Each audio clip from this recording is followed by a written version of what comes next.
I'm Beverly Nielsen.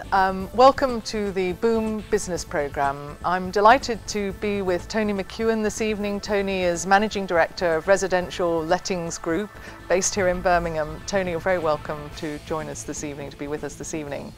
Thank you. Now, Tony, did you ever think in your wildest dreams that you would end up as Managing Director of a residential and commercial lettings group? I didn't know. No. Not in a million years. Really, really. So this sort of all has come as a bit of a surprise, admittedly. Now you've been running this business for how long? I've been running this residential lettings for 10 years and I've been doing lettings for 20 years. Lettings for 20 years. Yeah, so can you tell us a little bit about your background? Where did you grow up in Birmingham? Born and bred in Birmingham. Left school and I had a job in the jewellers as a diamond cutter. Yes. Done that for 2 years and then I went and worked on the bullring market for 12 years. Right, right. What do you think you got out of working in the market? I mean, that must have been an extraordinary time. What years are we in now? I was running this was like in 84. Oh, right. So I was running 7 retail stores for somebody. Really? We had like 2 in the rag market, 2 on the bullring oak market, right. 1 at Wolverhampton and 1 at Bilston. Oh wow, that's quite a job. What age were you at this point? I was 21 when I first 21, started. running 7 stores. Yeah. And what kind of stock turnover were you seeing at this point? Each store was taking probably around about, could be £1,000 a day each store, up to Christmas time would be like £2,000. Really? Yeah, Really? That's the bullring market, we used to have like, I don't know, 60,000 people used to come down there every year. And amazing, amazing. I always said market is a learning curve for everything because it's retail, you learn to retail.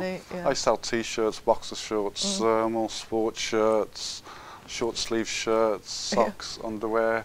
So there's a variety of stuff we used to sell. And obviously you still get people coming down the markets and you know, you're buying the clothes off you and the fruit and veg and that. So it was a good environment really. It was good. I enjoyed it. It was like a very good learning curve. Obviously becoming a great salesperson in the process, clearly, and sort of learning and getting great insights into people and their lives. And then what is it that sort of prompted then the move into the lettings business? Well, then the market's got run down. Obviously, they want to redevelop it, and they're sort of shrinking it down. Then obviously all these big stores come along with all these cheap garments that they're selling. So obviously it killed off the market store really. And then I went into building. I used to work for this company doing their shop fittings.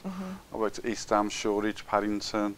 Right. And while I started working for him just as a labourer, and then obviously I bought myself a tipper truck, bought myself some tools, so then I come vital to him and his company. So this was a whole change of direction from running 7 stores. You're now sort of actually involved in refurbing, is it properties? And we're refurbishing like supermarkets supermarkets, betting shops for the big name betting shops and big supermarkets. What kind of volumes of refurbs were you doing at this stage? I was doing like floor laying, plastering the walls, just doing total refurb of a shell. We'd get the shell and then we'd go in there and just refurbish it. And then obviously as I've gone along, learning more about the building and everything else, then obviously I started saving money and buying tipper truck, buying tools, so then I come viable to this company. I worked for them for about 2 years doing the same sort of thing. And then when somebody I knew asked me, I went to a shop that I knew somebody in there that owns a shop, and he said to me, "Oh, we've just bought some houses, you do building, can you give me a quote on doing the refurb on them?" So I went there to the houses, give them a price for it, that's happy with the prices, and I think I refurbed about 10, 15 houses for them. Over a period of a time. Over what kind of period are we talking about? 6 weeks on each house. I used to spend about 6 weeks doing each one.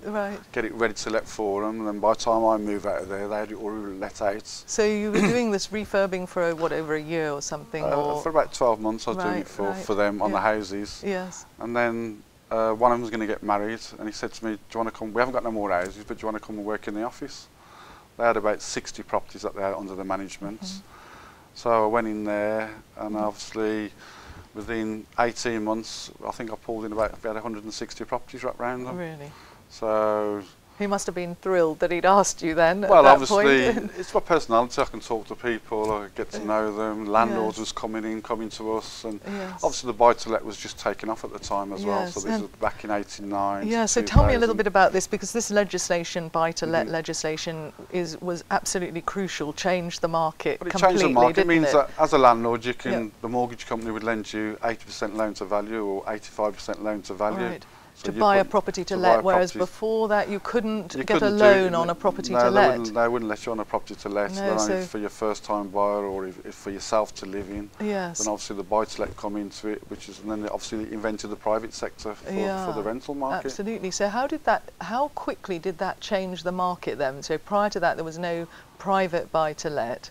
And that legislation came in, what, in the 90s? It was late 90s. Late 90s. And then how do you think that changed the shape of the whole market, roughly? Well, I think it changed the whole shape, because obviously a lot of investors then decided to put their money into bricks and mortar. Yes. They could see the property market going up at the time, starting to move up. So everybody wanted to buy a property then. Everybody wanted to be a landlord. Everybody piled in. I think you've got something like, I don't know, 6 million landlords now, I think, across the country. Oh, they're really phenomenal. That's all happened over the last, sort of 20 years. 20 or so years. 20 or so years. How so extraordinary. Obviously your private landlords is bigger sector than any of the councils now. So it's. And can you give me you say 6 million private landlords, and councils would own what proportion of the market? I think something like Birmingham City Council have got about 140,000 houses. Sandmark Council have got 77,000 houses. And what do you reckon are privately owned in the city in terms of let properties? I think probably 75% of them are all on a buy-to-let. Right. There's not many people that live there for themselves. It's always been investors buying them and then renting them out to students, professionals, or whoever's coming to Birmingham. So you were working for another person when the buy-to-let legislation changed the market, liberalised the market, and obviously we saw the liberalisation of credit as well, a little bit around that time. And so at what point did you say, well, I've had enough of working for somebody else, I'm going to start my own thing? Tell me the story how that happened then, I worked for this company called Douglas Allen for 7 years. Yes. They bought a big portfolio of properties as I was going along. Yes. I think there was only about 100 houses I think they owned altogether.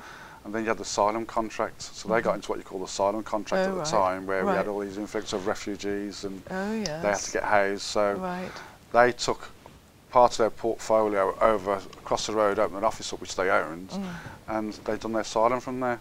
And then they wanted to get rid of the professionals and the students. So they sold it to another company. I was there for about a month for this other company, and I thought, hang on a minute, these are all my landlords, these are all my students, all my tenants, and they're not performing properly. So I'll give them notice within a month, and I went across the road and I rented an office out, and I called it Magna Carta Property Management. And Magna Carta went from 0 properties up to about 120 properties in about 18 months, I think, something like that, 12 to 18 months. So this was your first time working for yourself, running your own business, and who was in the business with you? Did you have many other staff? There was just me, my youngest son, my oldest son, should I say, my oldest son, he was young at the time, my oldest son, and we had a part-time girl that worked with us. And so how did things shape up after that? I've done pretty well, because at the same time the asylum contract was going on, the company who I used to work for, the person that I was dealing with at the asylum contract, he lost his contract. And then all the keys went back to them, but they said to the landlords, well, we don't do lettings anymore because we only do asylum contracts. So all the landlords went, well, what are we going to do with the keys? And then all of a sudden, my landlords come straight over to me. Within a week, I had 60 keys of 60 properties. So, and then 2 weeks after that, the person who had the asylum contract got a new contract. So he phoned them up, and they said, no, we've got no keys no more, Tony's got them all. So he phoned me up, and then I gave him some of the properties, and obviously I just carried on doing my lettings with, I knew quite a few students, College of Food I used to deal with, so I carried on dealing with the students, and I just built it up like that with the students and professionals. So the Magna Carta business, how long did that keep going then? It's going for 4 years, and then residential lettings come for sale. So and you had some dealings with residential lettings prior to that. I went for, somebody said to me somebody's looking for a manager at residential lettings when I was working for the company called Douglas Allen. Oh yeah, so this is back in what year now? This is probably in about 2003. 2003, and you started the Magna Carta business in what year? 2006. Oh right, okay, so back 3 years, that before you started your own business, you were working in Douglas Allen. Douglas Allen, yeah. And then I went for an interview with... Earning roughly how much at the time? I think at the time it was about £200 a week. Right. I was earning. And you got called in for an interview? For an interview with this residential lettings group, which is a well-known company. They had one in Sutton, one in Shirley, and they had the Edgbaston office at Five Ways. Probably the best office in Birmingham, realistically. Yes. Well-known company. Yes. Been going for, at the time, for about 15 years. Right. So I went for an interview, had an interview with him, and he offered me 30,000 a year plus a brand new BMW. Yes, not a bad offer for somebody earning a couple of £100. It wasn't a bad offer. And a week, was it, you were saying? Yes. And then I said to him, well, I'm not very good on the internet and doing the paperwork. Yeah. He said, well, who does it at the moment? I said, my wife does. Yes. And he said, well, we'll have your wife as well, and we'll give her 20 grand a year. So we had a package between the two of us. Was 50,000. 50,000 with a brand new car. Yeah. So I said, okay, let me think about it. All right. And then over the 2 days I thought about it, and I don't know why, just inkling, I thought the better the devil you know and the devil you don't know. So you decided to turn down £50,000 and a new BMW and stick with the £200 a week. Stick with the £200 a week. And then fast forwarding to 2006 now, tell us what happens then. You've run your business for 2006 you set up your business, is that right? I set up Magna Carta in 2004. 2004, right, yeah. So after working for 7 years with this other company, I set up Magna Carta in 2004. Yeah, you ran that business for 2 to 3 years. Yeah, right. Yeah, 2 to 3 years, and then residential lettings come for sale. Yes. So I went and seen somebody come and see me again. Yeah. And said, residential lettings for sale, are you interested in it? So I went to them, had a meeting with them. Yeah. And then I took over residential lettings in 2006. Right. The Sutton office, the Shirley office, and the Edgbaston office. Right. And so from that point, 2006 to today, 2015, tell us. We've not got very long now, so tell us how you've grown the business. I've grown the business quite well because what I've done then, I turned my Magna Carta in Bearwood office, I turned that into residential lettings. Right, yes. So then I opened up another one on Digbeth, because I'm Right. thinking like the redevelopment around Digbeth's supposed to be happening, Of and course, there's going to be a lot of apartments around there. And on the canal side I opened one there as well on Gas Street. Right. But then obviously Rightmove, Zoopla come in 2008. Yes. So you didn't need all these offices. No. So obviously I had a lease signed with them, so I had to sort of wait for the leases to run out, and then as the leases run out I give notice to the landlords, and just bought it into one office now. So I'm managing around about 400 properties all from this one office now, so I've cut all my overheads, cut a lot of staff wages. I had 15 staff at one time.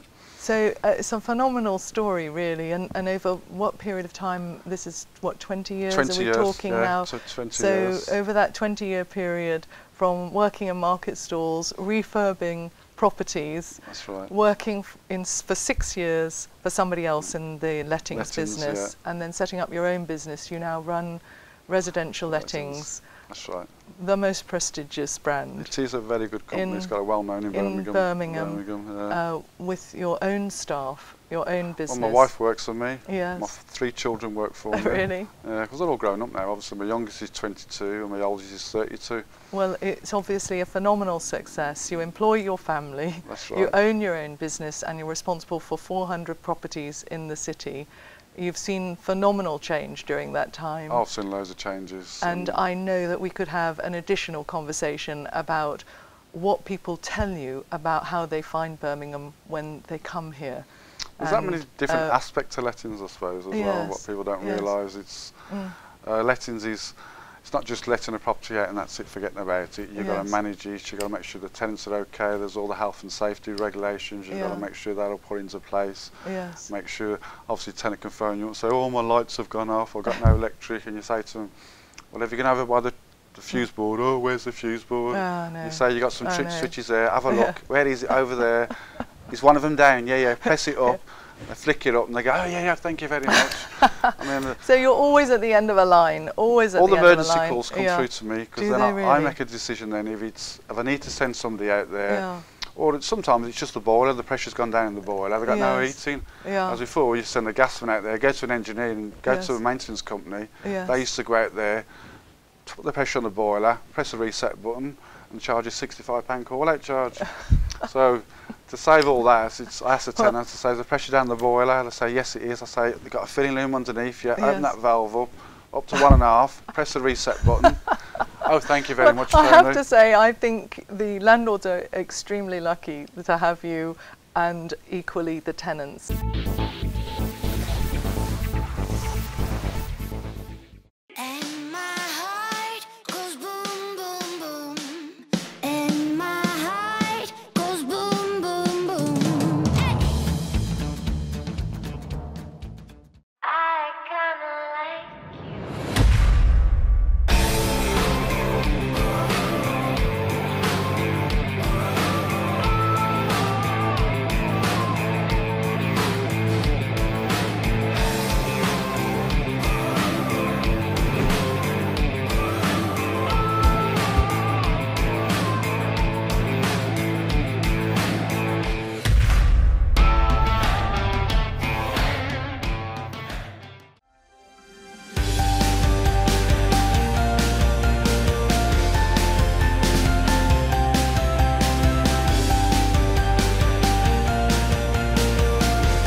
Welcome back. I'm talking to Tony McEwan, Managing Director of Residential Lettings Group. Tony, it's fantastic to have the chance to continue talking to you. Now, we've been hearing about how you built your business, Residential Lettings. You've been running it now for 20 years, your business, pretty much 20 years in Birmingham. You were telling me earlier how you employ your entire family. That's right. And that's a great that's a good achievement. thing or a bad thing. I think that's a fantastic achievement. I'm sure everybody would agree with me. It's an amazing achievement. And over that best part of 20 years that you've been running Residential Lettings Group here in Birmingham, what are the key changes that you've seen? Could you give me some insights into the change in the property market? I've seen a lot of changes, obviously, from when I first started. It was like what you call bedsit lands. There's just like Victorian houses, and people used to have a room in a house with a little cooker in there, and it's what we call a bedsit. And obviously in 2001, 2, 3, 4, up to 2008, we had this vast amount of property being built in Birmingham city centre, and obviously all these new landlords that's coming on board. Everybody wanted to be a landlord. You know, most landlords you speak to, they've got 2 or 3 properties now. Some of them, I've known some landlords have got 100 properties. You know, that's how vast all the buy-to-let's gone across the country, and obviously with all the new development in Birmingham city centre, how it's changed, the canals, Brindley Place, all the apartments that have been built in the city centre. So what it's done now is changed the aspect of the city completely different. And when I first started doing this, like students come from London, I used to say to them, like in the car talking to them, and say to them, what you do when you graduated? Are you going to stay in Birmingham? You're going to go home? And they all used to say, no, I'm going to go home. Now I find now, if I ask the same question now, most of them would jolly and say, no, I'm staying in Birmingham. Oh, that's marvellous, so Birmingham's isn't it? changed completely over the last 20 to 30 years. It's changed completely. You said that the nature of the properties had changed from bedsits to apartments, and the quality of the offer, has that gone up? Yeah, the quality's gone up. Obviously, you know, you get a lounge and kitchen together, 2 bedrooms, 2 bathrooms on some of these apartments. So as before, like a bedsit, all you had was a room in a house with a cooker in there, and you'd have to come out your room to go to the toilet or go to the bathroom. And you could have like 5 individuals live in a house in what you call a bedsit. So that's why it's changed completely in that aspect, because there's more properties come available now because of the buy-to-let. So the quality of properties, standards have gone up compared to what there was 30 years ago. And I mean, even myself, I was born in a 2-bedroom terrace with an outside toilet and a tin bath, so tin bath. That's how it's changed from then, obviously. Yeah. So you were telling me that your clients, when you meet the clients, they will sort of be maybe looking for some property and, as you say, anxious to leave Birmingham, you were saying. But tell me a little bit about how people perceive Birmingham. Obviously I get some clients that the daughter will come here and the mum will say to her, what do you want to go to Birmingham for? Oh no, you won't like it there. She's never been to Birmingham, hasn't. And then 3 days later I met her mum at the property, I went there, and her mum said to me, I'm sorry, Tone, for what I said. She said, Birmingham's lovely, I don't want to go home. Yeah. She said, I've had some investors come from London, they come here for a day, I sold them some apartments, and then 4 days later I see them on Broad Street, and I said, how come you lot are still here? And they said, Tone, we don't want to go home. I think what it is with London, I got a dentist that lives on Canal Wharf, and he jumps on that train every morning. He said, Tone, it takes me an hour and 10 minutes to get to London, it takes me an hour and 10 minutes to get back to Birmingham.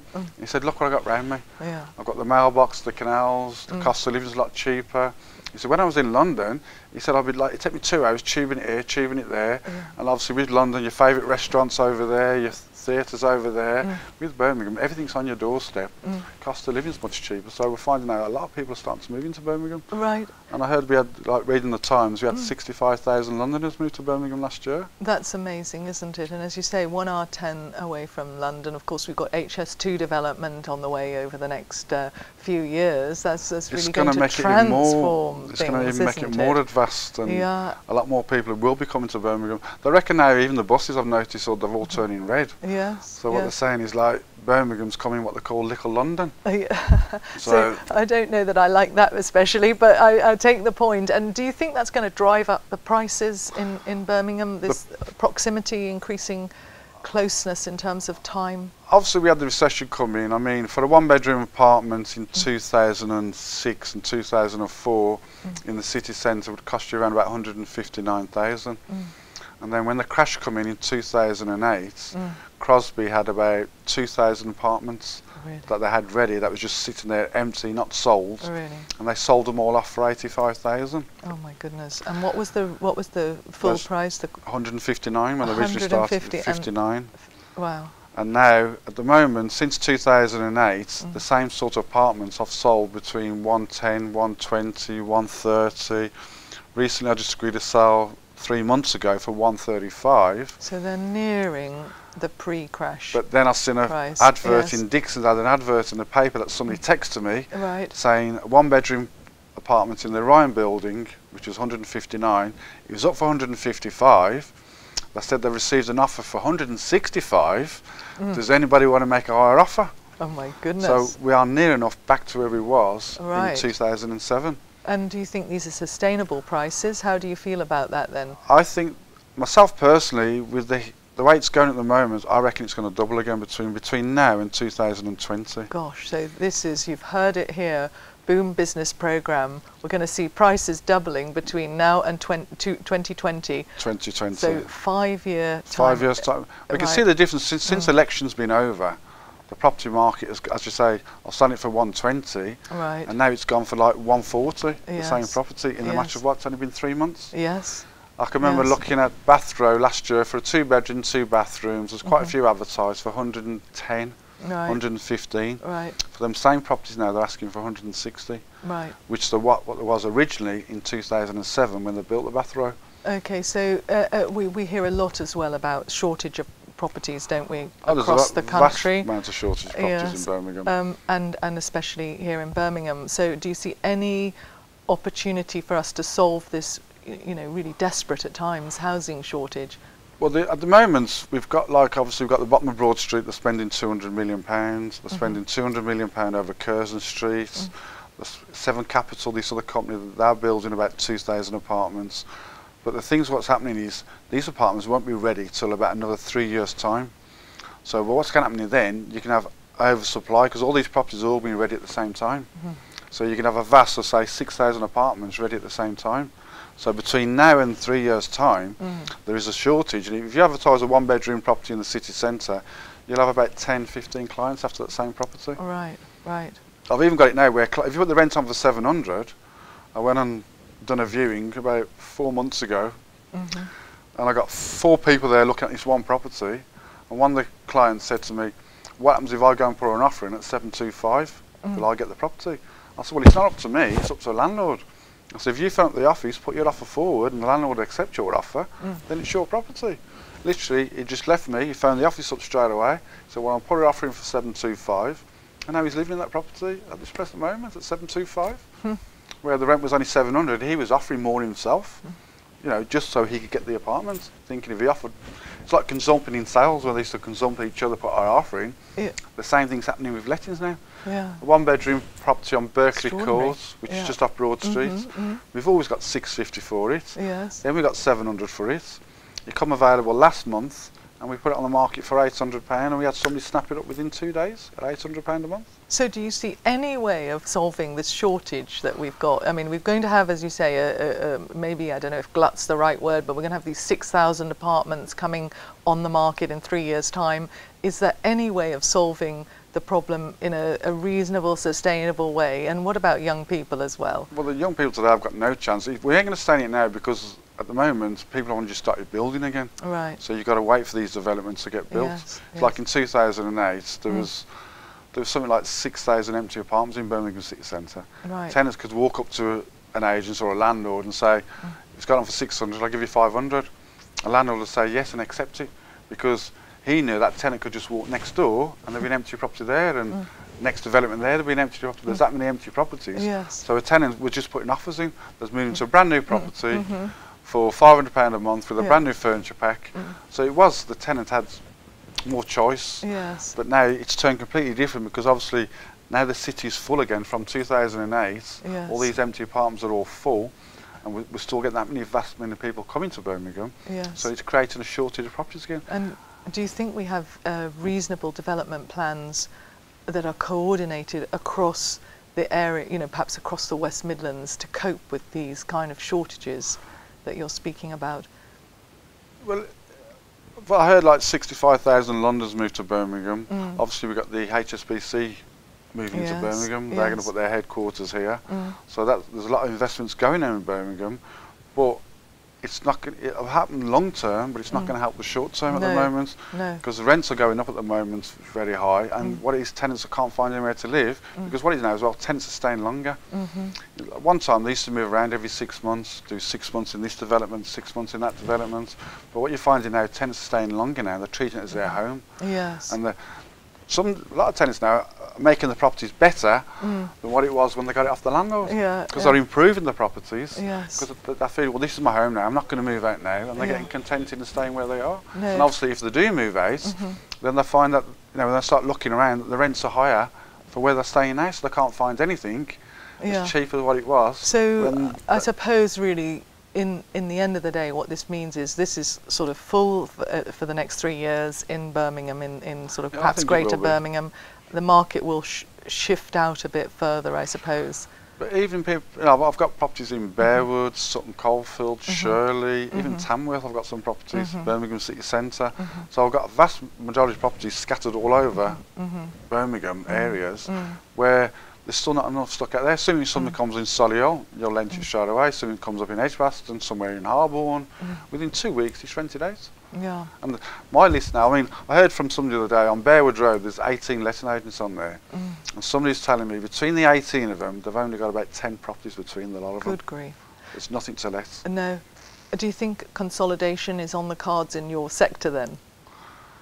What do you mean by solid? A consolidation of the, you know, you're talking about a number of lettings agencies. Is it likely that, you know, in order, because of the lack of properties and obviously dominant players, that perhaps there'll be some... Well, there is big companies now. I mean, like you're getting Dixons, Taylors, Connells. They're all trying to buy up little agents across, so they can build that portfolio up themselves. Exactly. There's a company called Capital. Yes. They've just come to Birmingham. I was reading on those, and they've bought something like 2,000 properties. They come from Scotland, and they've come across to Birmingham, and what they've been doing is buying up portfolios, and they've been buying up smaller agents to make their portfolio bigger. Right. And same as with Connells, Shipways, all your big companies like Dixons now, they're all doing lettings. At one time, none of them wanted to do lettings, did they? You know. But now you find that all these estate agents have all started to do lettings now. Yes. Because obviously, if the sales go down and then they've got no money coming in, they've got no income because no sales are going through. So they're all trying to get into lettings now. At least then they've got a client bank, they've got a regular income coming in. Do you think can you give us a little bit of an idea as who are the dominant players, and do you see the market sort of contracting down to a number of even more dominant What's happening now, you're getting people like the Countrywide and the big estate agents, Dixons and all the big players that we say in estate agency, but now they've all got into lettings. And obviously when the crash come in 2008, they weren't doing no sales 2009, 10, 11, 12, so they wasn't selling anything. So obviously, so what they've done then, they thought diversity and we'll go into lettings. So now a lot of the big Countrywide and Dixons and that, they're all buying up little agents and trying to get as many portfolio as they can. They could go around to all their agents, they send letters out to all the agents saying, do you want to sell your portfolio of properties? I've known quite a few companies that have sold out to what we call the big boys, Countrywide or Dixons or Tailors or even, what's it called, I can't remember what it's called now. Shipways, sorry, Shipways, even them. Yeah. So all the big boys, which are countrywide, what they've been concentrating over the last, what should I say, 10 years, is buying up letting agents to try and build a big portfolio for themselves. So obviously, if they're managing, should we say, 4,000 properties, they've got an income coming in, a regular income coming in. So if the sales do drop off, which it will do, we've all seen it go up, come down, go up, come down over the years. So that's probably why what they're trying to do now is, so they've got some sort of income coming in. That's why they're trying to buy up all the small agents. Thank you very much for talking with us today and for sharing something of your life story in business. It's been a great pleasure. Thank you very much, Tony. Real pleasure. Thank you.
legend begins. Who will reign supreme?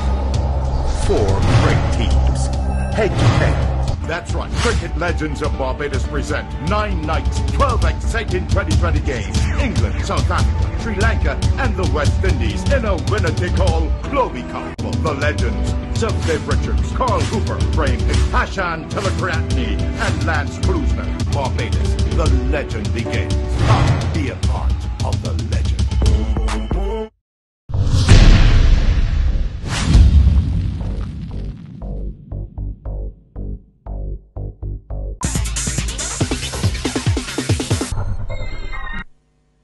Welcome to the final of the first Clobi Cup, the inaugural Clobi Cup. It's between the England Masters and South African Masters. We have the 2 captains and the match referee. The captains are Mark Ramprakash of the England Masters and Dale Benkenstein of the South African Masters. The match referee, the former Barbados and West Indies opening batsman, Cammy Smith. And we have a great honour this evening to have tossing the coin one of the icons of Barbados and West Indies cricket, the oldest surviving member of the West Indies Test team at the age of 84, a sprightly 84, Sir Everton de Courcy Weeks, holder of one of the oldest batting records in Test cricket, 5 consecutive hundreds, 15 hundreds in 48 tests and an average of 58. A great in anyone's language. And he will now toss. Sir Everton, up you go, toss. You know how to do that? Dolphin's the call. Cammy Smith says it's Dolphin, I think. Dolphin is a toss? Dolphin. Right. We don't have heads or tails here. It's a Dolphin. And Mark Ramprakash, you call Dolphin. Okay, you'll have a bull. Tell us what you'd... I know that you... Well, Everton's wishing you good luck. Now, I know you've had several setbacks. First of all, with your appointed captain, Darren Gough, out of the side. I think you've had a few more on the way. That's right, yes. Disappointing with Darren going out. Also, unfortunately, Dean Headley has hurt his knee, although he is going to play. I'm trying to keep track of who's injured, who's not. Neil Fairbrother is also injured. And I'm desperately trying to remember the other player. But yes, they've taken their toll. I think this is our 3rd match in a row. So for the Masters team, it's been quite difficult. So you really are down to your final 11. You could have gone on to any beach in Barbados and you would have found several Englishmen who are willing to play, I'm sure. We have a few, that's for sure. Yeah, Mark Lane also, unfortunately, has been had to call away for personal reasons. So it's left us a bit limited. But still, they're all good players and they're all desperate to play. So. Well, last night you were beaten by the team you play tonight. Now, what effect would that have? Well, I think, possibly the fact that we were already through, maybe the guys perhaps weren't quite on the money, but credit to South Africa, they played extremely well. Today is a new day. We have match winners on our side and we have to perform today. And what are you going to do? We're going to bowl first. Pitch looks the same as it's been all the way through. The pitches have been fantastic and the facilities and the organisation has been fantastic. It's been a pleasure to be part of the tournament. Well, Mark, all the best and I hope you don't break down as well. Dale Benkenstein, who's the captain of the South African Masters. Dale, you've got fit players. Anyone broken down? What's the position? Yeah, we've got 11 fit players, which is what you want. It's made selection very easy, only having a couple of guys injured. But we've seemed to have got better and better as the tournament's gone on, and we're really looking forward to the final. Must have been boosted by that victory last night. Yeah, we were under a bit of pressure. I think we had to win the game, and a couple of individual performances. I thought we were very good in the field, and Kellers was just outstanding with the bat. So it just shows you in 2020 cricket, individuals' performances can win matches. And we've really enjoyed our stay in Barbados, and this is, the last 40 overs. We're definitely going to give it a full go. Of course, there's the incentive of the 50,000 winner-take-all on the line. Yeah, obviously that is going to make the game a bit more competitive. It's always nice to have the cash in the bank after the game, so I'm sure both sides are going to be putting a few bodies on the line, or whatever's left of our bodies anyway. Dale Benkenstein, thank you very much and all the best. So there it is then. Mark Ramprakash, the captain of the England Masters, has won the toss. He's chosen to bowl in this, the final of the inaugural Clobi Cup. There's the England team, what's left of it. As you've heard from Mark Rampakash, several players injured, and Mark Aline, who was just coming into his own. He started with a couple of second ball ducks, Mark Aline, and played really well last evening, the top score. Also his bowling will be missed, but he had to go back to England. There's a South African team, and I would think that that's the team that they would have picked in any case. Dale Benkenstein just hinted that they may have had a few injuries, but certainly nothing as serious as England, who are without their captain, who's pulled a hamstring. That's Darren Gough, their appointed captain. Mark Aline, as I said, is on his way back to England. Neil Fairbrother is out as well with an injury. So they have been severely affected, but I'm sure they'll be trying to get themselves a lot fitter for next year's Clobi Cup. Neil Johnson, the left-hander, and wicketkeeper, who has kept wicket during the tournament, is ready to face the first delivery. Devon Malcolm is going to bowl for the England Masters. He was pretty good the other evening. There's Steve Jack, opened for the first time last night in the match, the final match against England, and South Africa won it, as they had to do to get to the final. So ready for the first ball. Under the lights here at Kensington. I mean, a good tournament all the way through. Pity of it is that the West Indies haven't reached the final.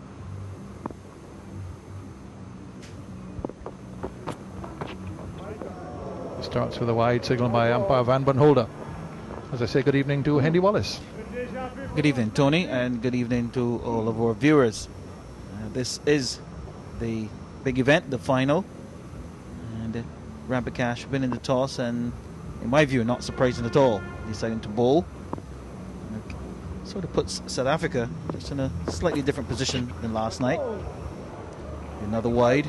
So be grateful for that start. But Neil Johnson, this is an interesting situation now where he hasn't really got going.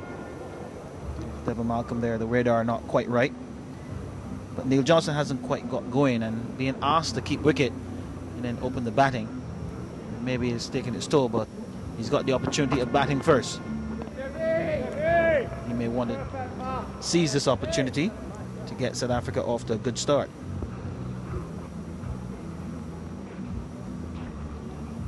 Devon Malcolm, as I say, his radar was askew. First two deliveries, not his pace. He's got a nice strong action, good action.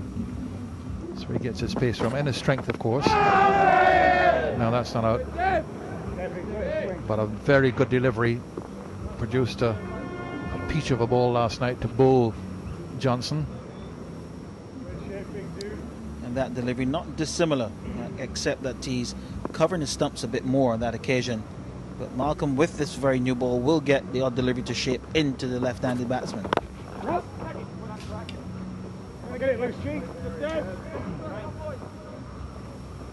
Awesome, dude.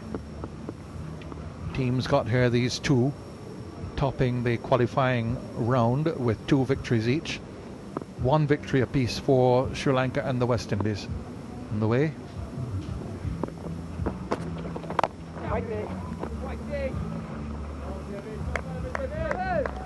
As we have a look at the 3 strips, 3 pitches that have been used in this tournament so far.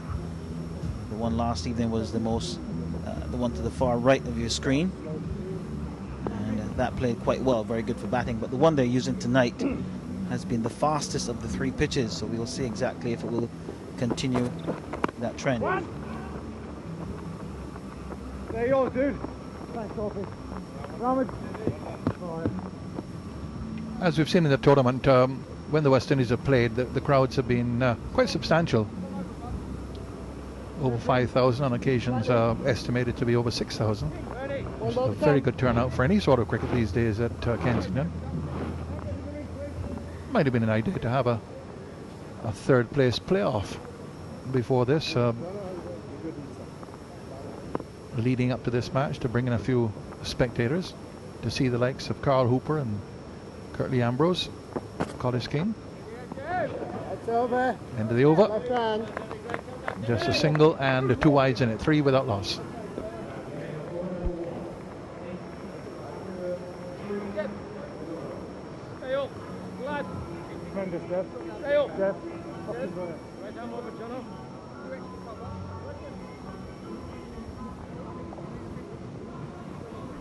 Weather has been good all the way through.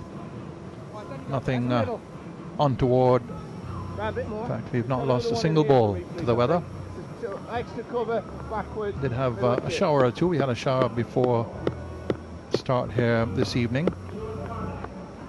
Been other attractions today, other sporting attractions. Barbados Club Cricket continued. It was the first of the Run Barbados series, the international Run Barbados series. The 10K I think was on today, and also the Barbados Turf Club races at the Garrison. So quite a few other sporting attractions, but all in the daytime.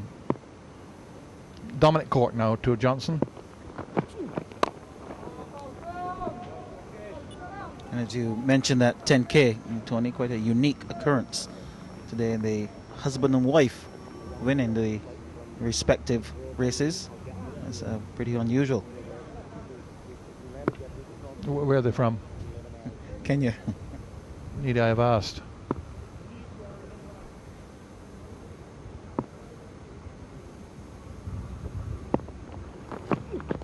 That is a beauty.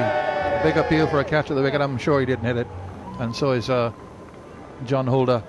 May have just clipped the pad on the way through. There was a sound. No referrals in this, of course. So the umpire can't make a mistake in that regard either. I think the giveaway there was the ball died going through to the wicket keeper.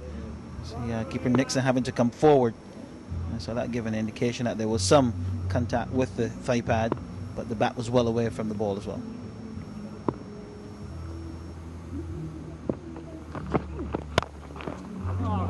Oh, he's hit that pretty hard. Now is there another injury here? Is there another injury for England? Cork has got it on the right hand, and it's very painful indeed. It looks as if it's the wrist. That is extremely painful. In fact, it's a left wrist. I thought it was a right. Well, they'll have to look into the stands to find if they can locate some Englishman who is keen to get out there as a substitute, because there's nobody else. They'll have to borrow someone. Really took a very hard blow. Go on, get your whites on. Or your colours, I should say. But he's going to continue boldly. Well, it was an instinctive reaction. Just sticking the hand out, not getting in the hand anywhere near the ball. Actually got him high up above the hand. He's going to tough it out.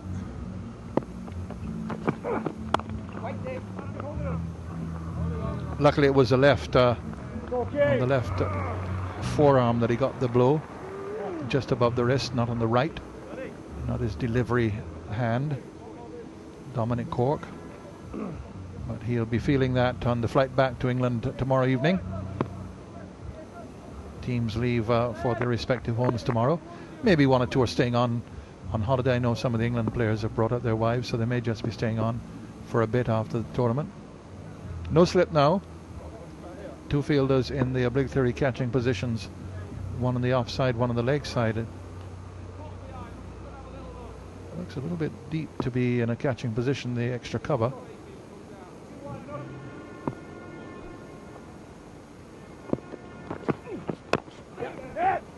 I'm not sure if they do need, as they do in the 50 overs game, the fielders in the close catching positions. I think that doesn't apply to the 20 overs game. What does apply, the first 6 overs, only 2 fielders can be outside the restricting area. And Dominic Cork still having some discomfort with that left arm.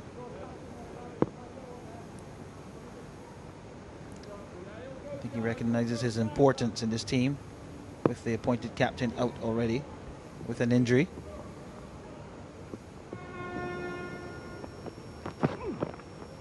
That's over left hand. Good over from Cork. 2 overs completed. South Africa 4 without loss.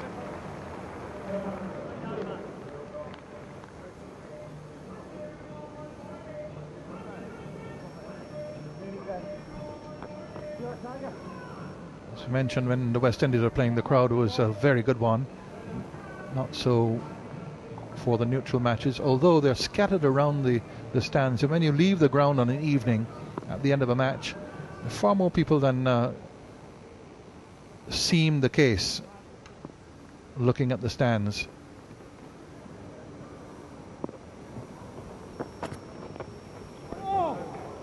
Just a wide down the leg side, a little swing. And Johnson would be mindful of the dismissal last evening, and Malcolm got one to shape back into it. And earlier you saw the scores of Johnson in the tournament so far: 9, 11 and 1. And we have mentioned his efforts behind the stumps, but he really would want to make a contribution in front of the stumps.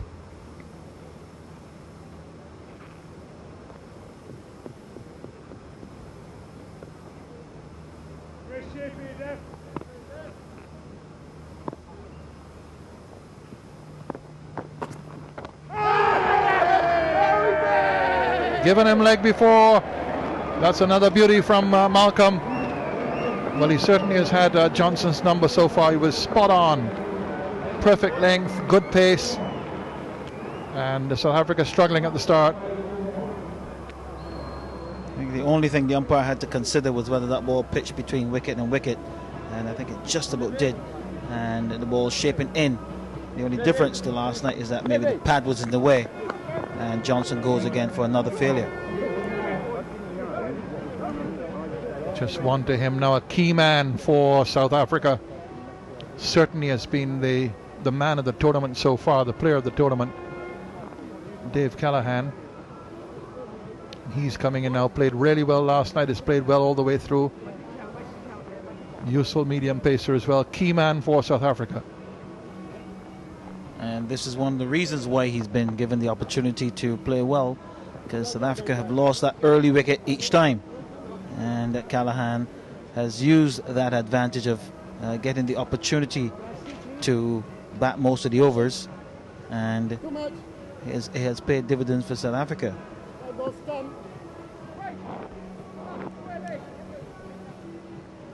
Sequence of 19 in the opening match against Sri Lanka, then 69 of 45 deliveries against the West Indies. Callahan, 2 sixes and 6 fours in that, and then 92 not out yesterday against England last night of just 62 deliveries. So he's had experience of the England attack before, but a job for him now. 2 slips are in there with the ball swinging away from the right-hander,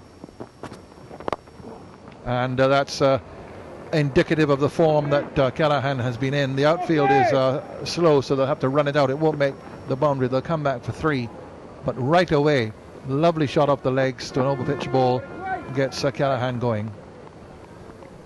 It just shows how England recognise the importance of Callahan by having those 2 slips. But that ball just on the pads, and Callahan, as if he's just continuing from last night, easing the ball through that forward square position.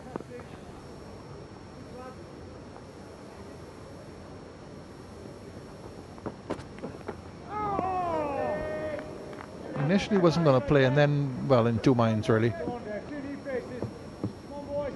Well, it's really only 2 shots for Jack. It's either the block or the hit. And just looking to get bat on ball. Not necessarily getting across his stumps. He's forward, but not getting across. And that away movement proving to be a bit of a challenge for him.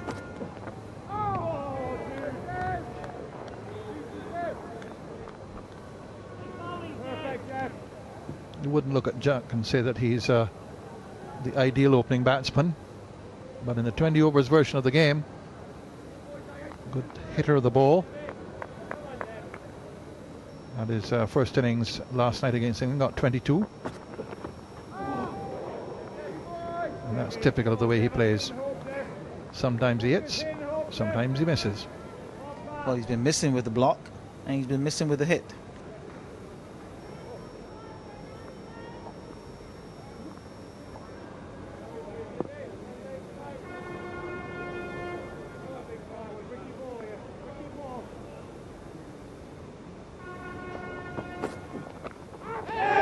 He's out. Little outswinger, fiddled at it, got the touch. So South Africa in real trouble now. Jack goes without scoring. England have picked up 2 wickets. Devon Malcolm, very good bowling from Malcolm here.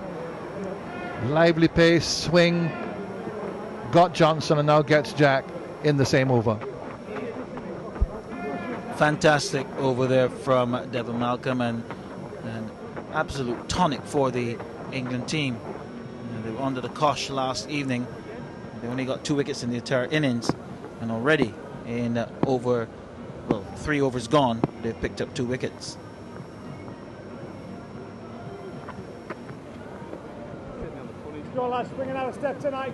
Dale Benkenstein, the South African captain, just turned 35, playing for Durham in the English County Championship up to last season and will continue. So he's also a very key man. Now these two, Johnson and Jack, having gone.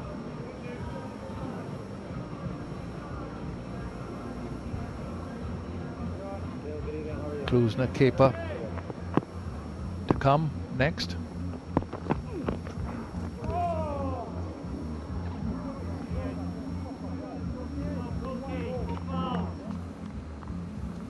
This man in your picture is the key man, Callahan.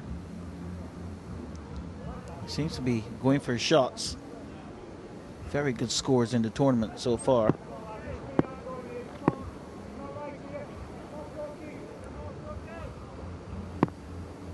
Dominic Cork will be trying to knock him over.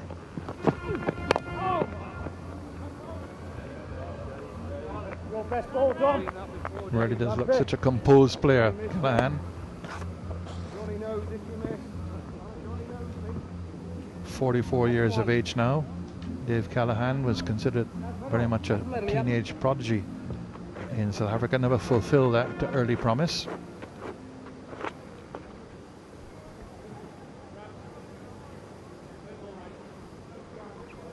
Perhaps he's matured late.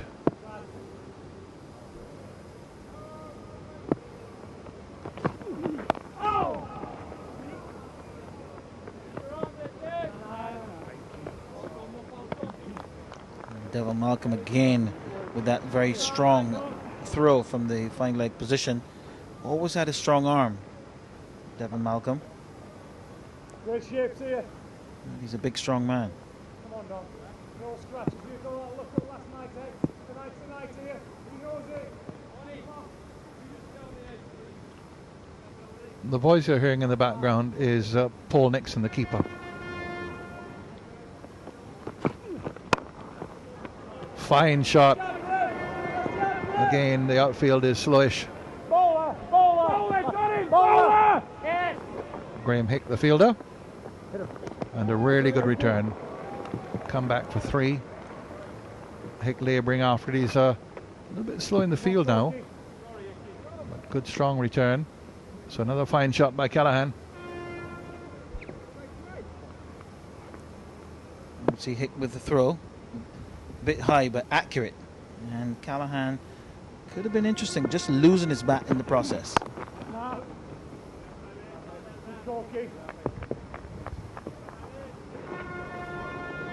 England with a number of absentees, including their captain Darren Gough, out in fact after just 1 over in the second match. No Mark Arlene tonight, he's had to return home for personal reasons. Dean Headley is struggling a bit. There's Darren Gough. Pulled a hamstring muscle. That's a fine shot off the back foot. This time by Benkenstein. And it's Embry who's onto it. They'll think of a 3. Yes, they'll come for the 3rd. Return is on the way. It's a good start for both these batsmen. 16 for 2 after 4 overs.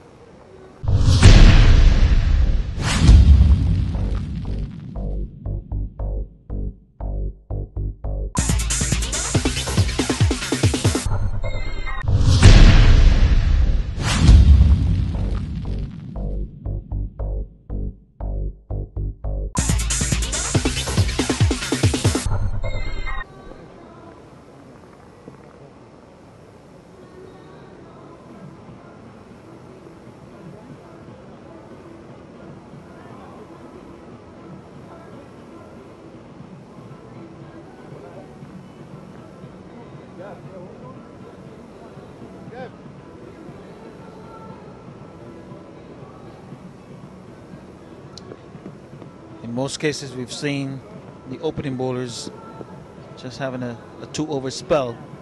But I think England recognized that it's important to break this partnership, especially to get rid of Dave Callahan. And Devon Malcolm at the moment has got the ball doing a bit. So Rampakash would probably reckon it's worth the while to give Malcolm that extra over.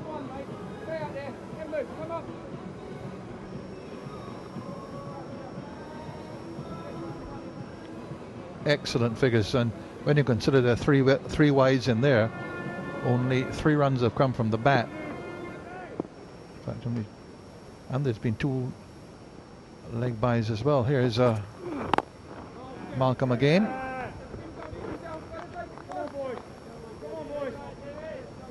England ready up for it.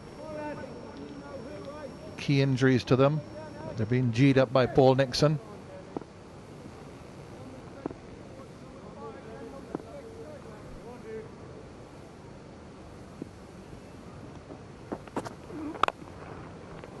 That is a superb shot. He really is in top form. It goes for 4.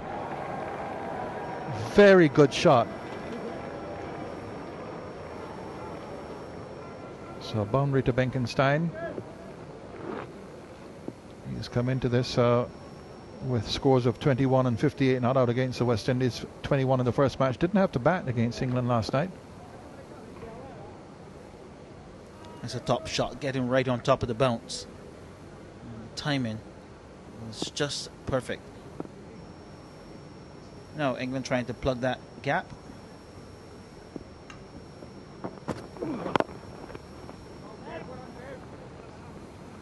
Good talking to you two. Thanks, George. Yeah, the point made by Benkenstein at the toss that in 20 overs cricket, one player with a top innings can win a match for you. You've seen Graham Hick do that in both of his matches in the qualifying rounds for England. Callahan did it last night for South Africa. That's what England is hoping for. The mistake. Another good delivery from Malcolm. Good pace as well. Callahan not getting in position for once. And you just have a look at where the keeper takes that ball. Just good bounce and good carry.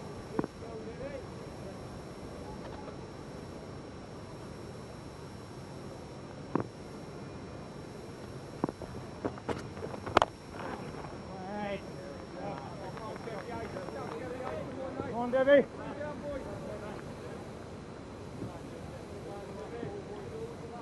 Prize for the winners of this final. It's a $50,000 US. Winner take all.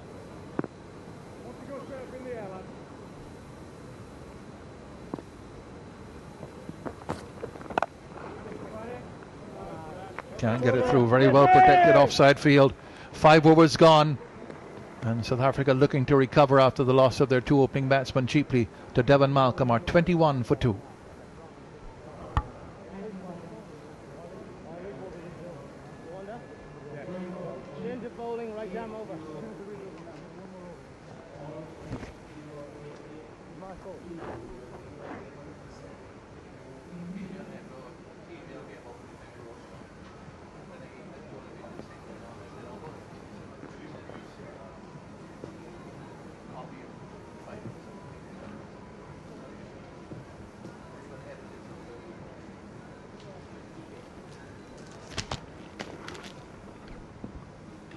So 5 overs gone. We've had Dominic Cork with a couple of overs and got a very nasty blow on the wrist from a firm hit back to him.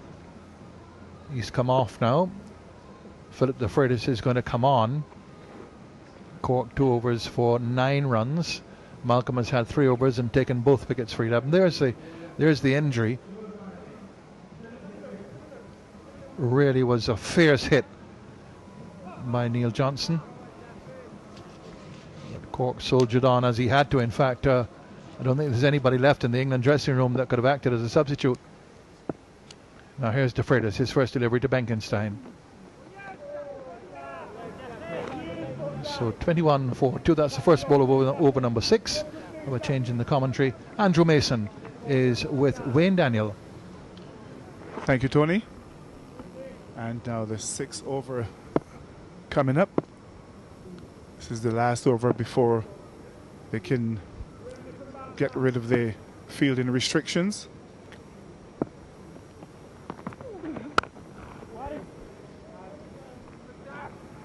And I would think that the South African batsmen, Benkenstein and Callahan at the crease, would love to make the most of this over. Would love to get some momentum in this over. England can only have 2 fielders outside that 30-yard circle.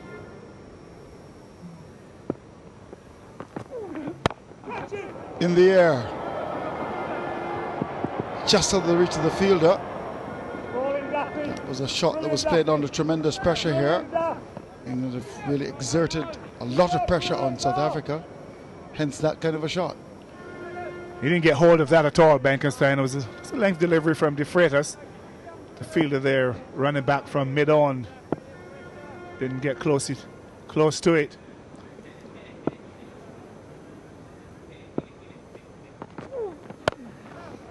That's a much better one. That's gone.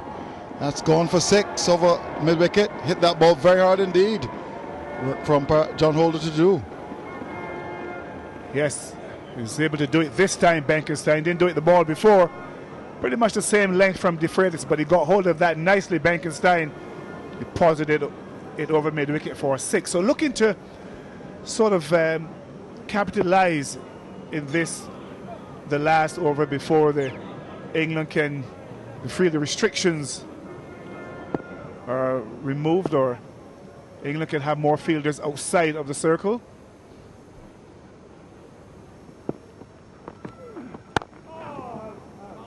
Much better delivery. Good comeback one from De Freitas. But there's been a lot of pressure on South Africa with England winning the toss and fielding. It's been a decision so far justified.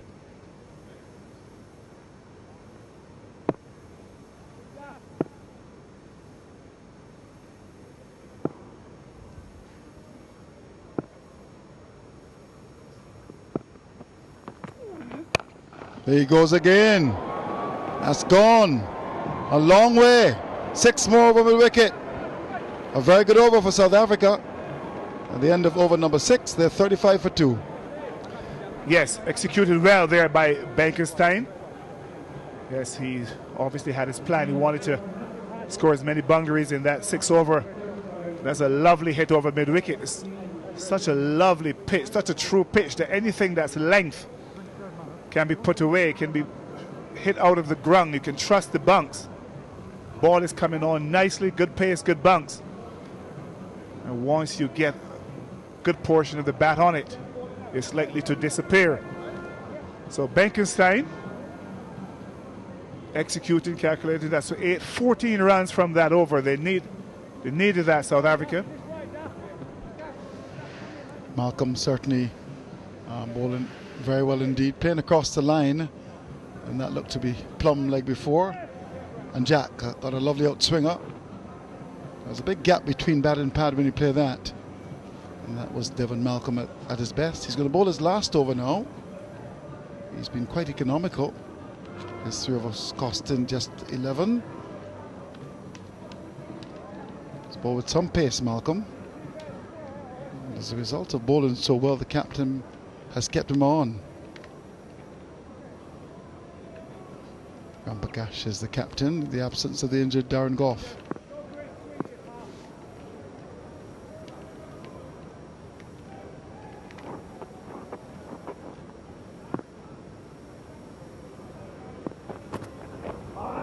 That's a wide. He started with 2 the first over, and then got his line right.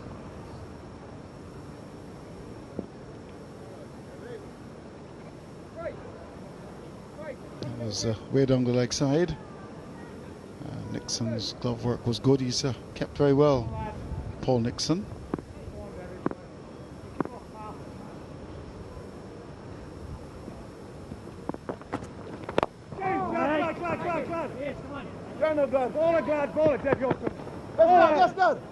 Just a single.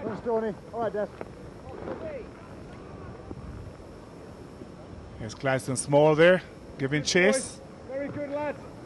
Being encouraged by his teammates.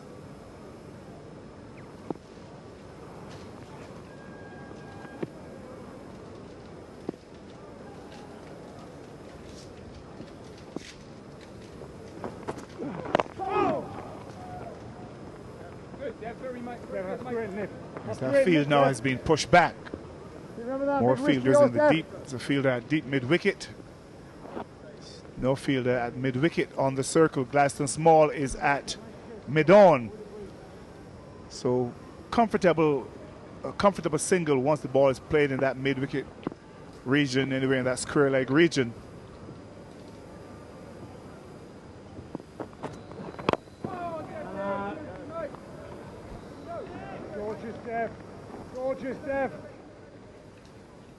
Malcolm has bowled well. Had a couple of fractions by bowling wise, but generally has been a very good spell.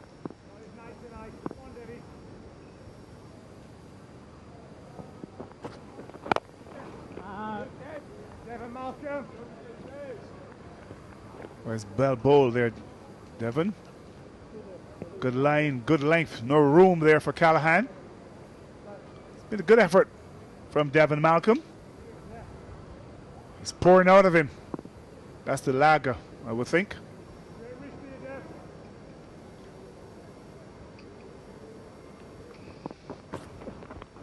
Well, that's a big edge. And that is a very important wicket to get as well. He's been the leading scorer in the competition. Before this, 180 runs. He goes. Malcolm gets his third wicket.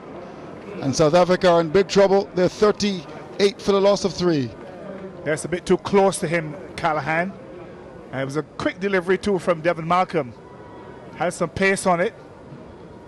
Yes, it came back at Callahan, cramping him for room. I think he realized when he played the shot that he had made a mistake. He'd made an error.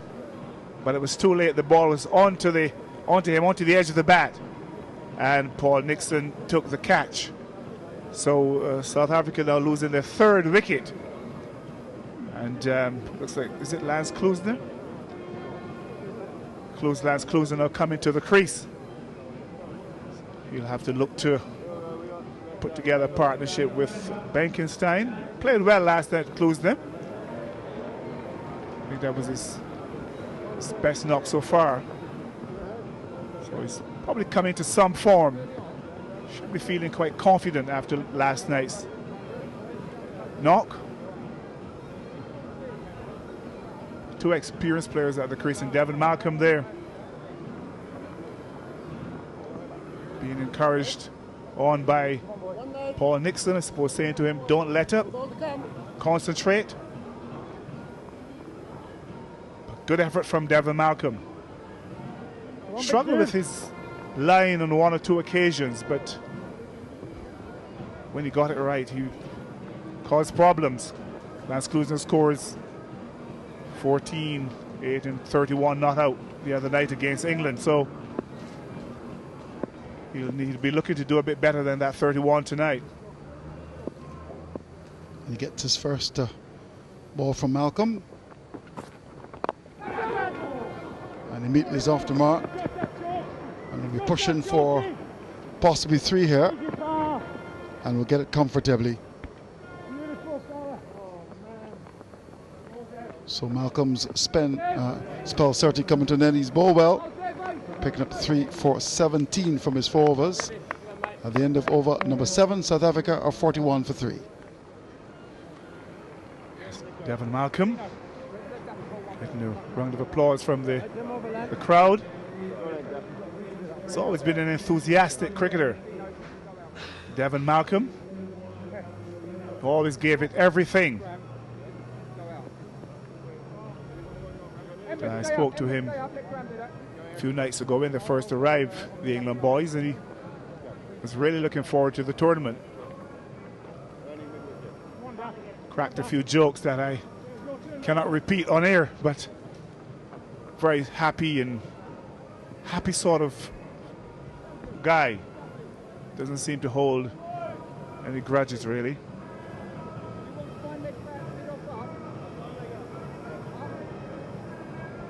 So we start over number 8. De Freitas the ball to Clues now. This is a very important partnership here.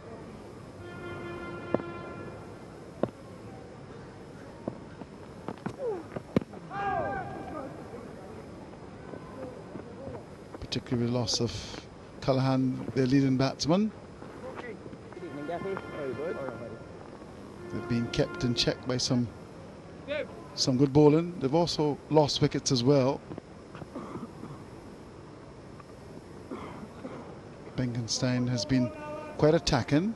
He's got 24 from 13 balls.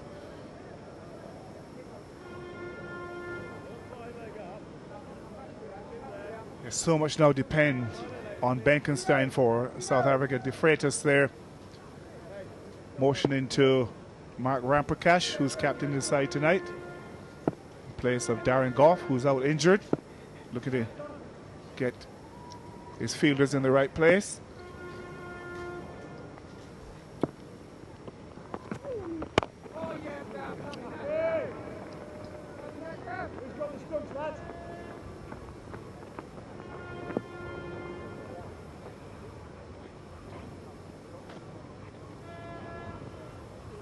.43 for 3 and over number 8. South Africa being inserted will be no doubt looking to get as close to 150 as possible, but they're going to need a partnership here.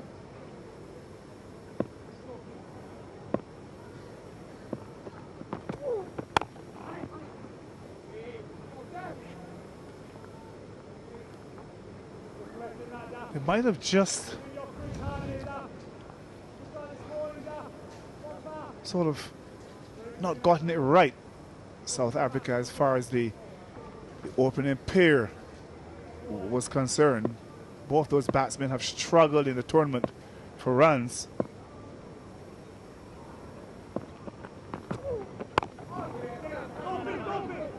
And you just wonder why they didn't open with someone like, say, Callahan.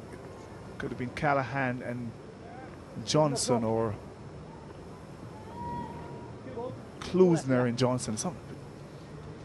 Just had two players in early that weren't in any sort of form. That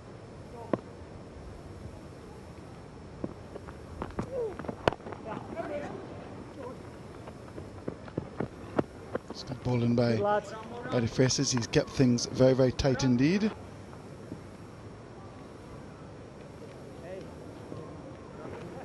Continuing to exert a lot of pressure on South Africa. The pitches is pretty good for batting. And you always felt that England with the new ball, seeing that in the other matches the England bowlers got the new ball to move around. I always felt that early on they were going to be able to cause one or two problems. So having a batsman in, someone who is in pretty good nick, who's able to get the ball away, I think would have been a better move, perhaps more productive move, but it's what it is. 45 for 3 from 8 overs. These two now, Klusner and Benkenstein, they're going to have to look to build a good partnership here for South Africa. So Malcolm's spell comes to an end. He's completed his 4 overs, and looks as if it's going to be the off spinner coming into the attack. John Embry. The ball from the southern end. This is the first time he's going to be bowling from the southern end in this competition.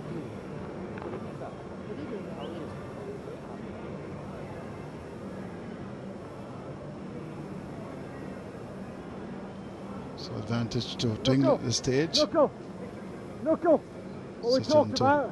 Win the toss and field. A bit wider, so far proven to be a good one. Well, it's not a bad move here by England, having John Embry bowl from the southern end, the Malcolm Marshall end. Oh!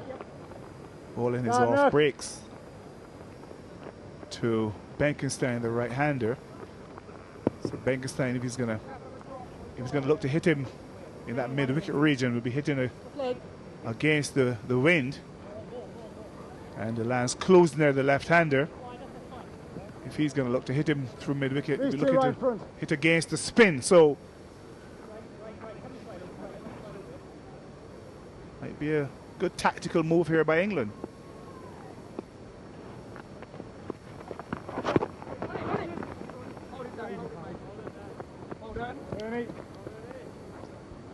Wasn't able to put that away. Just a leg by. Short on the leg stump. Might have done better with that. Good G.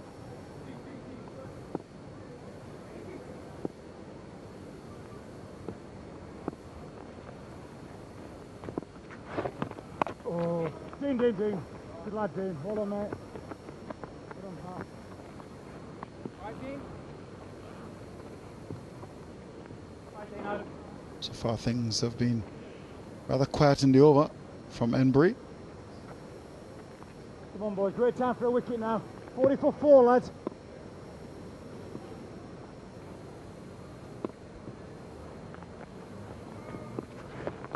Catch it. Very poor delivery. Lucky that just one run came. It was hit pretty hard, but straight at mid-wicket. Really had a lot under that. It's too short there from John Embry. Yes, yeah. Close the fung the fielder at mid-wicket.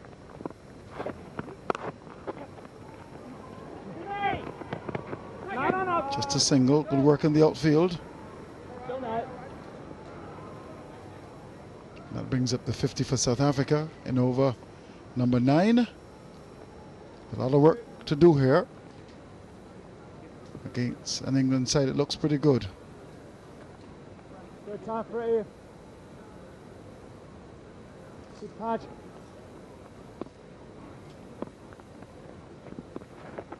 Oh! Dino, you're good arm. You're good arm, Dean. Back up. Okay, very good work indeed in the outfield. The English look very sharp indeed. So the end of over number 9, South Africa 51 for 3. That's a good over there for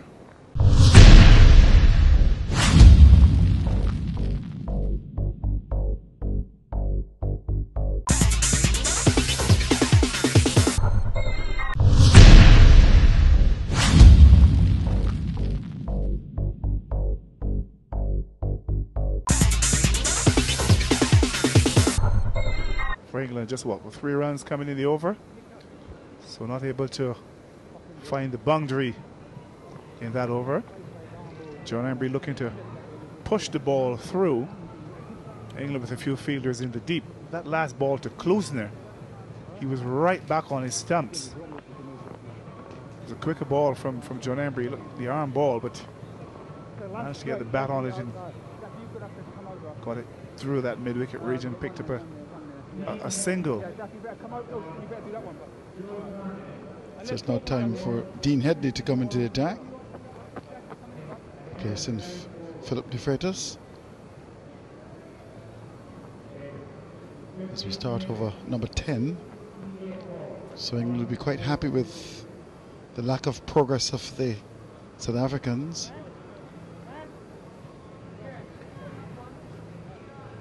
Benkenstein has batted well. He's gotten to 29 now, and he's in a very useful partnership with Klosner.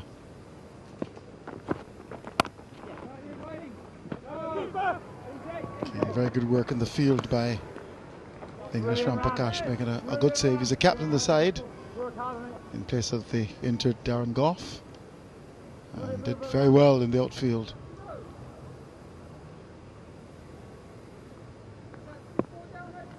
Just recovering in time there, Lance Klosner. Again, straight to him very hard.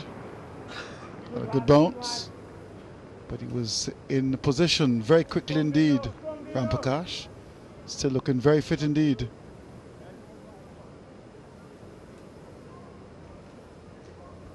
Yes, he keeps hitting the fielders, Lance Klosner.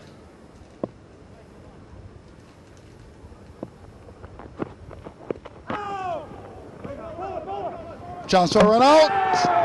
And that looks to be in. The umpire says no. Well, I'd love to see that on the replay. It was very sharp indeed as the ball was played away. And let's watch the return. Oh, he's home. He's home. Well, looks home there. From that angle. Yeah, I think he was. But that was pressure. Pressure brought that on. Well, they're not using the replay, but on the evidence that we saw, he looked to be home. But good work indeed by Rampakash. Moved in very quickly indeed.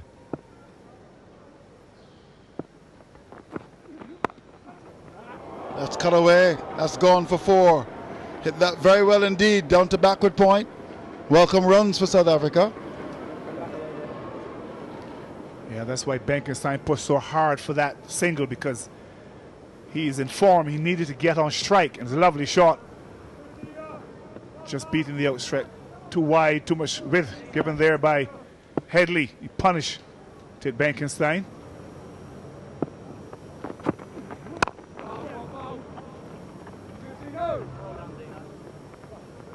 Yes, he's played some good shots already.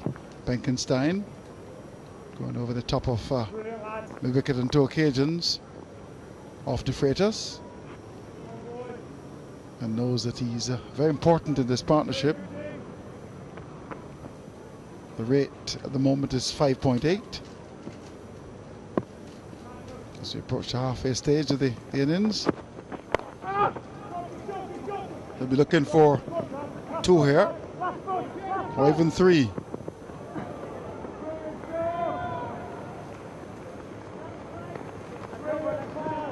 So they've got 3. Well done. It's been a good over for South Africa so far.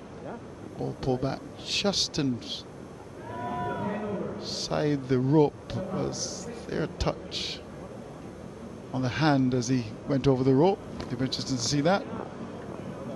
So at the end of over number 10, it's gone to 57 for 3.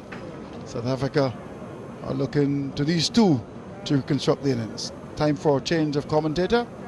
Tony Kozia is going to be joined by Henry Wallace.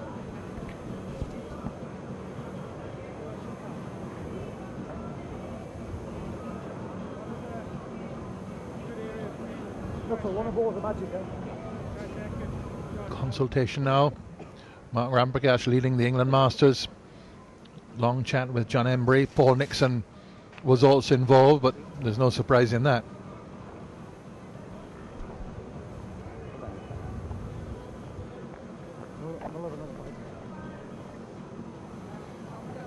Embry was saying before the start that they've lost several players through injury, but for some reason they went playing golf yesterday. So that left them very stiff indeed. So they had an early night last night. Prepare for, when I say early night, they went straight from here. And let's say comparatively early night. Come on, boys. To those that they'll be having here in Barbados since they've been here. Get it, get it, get it.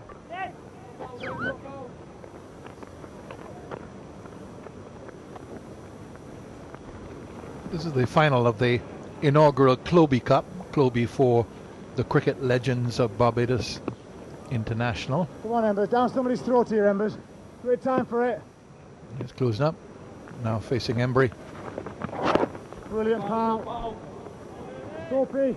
Control it in there, Soapy. And Embry very careful not to bowl wide of that off stump. Trying to keep that very tight line around about middle and leg. Just tucking up, closing there. And I think he'll prefer to be bowling tonight than he did last night, bowling in the second innings. And a lot of Jews around seem to have some difficulty with his grip.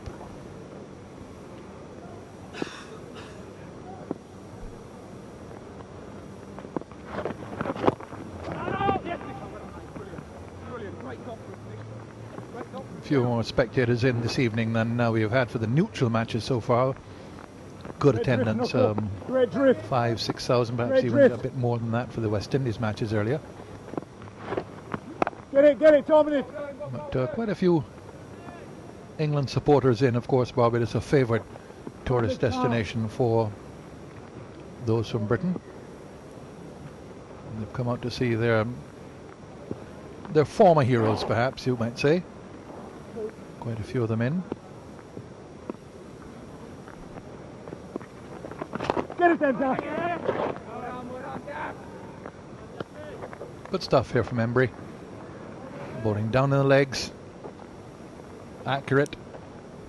And he has to be accurate because the umpires are very strict on anything down the leg side.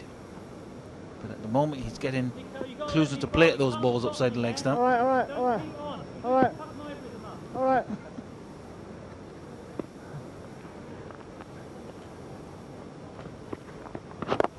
Graham. Brilliant, Ernie. Very good save. Graham Thorpe in that position, making a good save to his left. Single all the same. 11 overs gone, 66 for 3. Another good over from John Embry, just 5 runs coming off that over. You see a very good save there by Thorpe. But the South Africans being hemmed in at the moment. That run rate just at about 6 runs and over. And they'll recognize that they need a good score here batting first. England making 147 last night. It was nowhere near enough. South Africans in the qualifying matches have been averaging around 7 runs and over, or on occasion in fact up to 8 runs and over. Against Sri Lanka they scored 167 for 6.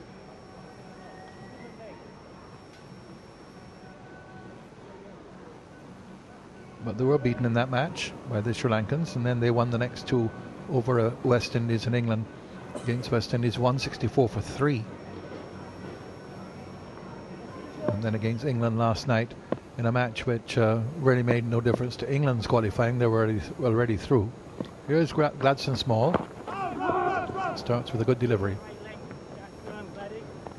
South Africa made 154 for 2 last evening. As Handy Wallace was saying, England didn't quite get enough. And an innings of 92 not out from Dave Callaghan from 62 deliveries. 31 not out by Klusner as well. Just saw South Africa home very comfortably.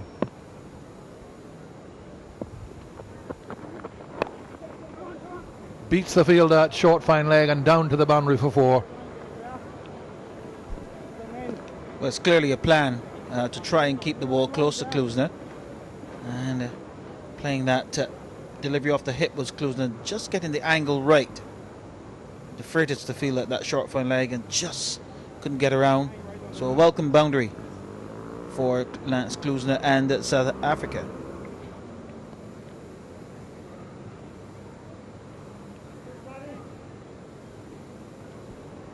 Adrian Kepa is down to come next. He started off with a half century in the first match against Sri Lanka. Hit the ball really well, Kepa.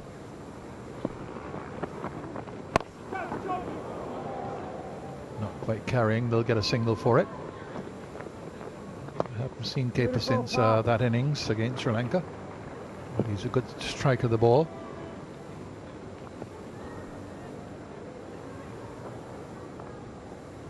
I think South Africa will be hoping that these two can bat the remaining overs, or the majority of them. It's not always easy for the incoming batsman to start hitting the ball right away.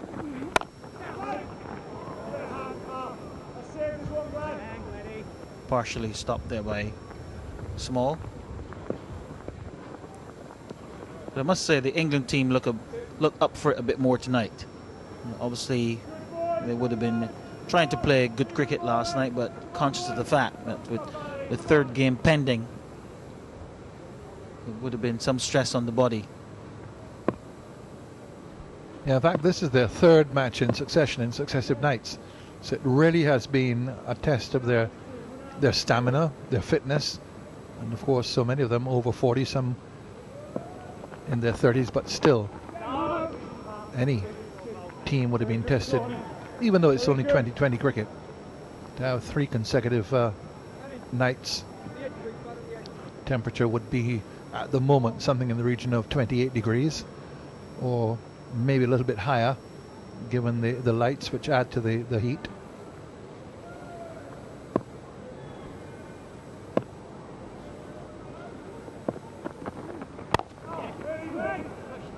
They'll be pushing for 2. And they get it quite comfortably in the end. So good running there by those 2. And now 12 overs completed. South Africa 74 for 3.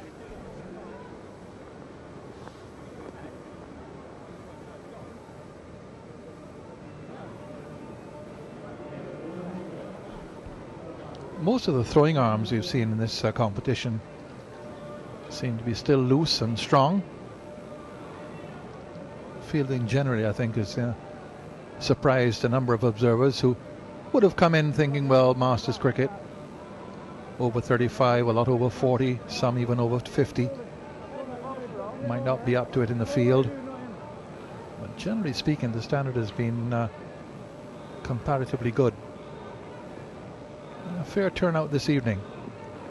Would be perhaps 1,000, 1,200 in.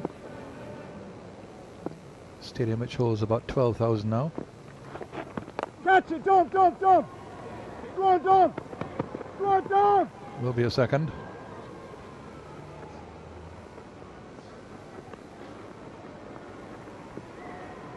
Yeah, I think once the word got around as well after that first game, those believing that it was just past cricketers having a bit of fun. I think the first game being so close.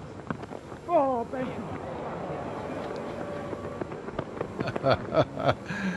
Nixon completely foxed by that one.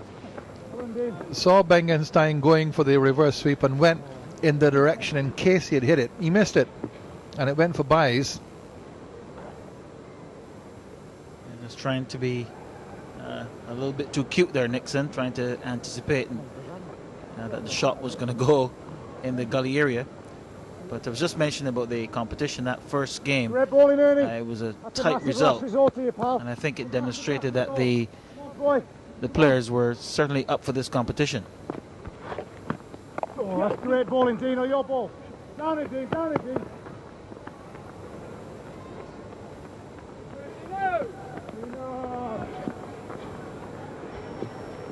Dean Headley giving chase there. He's been another one who is suffering from an injury, but not so serious that he wasn't able to play. If they were at full strength, perhaps he wouldn't have played. Yeah, he's a little bit distressed there.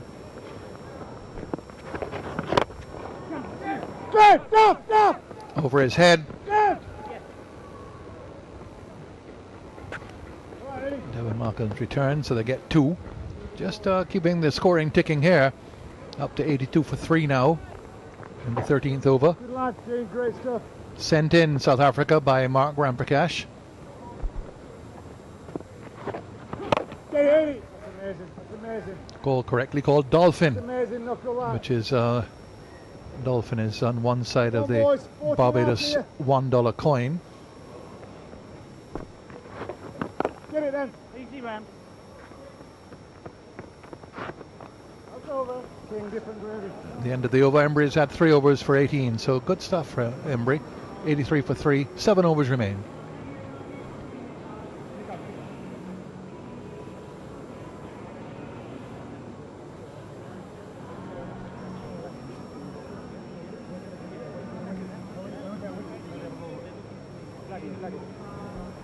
Well, with the injury to Dean Headley, Ramprakash is obviously trying to split up his overs, maybe not put in too much stress on Dean Headley, but as I say that, he's now asking him to come and have a bowl.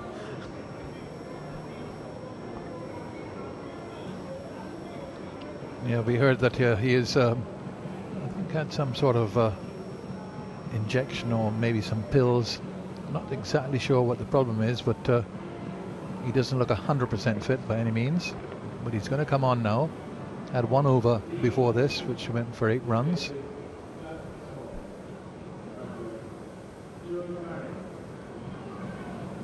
Which is quite similar to the bowler he's replacing, Gladstone Small. His 1 over going for 8 as well.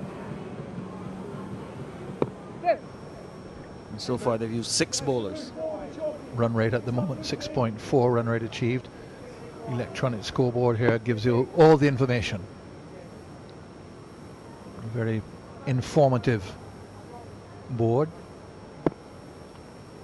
that keeps you up to date. Starts with a wide. And that board tells you everything. Rate achieved, overs remaining, bowlers analysis, even gives you the replays as well. Installed for the 2007 World Cup, which its ground was redeveloped for.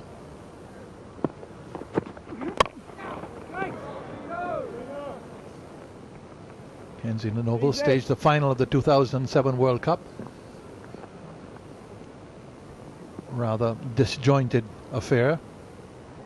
Went to late in the evening and all sorts of confusion as to when the match should have finished. In fact, it finished in virtual darkness. There were no lights here then. There are now, of course. And it also will be the venue for the World 2020 Championship. Fine fielding. Mar Ramprakash at backward point. That would have been 4, I think. Hit really well by Klusner. But he's denied Klusner consistently in that area from that shot. Yeah, that's about the 2nd or 3rd time he's effected that save from what appeared to be a really well-timed shot. He got a run anyway, but Headley at the top of his mark now, just really pulling on all the resources.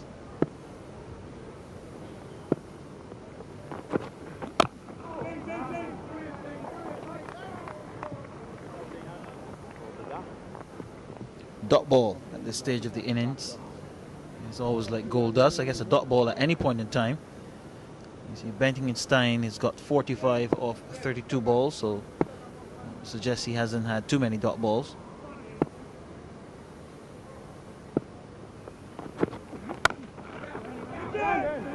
Just past. Will they think of a second? They'll have to hurry here. A good strong return and a good accurate one as well from Graham Hick in the deep, but these two batsmen still engaged in first-class cricket in the county championship in England, and fit enough and fast enough that they make it.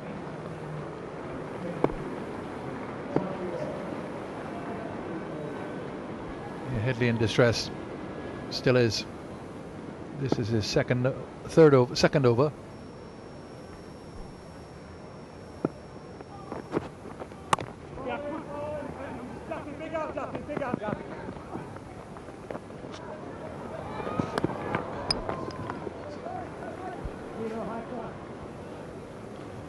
Again, the aggressive running, taking on the arm of De Freitas, not quite as strong as Graham Hicks.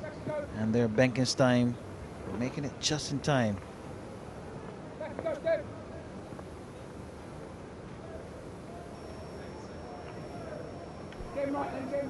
So Benkenstein now on 49.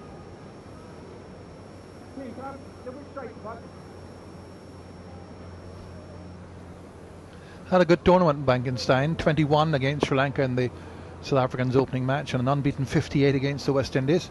Didn't bat in the match against England. It's over, left hand. That's the end of the over. So 14 gone, 90 for 3. Benkenstein 49 and Klusner 19.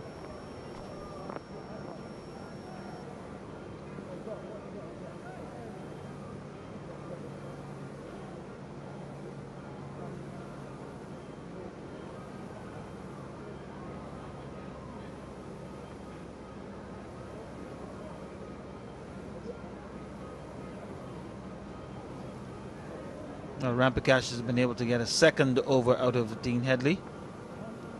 And I guess he'll be hoping just to get another one from Gladstone Small. And that will certainly take care of that 4 over allotment in that area. And yeah, look at Headley just at that backward square position, still obviously having some discomfort But Rampakash just about spelling it out here now for Milton Small, exactly what he wants. Well, there's an ambulance has been in position near the players' dressing rooms all the way through the competition. There it is. So anyone who needs attention, and Headley looks as if he needs it. He came into this match, he really had to press himself, only came in and to play for England because of the several injuries. Came here with 14 players and a player manager, so 15 in all. Gladstone Small, the player manager. Dean Headley will be happy when it's all over. Nice sea bath tomorrow before heading up back to England tomorrow evening with the teams. They leave tomorrow evening. Here's Small now.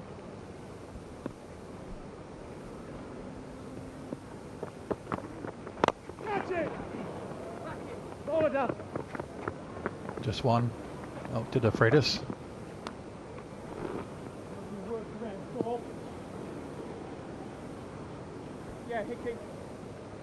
So Dale Benkenstein on 49 now takes strike from Gladstone Small.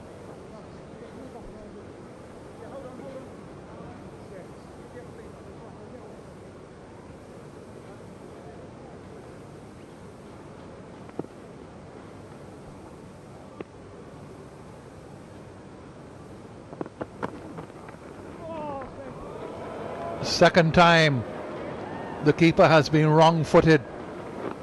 Seeing Benkenstein going for that little sweep shot, this time off a quick bowler, little shovel shot. And Nixon too clever by half. On 2 occasions now, it's been very productive to miss the ball. And Small not impressed. And he's the manager of the team. So Nixon better had be careful. But really anticipating much too early on 2 occasions and giving away buys. Straight down the ground. De Freitas has it in control. Suggests a single, but it's enough to carry Benkenstein to his second half century of the tournament. Applause from his teammates there. Unbeaten 58 against the West Indies, and now a 50 from 53 minutes, 37 deliveries. Partnership now up to 58. We're in the 15th over. So 5 after this, 5.5 overs remain. 96 for 3.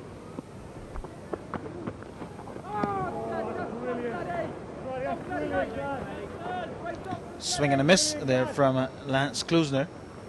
I must say last evening he was timing the ball really well, although all the attention seemed to be on Callahan.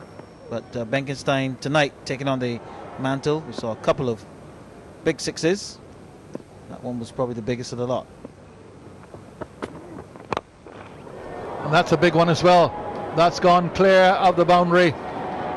Lance Klusner landing into the construction area. There's a lot of construction going on here at Kensington Oval on the eastern and the southeastern side. And he's cleared that long off boundary with a typical Klusner shot. That was the one he was attempting the ball before and missed. This time made a connection. So that brings the 100 up for the South Africans. 1 ball shy of 15 overs.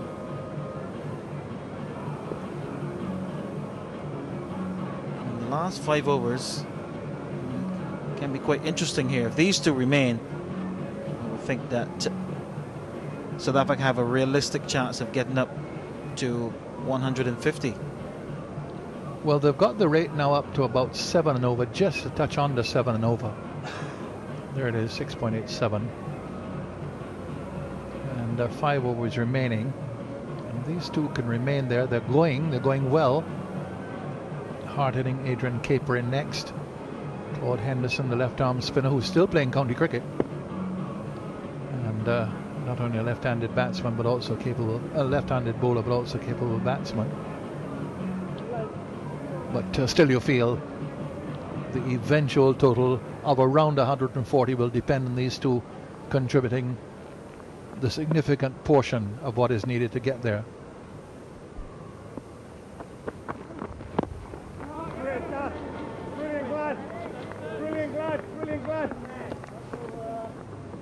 So 15 overs gone, there are 5 remaining.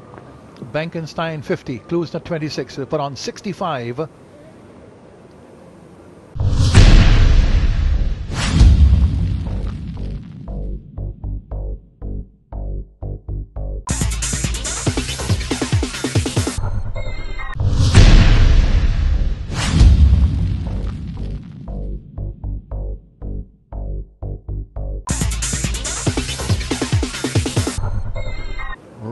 Just around 6.8 runs an over, 6.9 thereabouts. And on a nice, clear, relatively cool evening here. I say relatively, all things are relative. And the temperature would be around perhaps 28, maybe a little bit lower than that, degrees Celsius.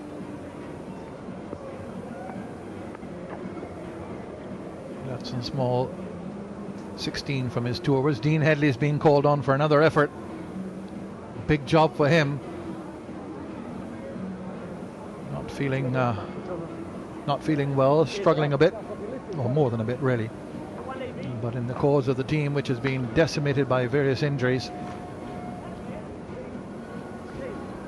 he's up for it. 2 overs to him for 15 in the commentary box with 5 overs remaining. 103 for 3. Andrew Mason, and with him will be Wayne Daniel.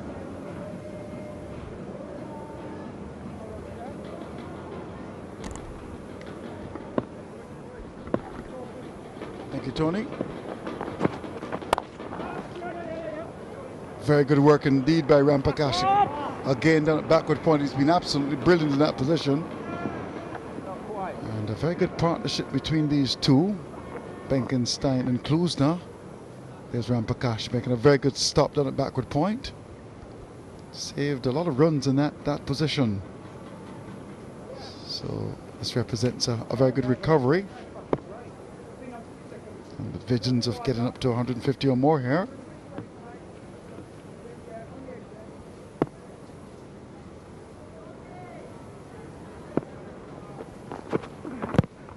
Very well bowled indeed by Headley. Right in the block hole. He actually followed the batsman. Hello, Wayne. Yes, Dean Headley would have played a lot of one-day cricket in England. If he stayed as Grunk Benkenstein, he probably would have gotten 4 wides for that. A wide and then the 4, but followed him, Dean Headley.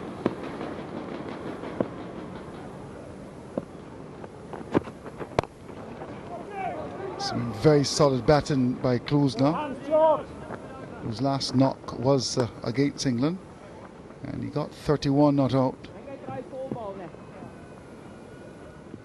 So gone up to 28. Benkenstein is exactly 50.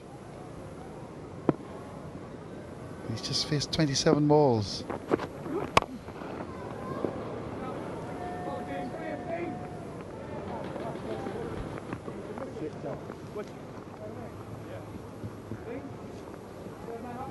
Benkenstein before this match had 79 runs, highest of 58 not out.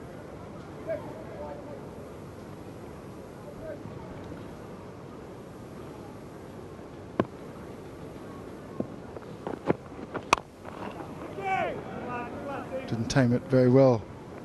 Kloosner. His 3 matches producing 58 runs, highest of 31 not out.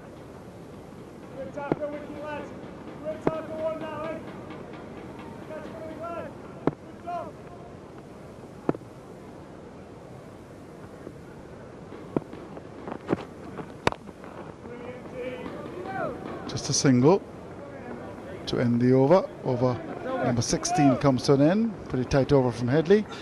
South Africa 109 for 3. That was a good over for England. Just about 3 runs in the over. No boundaries in that over.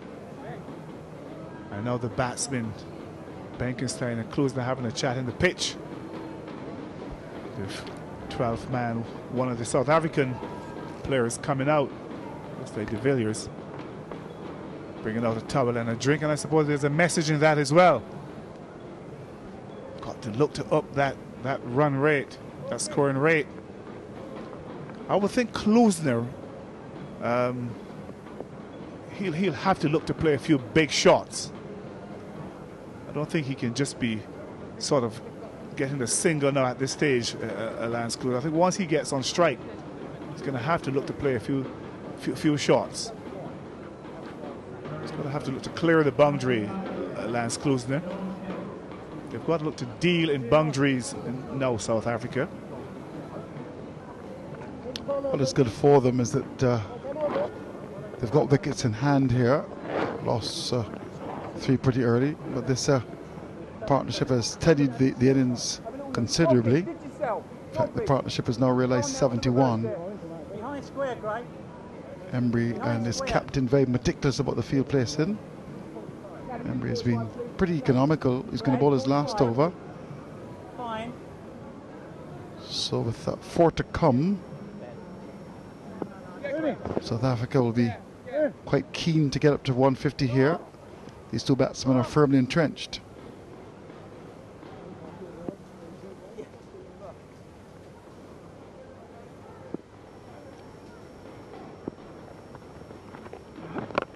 That's in the air. Catch could be taken down at mid-wicket, and it is. So that's a good wicket to get. Embry comes back and strikes. Benkenstein goes for 52, and that certainly is welcomed by the English supporters who are here in their numbers.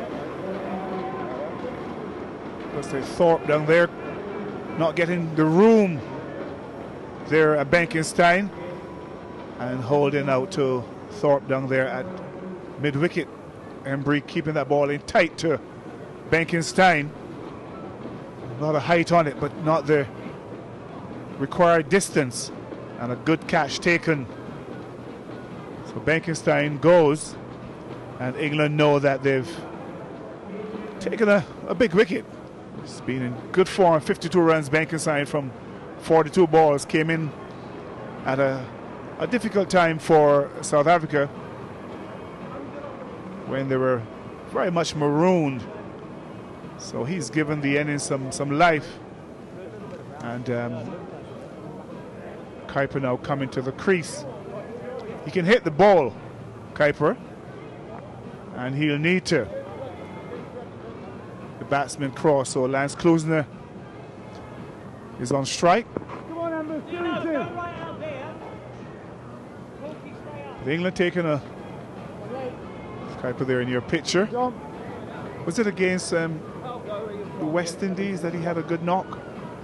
He actually battled very well in that match. Got 62. 62. But I'm quite interested in the strike rate in the 2 matches. It's 149.06. That's an impressive strike rate. The batsman crossed where the catch was taken.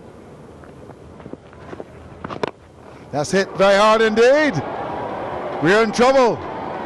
What a wonderful shot by Klusner. High over the top of long on. He's a big, strong man, and he gave that ball a whack. Yeah, Embry looking to get that ball up into the block hole, not quite there. Length, full length. Good. We'll be looking for 2 here. Keep up, big arm. We'll get it comfortably.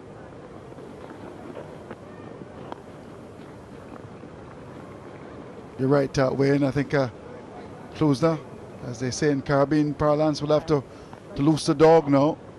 Yeah, he's got to go. He's got to look to play a few shots. He's been there now for some time. He's got to look to clear the boundary. But he goes again. Another big hit. Wide of long on. Tremendous shot. And giving umpire Van Holder a lot of work to do.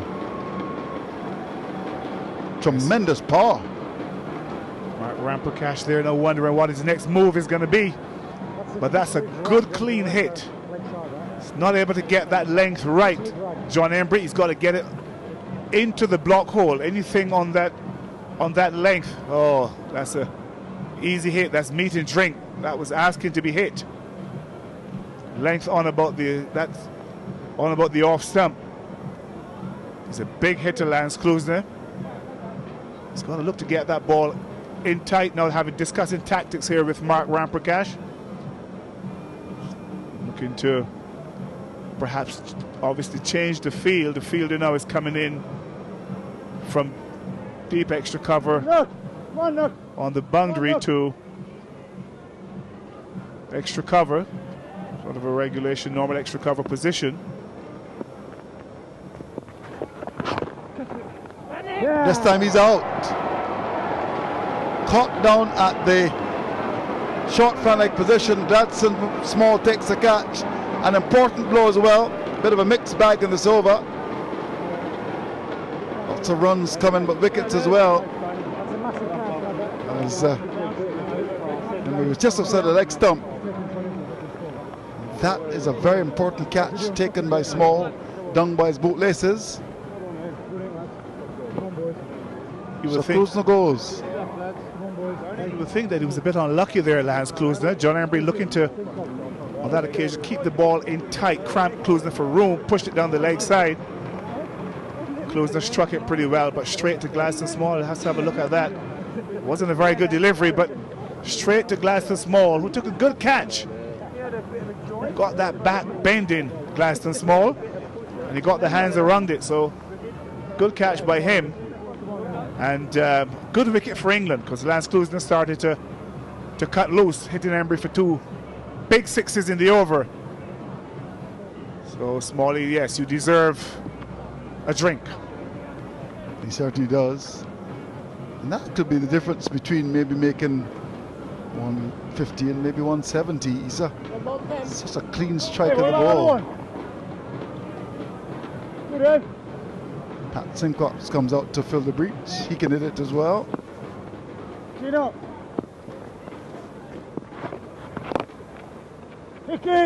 And we'll be pushing for 2 here. I suppose the old legs won't get him back for the second. Embry completes his 4th over. At the end of over number 17, South Africa 124 for 5. Yes, they've got to look to finish now, South Africa, with 3 overs to go. Fortunately, for them 2 new batsmen at the crease. Benkenstein gone, 15 runs from that last over from John Embry, but he also picked up the wicket of Lance Klusener. Klusener hitting him for 2 big sixes. So losing a couple of wickets now, South Africa, at a crucial stage when they started to just was looking to push on to get some momentum. 2 new batsmen at the crease, and Simcock and Kuiper. I think it's important for Simcock to look to give Kuiper as much of the strike as possible. He looks a good striker of the ball, Kuiper. So Dominic Cork comes back into the attack. He started along with Devon Malcolm, and bowled very well, very economical. Just over costing just 9, rate of 7.29. So we start over number 18.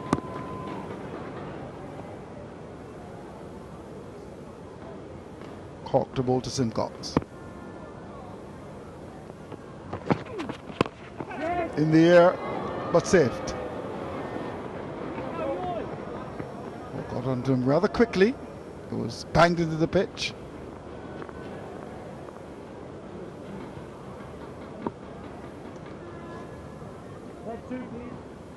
Aggression here by Dominic Cork. I suppose that they're going to target Simcox. It's a good short ball. It was at Simcox, and it was quick on to him. Did him for pace. Lucky that he didn't top edge that to the keeper or one of the fielders in the circle. But Dominic Cork now still looking to press home the advantage here even further for England.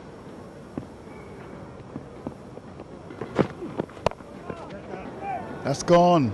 Split in the field. Oh, even the work of the fielder coming across from the fan leg position, can't stop it. 4 welcome runs for South Africa. Malcolm couldn't get the stop in down on the boundary. The line was wrong and he was punished.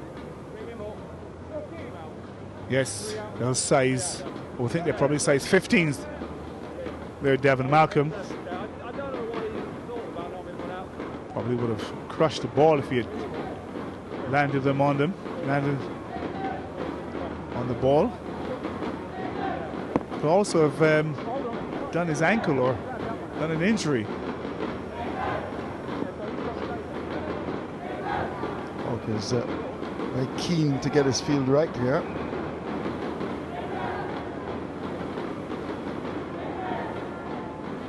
He's got 4 men on the onside.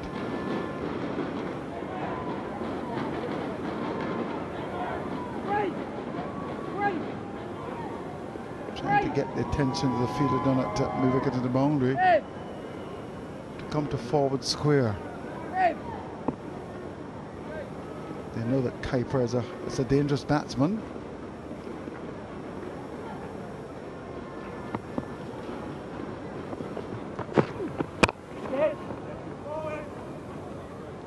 Just a single. Length on that occasion was good. It was in the block hole. Yes, he'll be looking to get the majority of his deliveries in that area, dominate Cork. And if he does, it's going to be difficult to score boundaries off him.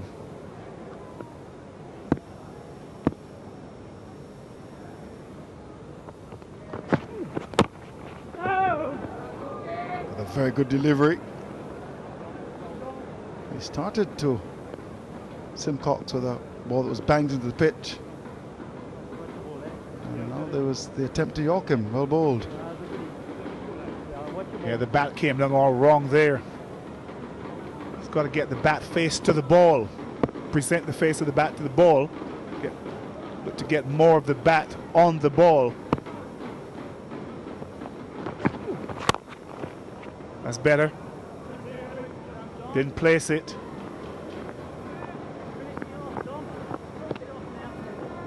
It's a big man, Pat Simcox. Should be able to clear the boundary, but Cork is trying to deny him that by getting that ball right up there into the block hole.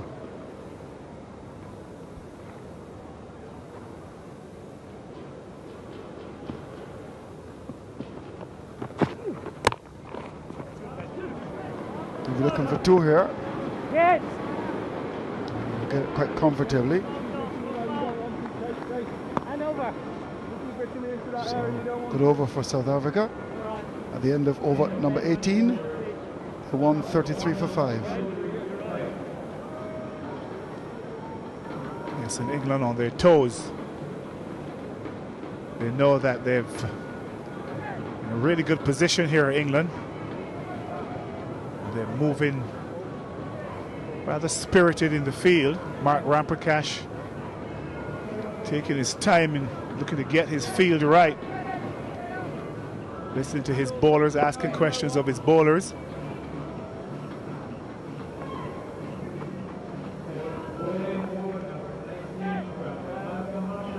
So Headley will come back into the attack, facing Embry, whose last over was interested in that 2 wickets fell, but he also conceded 2 sixes. England would love to restrict South Africa to under 150 here, having won the toss.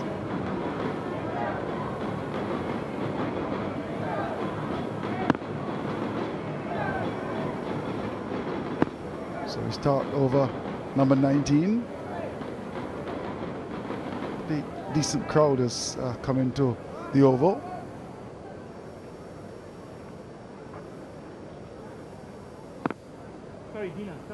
Considering the fact that West Indies are not involved in the finals.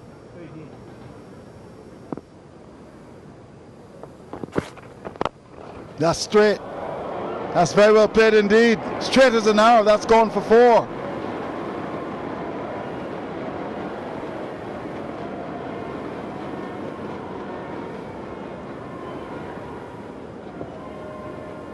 Good shot from Simcock.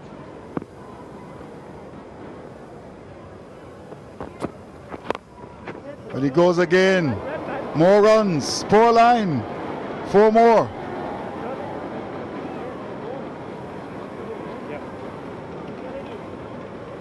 Listen, Dean Headley just strained down the leg side there, yes. Was driven, ball was driven back past him for 4 the previous delivery. And on that occasion, just looking to keep the ball in tight to Pat Simcock, strained down the leg side.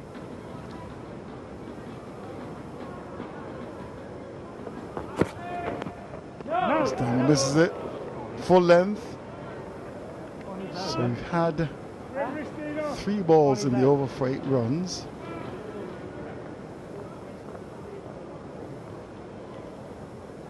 It's a better length and line from Dean Headley.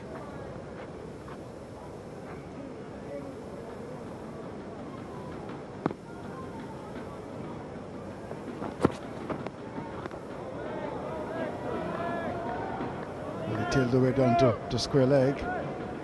At least saw him coming. Good bowling from him. There was a lot of movement as the bowler was coming in, trying to offset him. But he certainly kept his head there.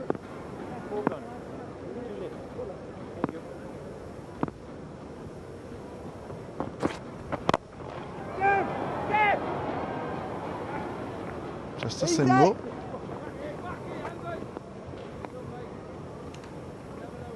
Certainly been a good comeback by Headley in this over, having conceded 8 from the first 2.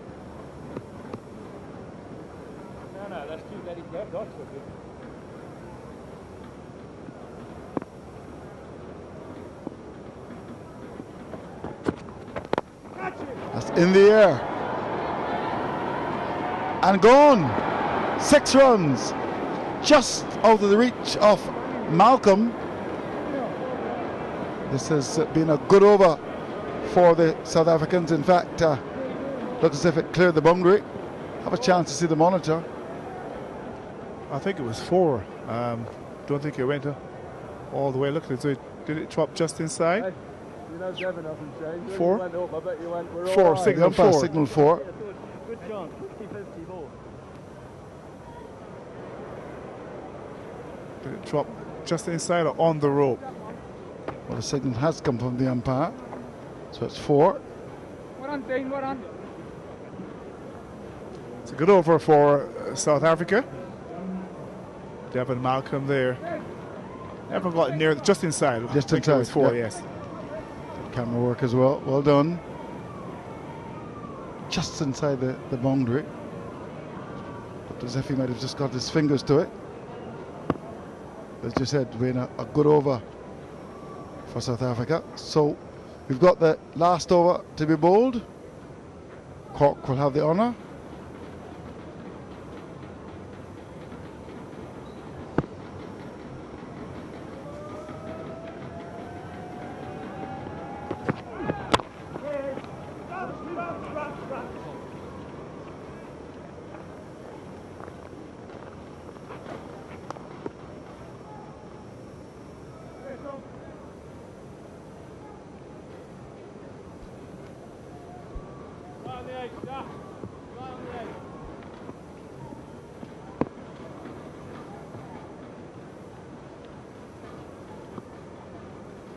South Africa would love to get it to at least 160 here.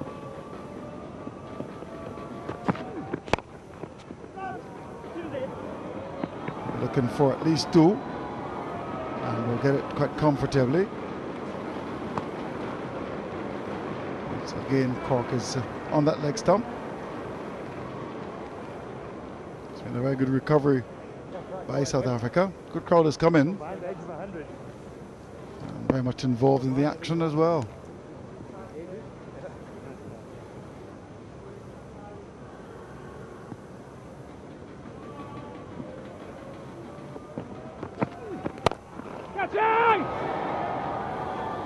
Just a single. I'll tell you what, I'd have claimed it as the best of all ever. They'll be looking for boundaries here. The problem is that they're just Few deliveries left now. That's 150 for South Africa. Yeah, that was the ball to put away to the boundary. It was a length delivery from Dominic Court. But Kuiper could only get it down to the fielder at long on, straight to him.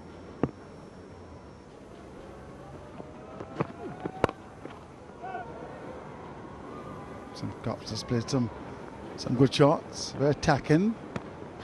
There's 2 to come now.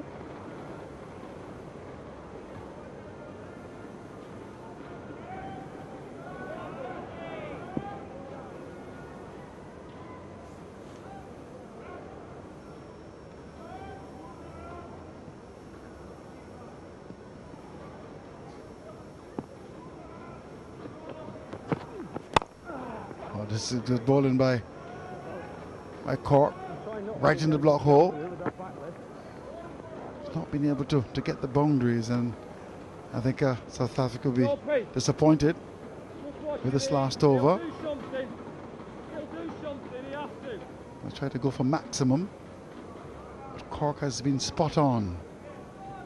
So just 1 to come now.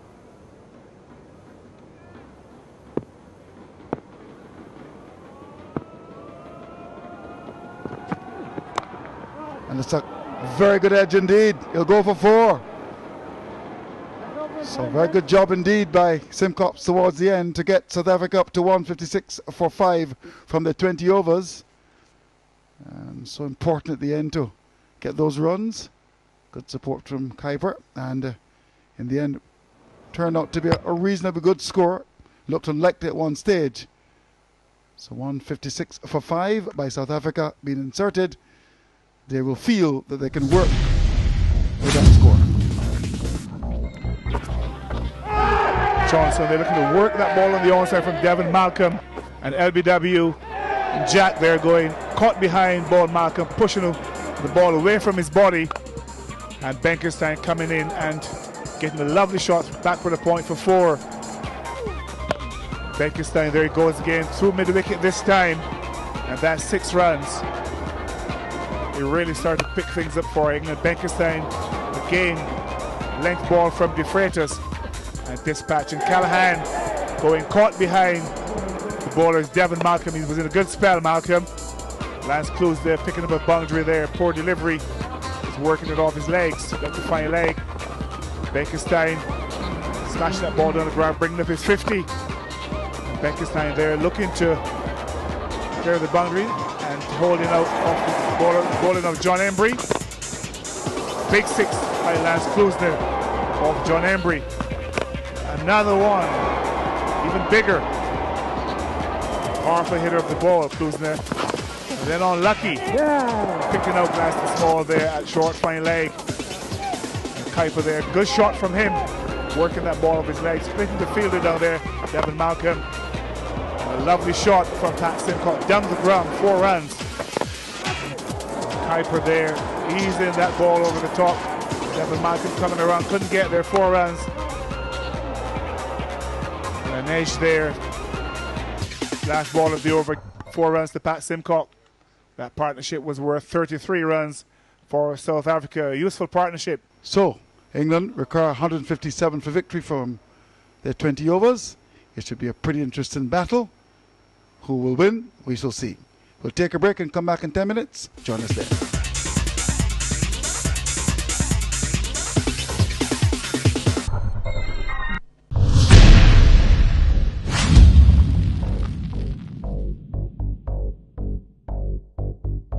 The legend begins. Who will reign supreme? 4 great teams, head-to-head. That's right. Cricket Legends of Barbados present 9 nights, 12 exciting 2020 games. England, South Africa, Sri Lanka, and the West Indies in a winner-take-all Clobi Cup. The legends: Sir Dave Richards, Carl Hooper, Graham Hick, Hashan Telakriatni, and Lance Klusner. Barbados, the legend begins. Come be a part of the legend.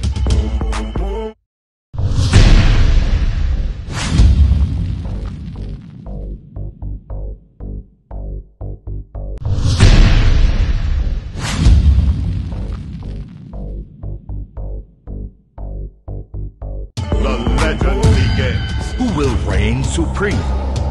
4 great teams, head-to-head. That's right, Cricket Legends of Barbados present 9 nights, 12 exciting 2020 games. England, South Africa, Sri Lanka and the West Indies in a winner-take-all Clobi Cup. The legends, Sir Dave Richards, Carl Hooper, Graham Hashan Telekratny and Lance Klusner. Barbados, the legend begins. Come be a part of the legend.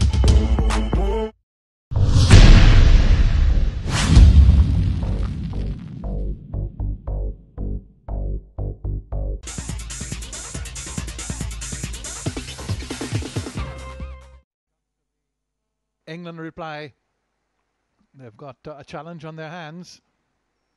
157 to win.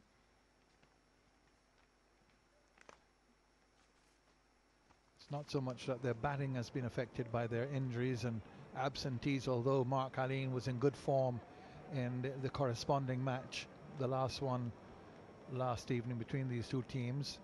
England had already qualified. South Africa won that match to qualify for the final. Aline was in good form, top scored, but he's had to go back to England for personal reasons. Darren Gough, a bowler, out of the team, the main bowler. Neil Fairbrother is also out with an injury. But England's main batsmen, Mark Ramprakash and Graham Hick, are fit. Graham Thorpe coming in, left-hander, will open the batting with Philip de Freitas. So the target for them is 157 from 20 overs at a rate of just below 8 runs an over. And it will be Dawson who will start off the bowling for South Africa. Yes, Thorpe looked good in that first match. Played a good knock.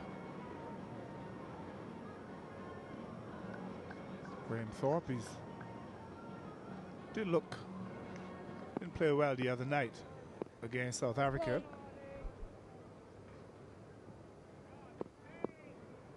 A bit casual, but sure we'll see a different approach tonight from Graham Thorpe.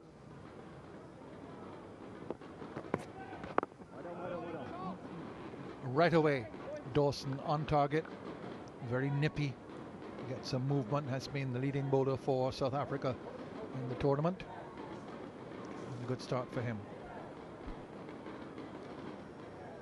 Yes, Dawson, like Devon Malcolm, who opened the bowling from this end for England, getting the ball to come back into the left-handed Thorpe.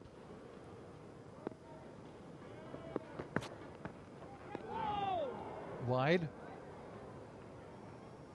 Too much swing for Dawson.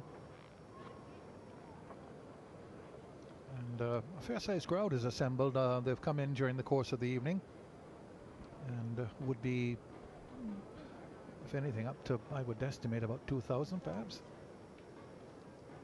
which is for a match not involving the West Indies a pretty fair turnout.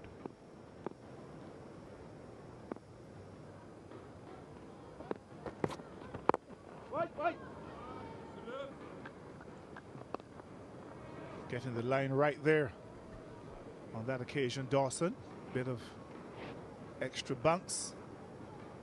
Thorpe not able to pierce the offside field. He's got to look to get that ball on about off stump, Dawson. He's getting the ball to swing into the left-handed Thorpe.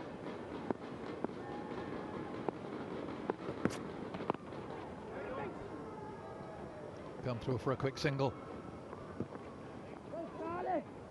Leg by. So a couple of extras, a wide and a leg by. Getting England going. Fanny de Villiers medium pace. Lance Klusner the same thing. Dave Callaghan. And then the spinners. Pat Simcox off spin. Claude Henderson and Peter Stridom left arm spin. Wide again. Too much swing for Dawson, starting wide and going wider. He's got to control that swing. Yes, Too wide. Got to get it a little bit fuller. It's got to get the line right as well. More on that middle and off stump. Well played. De Freitas getting off the mark. The first run coming from the bat.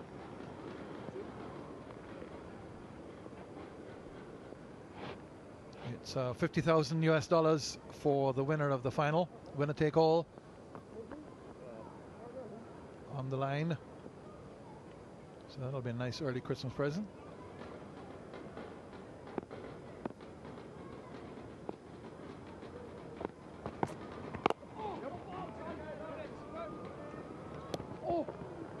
Well backed up.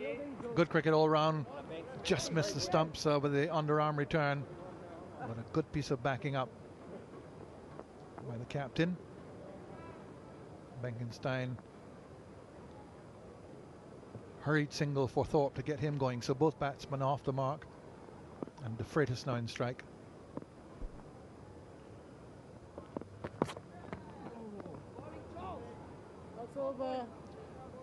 Movement here for Dawson, the outswingers. 5 without loss. Yes, De Freitas there, having a waft outside the off stump on a couple of occasions. It's a first slip in place. He's going to have to be careful, De Freitas, but good movement away from the right-hander Dawson and into the left-hander Thorpe. Just not getting the line right. And the left-hand, right-hand combination can put most bowlers off, so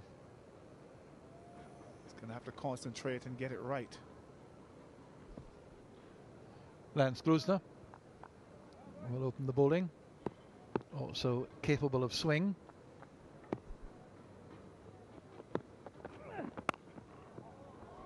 Nicely played by Thorpe. Think of a second, but not there.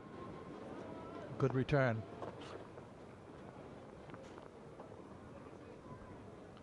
Dawson, who took a very good catch in last night's match against England. Match leading up to this one. Running back from short fine leg over his shoulder.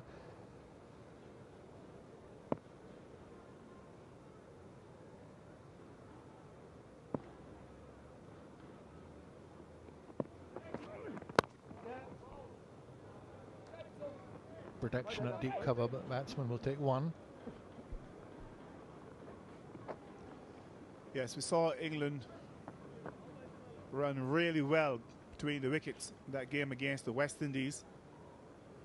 Pretty much ran the West Indies off their feet. And it looks as though they're going to be looking to do that here again tonight.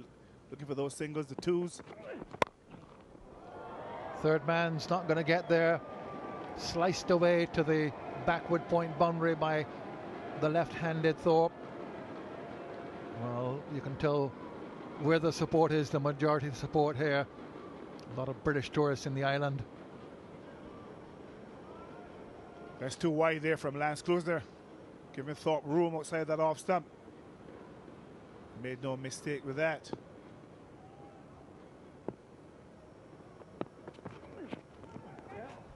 That could go over for it will. Now, was there a bit of a glove onto it? Yes, there was, because it raced away. Not off the middle of the bat by any means, but past the keeper for another boundary. So 2 fours off successive balls here from Glusner. Good start for England. They've moved on to 15. But yeah, I think what Glusner was trying to do there was to keep the ball in close to Graham Thorpe, but straying down the leg side. Just getting a glove on that. Oh, wrong-footed Johnson. Another boundary, but a good delivery from Glusner. Should have been a catch, but the keeper just seemed to be wrong-footed. Weight was on the right foot, and the ball flashed past his left-hand side. Yes, he got the length of the line right on that occasion. Glusner. A bad miss there by the keeper. Thorpe was looking to turn the ball on the onside. And I suppose Johnson, the keeper, was looking for the ball, thinking the ball was going in that direction.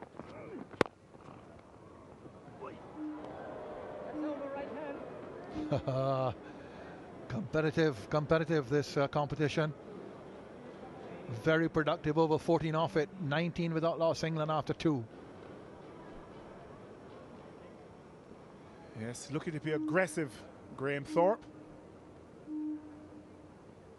Looking to score as freely as possible the first 6 overs when the field restrictions are in place. Just the 2 fielders allowed outside the circle. And 14 runs from that last over. A bit unlucky in the over Lance Klusner. Wide again from Dawson. He's now had 3 of them. Just looking to compensate for that outswing, perhaps just looking for a ball coming into the right-hander. Got it wrong. You can see the action there changed.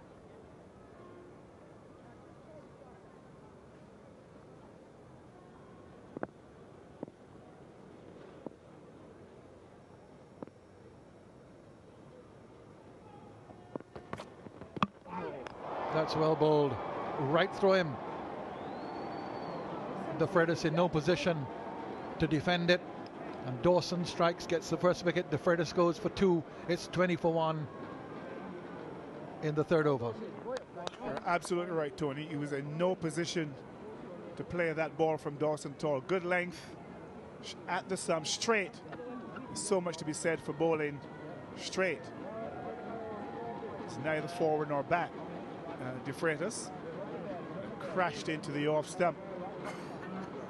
So South Africa striking. That's what they wanted. Get among the wickets early. Get the new batsman in, Mark Ramprakash. Dawson swinging the ball. If he can get it right early on to Mark Ramprakash, it might cause some problems. Looked as though it came off De Freitas' pads onto the off stump, but it was a straight delivery, good length at the stumps, bit of in swing, and De Freitas not equal to it at all.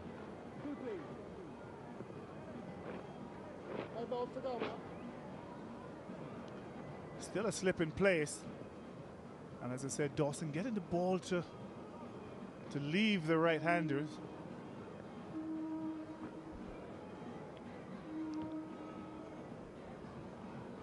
England pads just need a little touching up, we feel. With some blue paint. Now Dawson. No. They're putting a second slip now, South Africa. So looking to attack. Good first ball to Mark Ramprakash. Had to defend it. He did so well. Just wants to draw him forward, Dawson. Should be looking to just draw him forward. No. And no swing there. That one just going straight through. Just get it a little bit outside the off stump. Just to bringing him forward.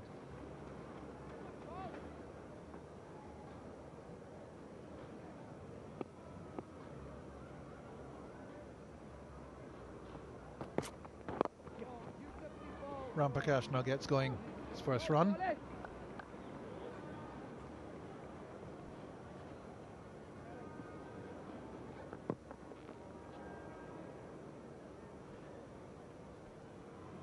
Brings Graham Thorpe into the strike now. 100 test matches, Graham Thorpe, during his career.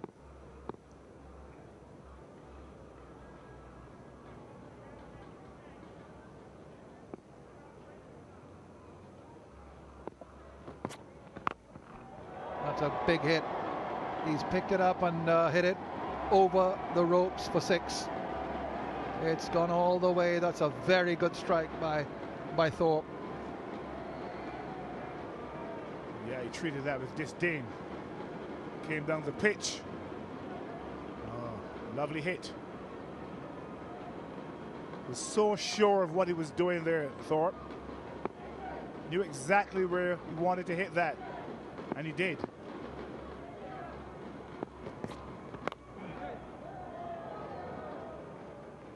Sliced away to third man.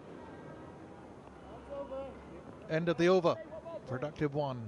28 for 1 from 3. How did you rate him as a player, Coach Thorpe? Very good, in fact. Very, not an attacking player, but a well-organized player.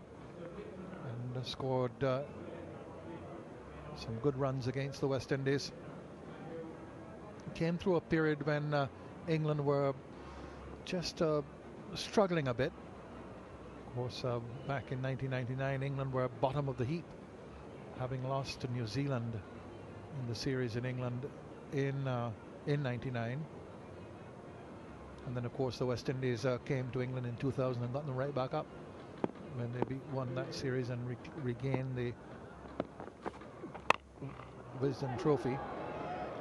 Sliced away down to third man. There'll just be a couple here. Ball not going to carry.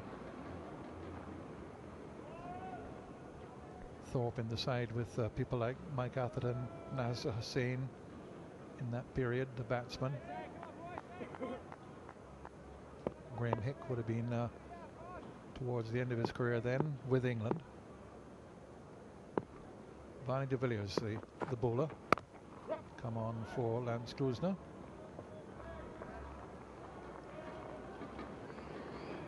Yes, he's always looked a very compact player.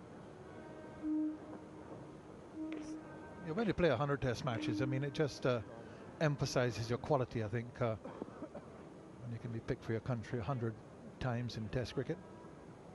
Not many people have that record. Just indicates consistency.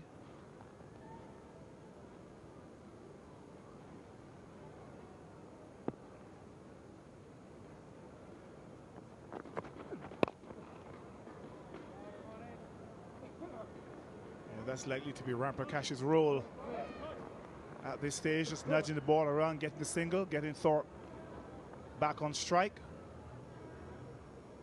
He's playing quite nicely, quite freely, looking to go over the top. The first 6 overs, giving the innings the necessary momentum.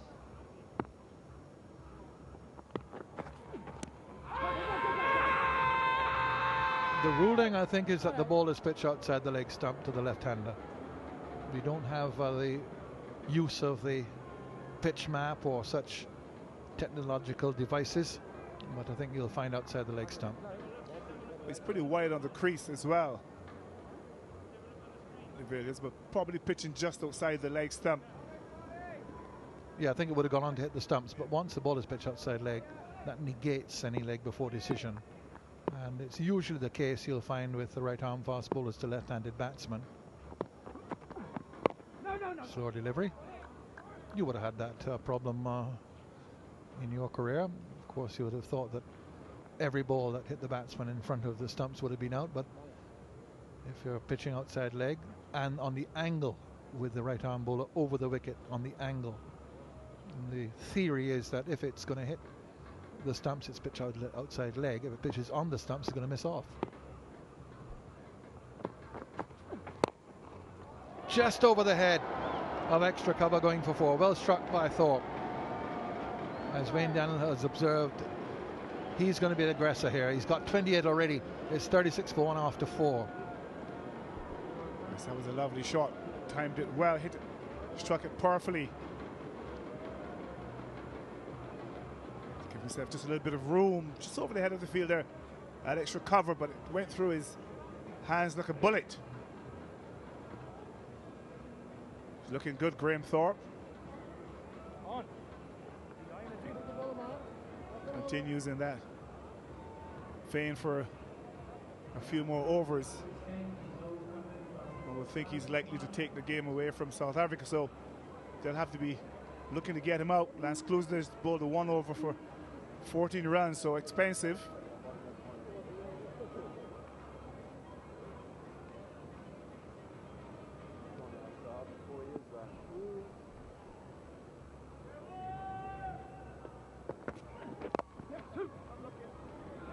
call is 2 right away. Might even be 3. Not quite. Tucked away on the leg side by Rampakash. Very attractive player, Mark Rampakash. Didn't make the most of his obvious talent at international level. He certainly has made the most of it at first class level. But just over 100 first class hundreds now, past that mark during the England season of 2009.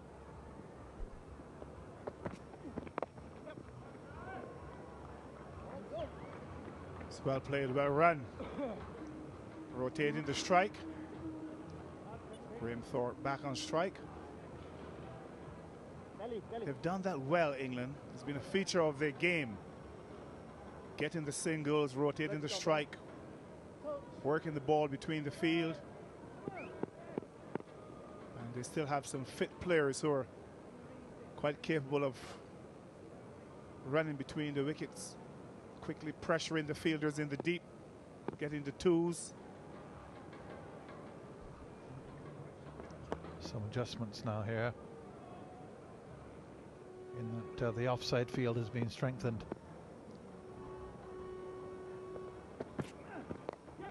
And right away he bowls on the leg stump, comfortably put away. Bad delivery from Klusner given the strengthening of the offside field.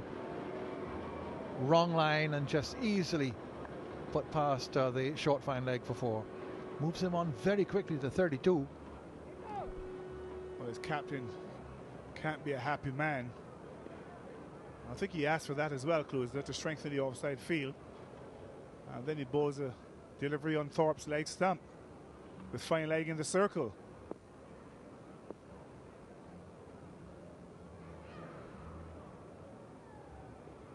What's he asking for now? He's called he's having a word, I think, with Pat Simcox over in the offside field.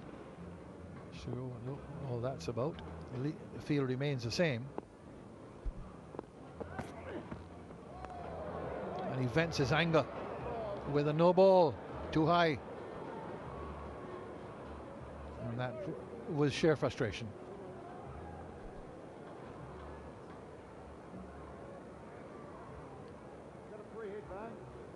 Yeah, it's a difficult field to bowl to, I would think. No mid-wicket. In the air, there's a catch here, should be taken. It is. So Klusner gets his revenge and Thorpe goes, but he's done the job which he was sent out to do. He's hit a quick fire 32. Skyer for Benkenstein, holds it securely. Second wicket goes for 44, halfway through over number 5. Yeah, it looks as though he just sliced it. Thorpe didn't get it in the middle of the bat. And offering an easy catch there to Benkenstein. And he held on to it in the end. Took it low, but held it. And South Africa getting their second wicket. But as Kunakosia said, Graham Thorpe giving England the necessary momentum. 32 from 19 balls.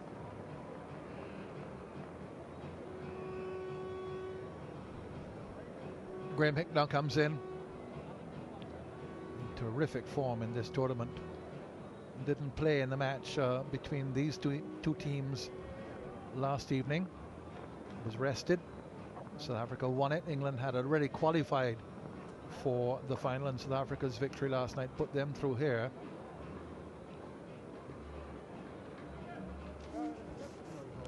Made 156 for 5, South Africa in their innings, having been sent into bat by Ramprakash, the England captain. So Klusner gets the wicket after taking a bit of a hammering.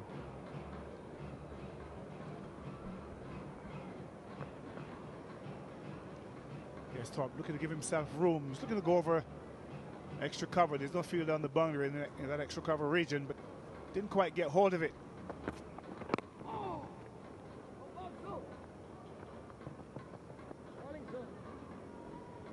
Now brings Hick into the strike. played beautifully, Graham Hick, in his matches so far. Strikes the ball really well. Of course, another one who's been playing county cricket up until recently, retired from first-class cricket last season. Years of very noble service for Worcester in the county championship. In fact, had a pavilion named after him this year in tribute to his contributions.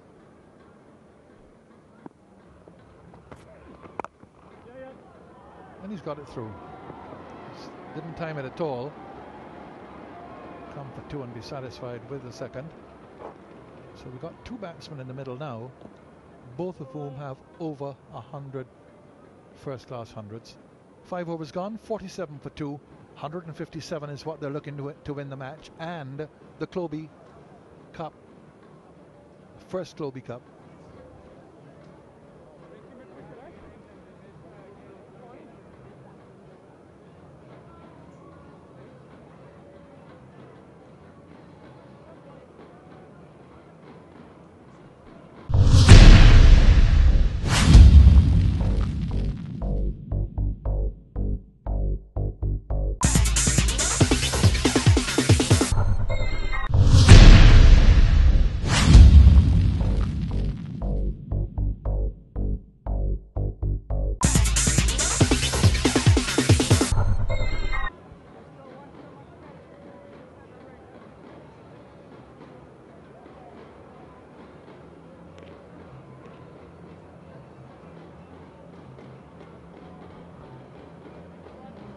So 47 for 2 then. And the dangerous Thorpe having gone, but the run rate achieved so far is just over 9 and over. So a good start for England, but they've lost 2 wickets. 2 key batsmen in now as De Villiers is pulled away. But there'll just be a single to Ramprakash in the commentary box now for the next 5 overs. Andrew Mason is with Hendy Wallace. Thanks again, Tony. That wicket may have just settled the South Africans a bit. They were pretty much unsettled by that onslaught from Graham Thorpe. 5 fours and 1 6 in his 32 of just 19 deliveries. And this is a big partnership for England.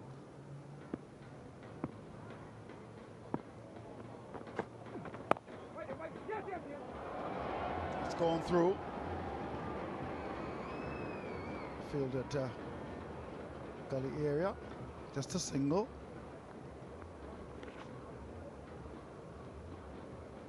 So they've got their top batsman in. Graham Hickey's batted very well. Ramprakash is a perfect foil.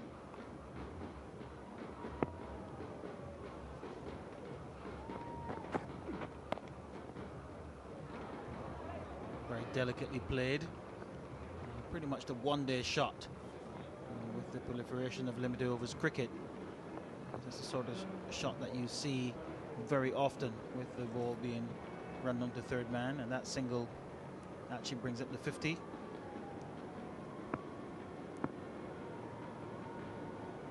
So good rate here by England.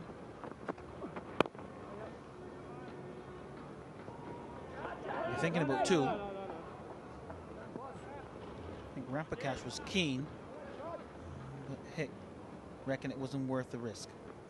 I suppose Ramprakash was keen because the fielder was Jack, who was not the fastest by any stretch of the imagination. A big man, very big indeed, Jack.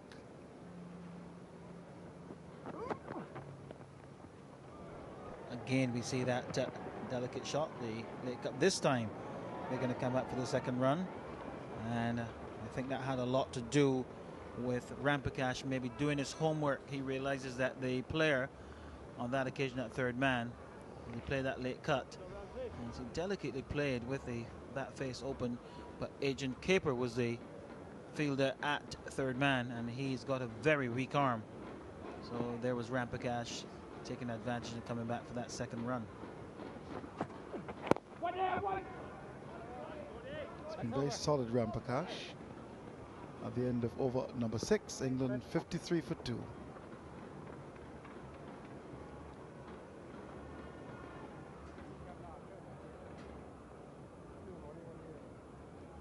So the rate is good. It's 8.8. Thanks to the dash and Thorpe.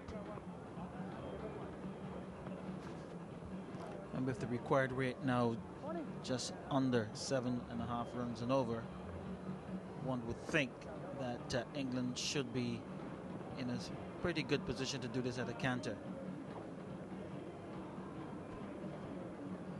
So Klusna, whose first over costs 14, switch to the southern end. It's a bit expensive. Got the important wicket of Thorpe.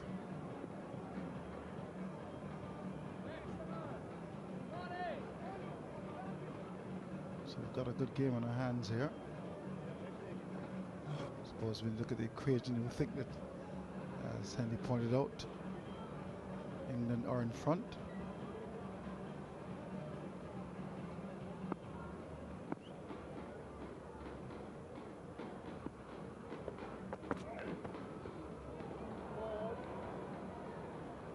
A ball called by umpire Van Holder. Yeah, clearly way over the batsman's head.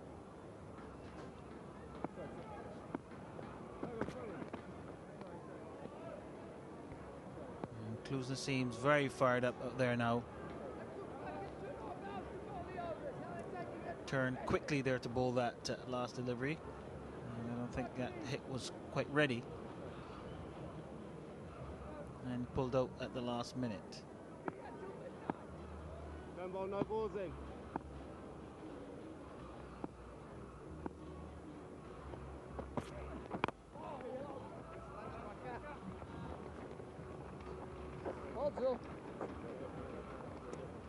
It's been a good tournament for Hick. He's batted very well and has been England's top batsman.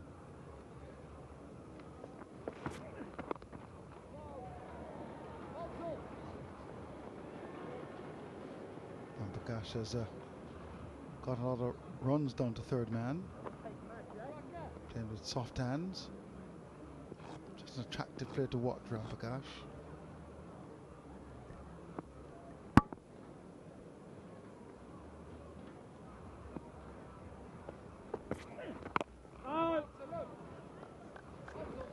Klusna's upped his pace a bit, and remember after his first over he seemed very annoyed. There was a possible catch that went between the keeper and slip, and ever since then he's certainly been very fired up, very keen to bowl the short ball.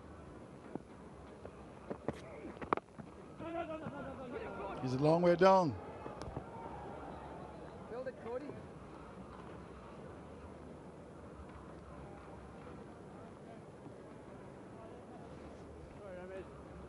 I think he got back in time, but good aggressive fielding.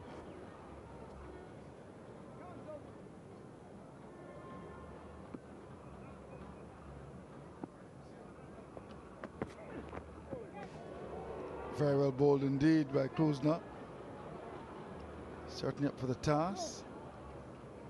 Pace and a bit of bounce as well. Hick just rocking the head back there, that extra bounce, and this pitch, as we've mentioned before, does have a little bit more bounce than the other two pitches.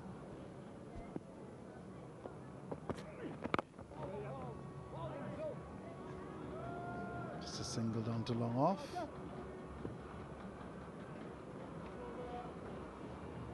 Hick has been quiet so far. We come to the end of over number 7. England are 57 for 2.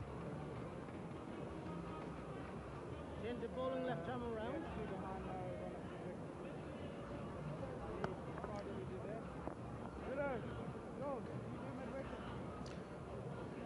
Well, for me, this is going to be the key moment of the match. Claude Henderson, the left-arm orthodox bowler, who's been very economical in the tournament. unlike most of the other spinners that we've seen, he tends to bowl the ball extremely slowly and more or less inviting the batsmen to force the ball. So he's not giving them any pace to work with. It'll be interesting to see how this pair, who are two pretty good players of spin, how they will counter Claude Henderson.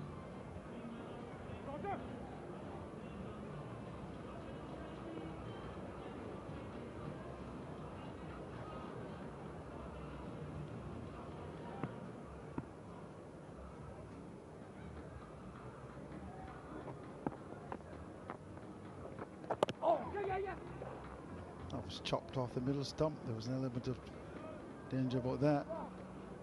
His economy rate has been pretty good so far. Yeah, the economy rate in the tournament so far is 5. And that's good for a spinner in 50 over cricket. 2020, that's excellent.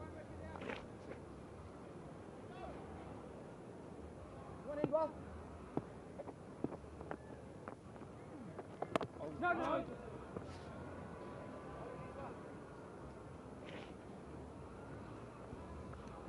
Immediately, Claude Henderson right on target. All about the leg, boss. Inviting gap there on the leg side.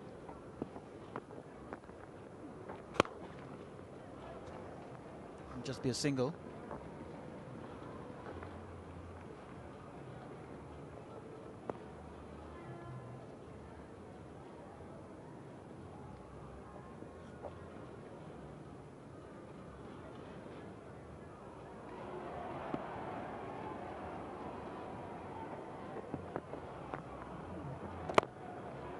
Yes, his control has been very good, hence the economy rate.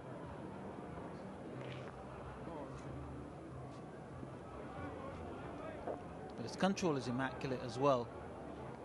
And that's where the real challenge is for Henderson, trying to keep that ball dry.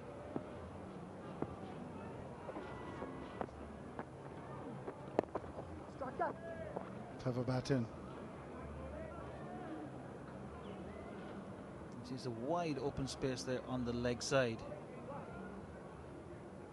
The three fielders on the boundary and no one in front of the bat saving a single on the leg side. So plenty of real estate there for the batsman, but such is the control of Henderson at the moment. Oh yeah! Oh, big appeal. South Africa thought they had their man there. Henderson's over was economical.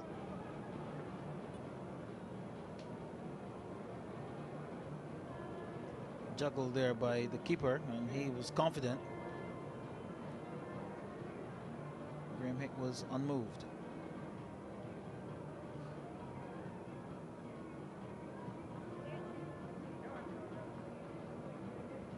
They certainly thought that he had an edge onto that. It was a very good delivery. And South Africa looked very disappointed that he wasn't given. Umpire John Holder.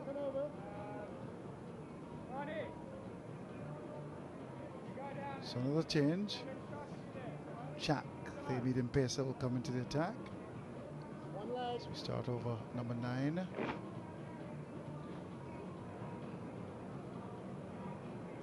The rate required now has gone to 8.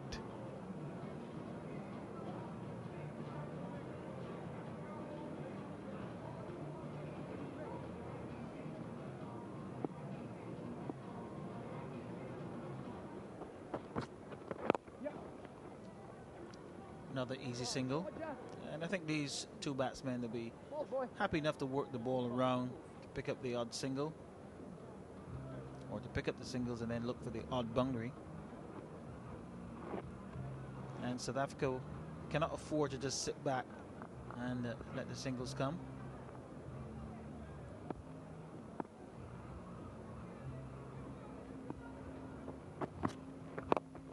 That's full, and that's just been put away. Poor delivery. And through cover, very well played indeed.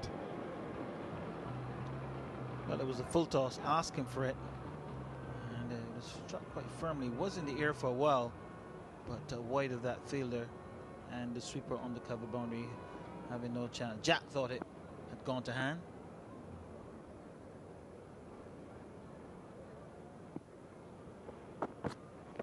No!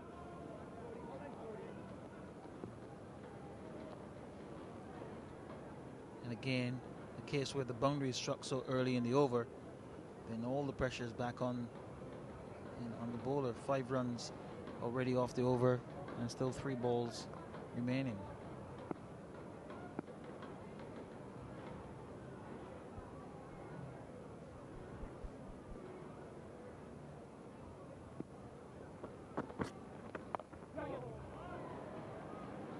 Single down to third man.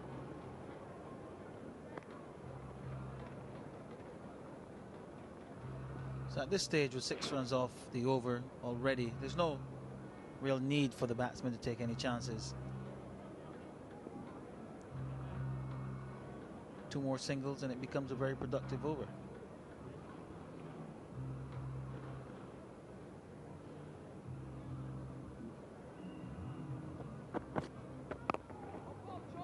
Very well bowled by Jack. Bakash, who's on 14, has been quiet. Partnership that is now put together 23.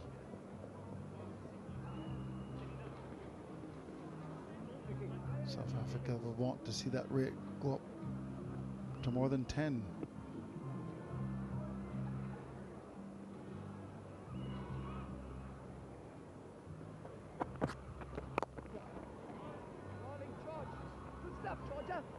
They batted so well, they've been very clever. They've picked up lots of singles here at the end of over number 9. England are 68 for 2.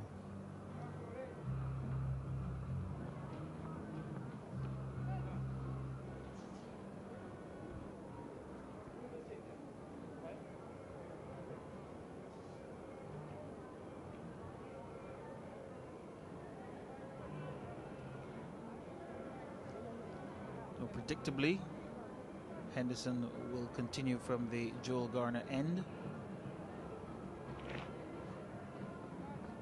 That equation now, 89 required of 66 balls. England will be trying to get that equation a little bit closer.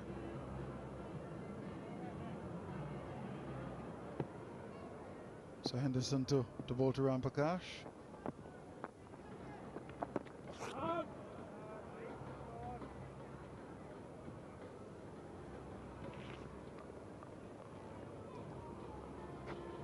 Trying to get the ball into that wide open space on the leg side.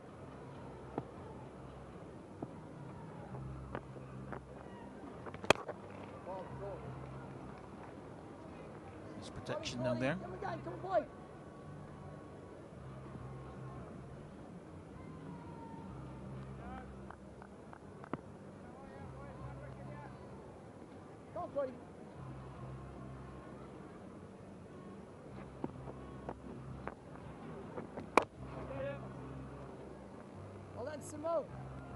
Trying to cramp him for room there is Henderson. He's already won a huge appeal in the previous over for a catch at the wicket. And trying to maybe cramp him for room with that arm ball. He's trying to maybe get Graham Hitt to chop one onto the stumps.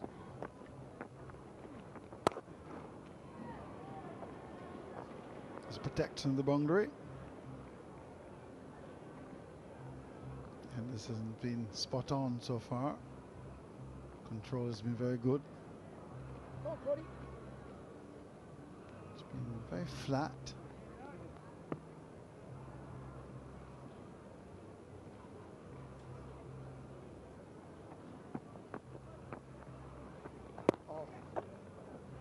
That's the area. They'll be looking for 2 on this occasion. Well placed and well run.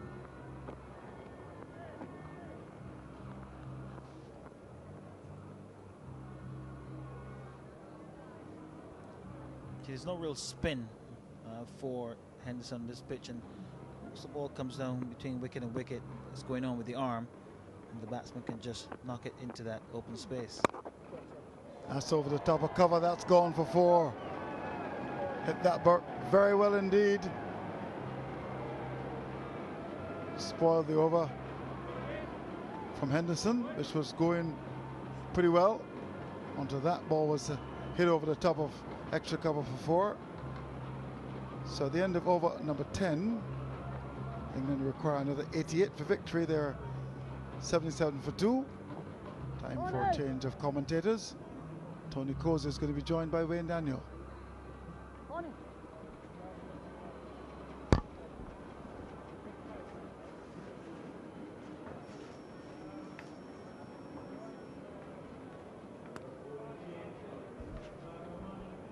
Thank you, Andrew Mason. Need exactly 8 runs and over now over the last 10 to get up to that 157 which they need. 2 top batsmen in for England. Ramprakash on 20, correction, Ramprakash 17, hit 20. Ready, Hindwa?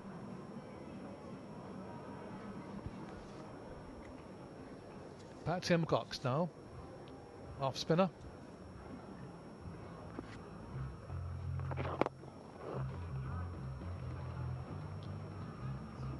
Yeah, these 2 England batsmen looking control. I think they need a wicket now, South Africa. They need to get rid of one of these batsmen, get a new batsman in, just to transfer some pressure on England. Yeah, they thought they had Hick off Henderson caught behind. Big confident appeal, but umpire Holder didn't move and neither did Hick.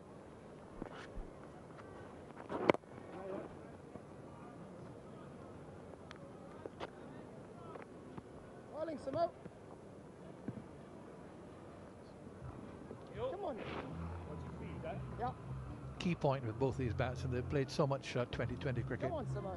They read the game well, they know what's required, they know how to get the runs. 2020 cricket, as it has evolved, no longer considered just a slogfest.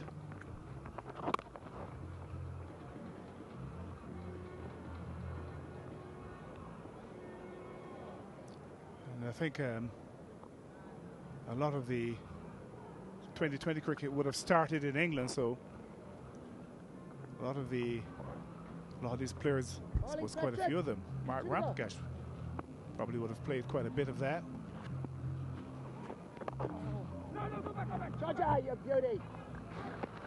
What we saw here in the Caribbean when the Stanford tournament first started, a lot of the players were slogging, felt they had to slog to score runs.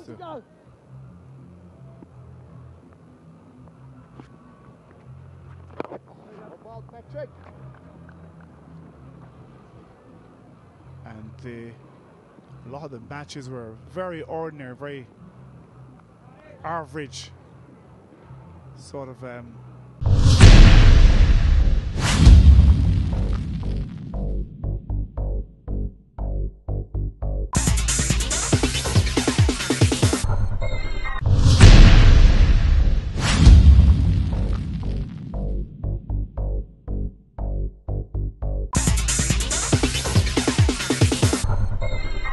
matches,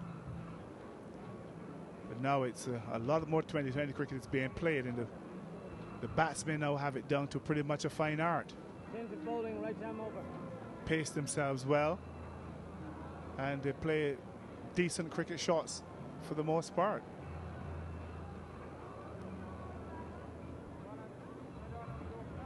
Long chat there between Ramprakash and Hick. They would have played so much against each other. Played together as well in the England team, and played against each other in county cricket. As you can see, the helmets there indicating their counties. The green of Worcester for Graham Hick and the brown of Surrey for Mark Ramprakash. Thinking to do for another county player, captain of Durham up to a year ago. Handed over to Will Smith this year. Dale Benkenstein led Durham to the championship, county championship, in 2008. Here's Fanny de Villiers taking over from Henderson. Good save. Partial, but enough to save 2 runs. Dawson very good in that position. Ball past him would have been 4. Deflection limited them to 2. Yes, good effort there by Dawson. Commitment. Saving 2 runs.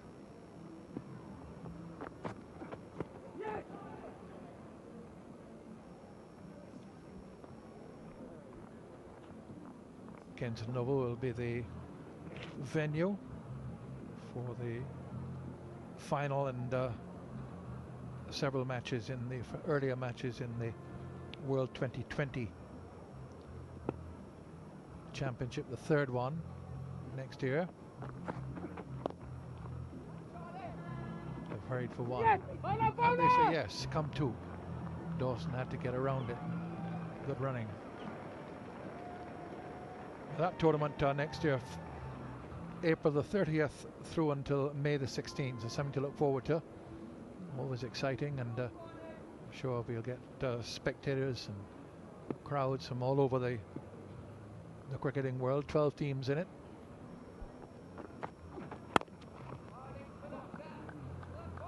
How many matches here again, Coach?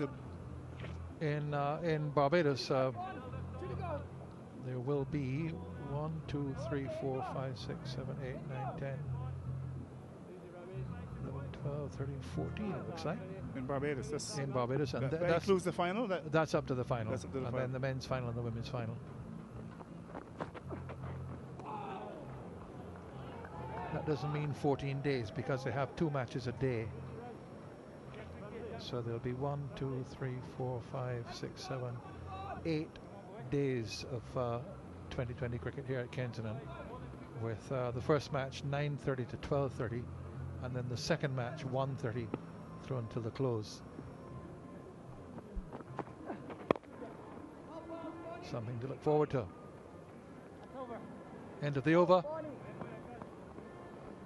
So we've had 12 overs gone now. It's 87 for 2, 70 more to go at a rate of just under 9 and over, 8.7 runs and over needed.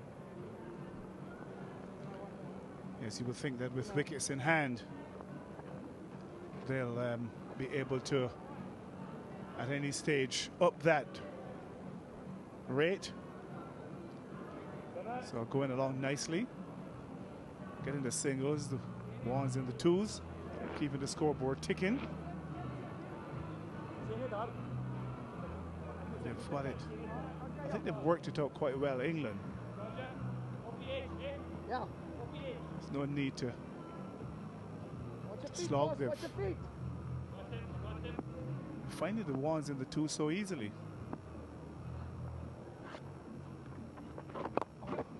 Well done, Claudie. Well done, Claude.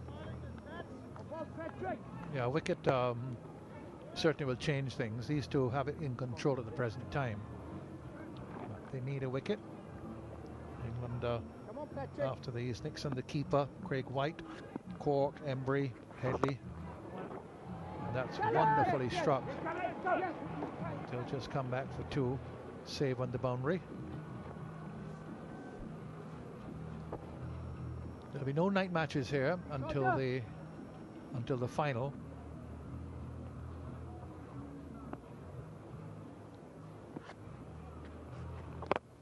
Lofted away and gone all the way for 6. A lovely blow by Graham Hick. Picked it up beautifully. We've seen those kind of shots from Hick during the tournament so far. He's been in fine form. Yes, he hasn't missed out on any of those. Once the ball is flighted, once it's up there, he smashes it out of the ground. Connects really well, Graham Hick. Partnership now worth 50 or 48 balls.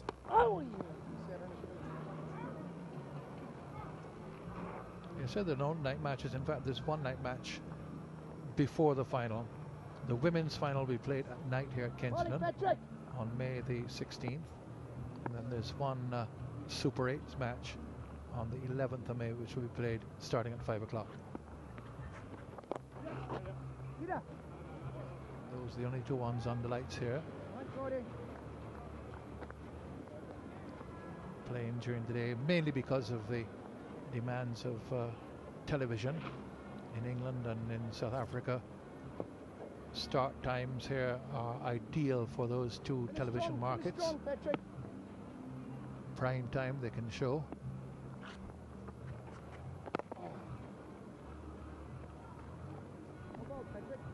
Productive over with that 6 to Hick, 13 gone, 98 for 2, Ramprakash 24 and Hick 34. Need a wicket, South Africa. You can sense now that they're under pressure, South Africa.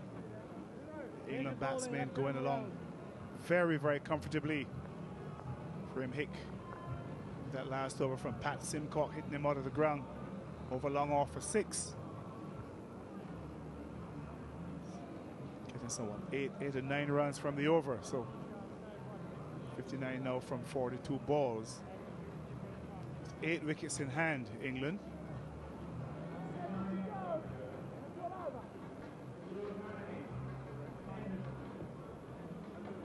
Changing bowling once more. Benkenstein, the captain, thinking here. Bringing back his left arm spinner, Claude Henderson. Another one, Henderson, who has been engaged in English county cricket until last season.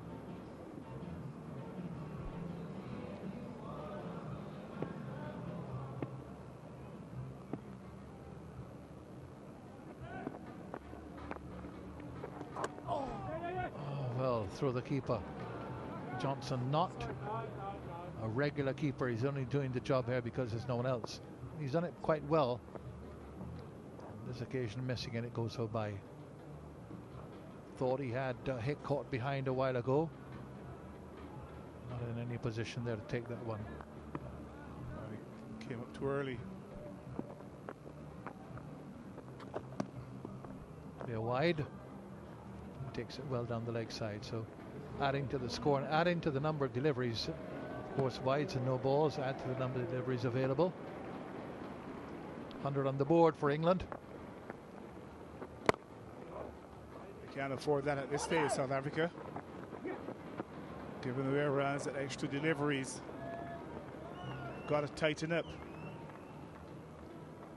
Might be a case now for bringing back Dawson, their strike bowler. They need 2 quick wickets. They've got to get rid of 2 batsmen quickly. Preferably these 2 for South Africa. These 2.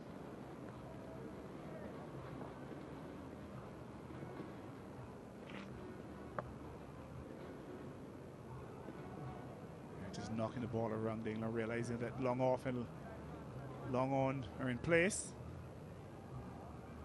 Easy single down there every time.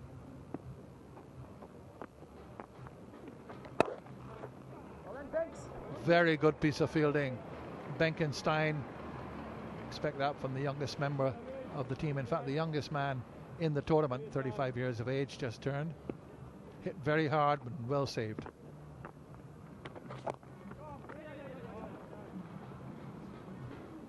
As well bowled that last delivery from Henderson to Ramprakash. He saw Ramprakash coming and just pushed it into the leg stump. Jump to 9, come on. Ramprakash was equal to it though, just worked it behind square for a single.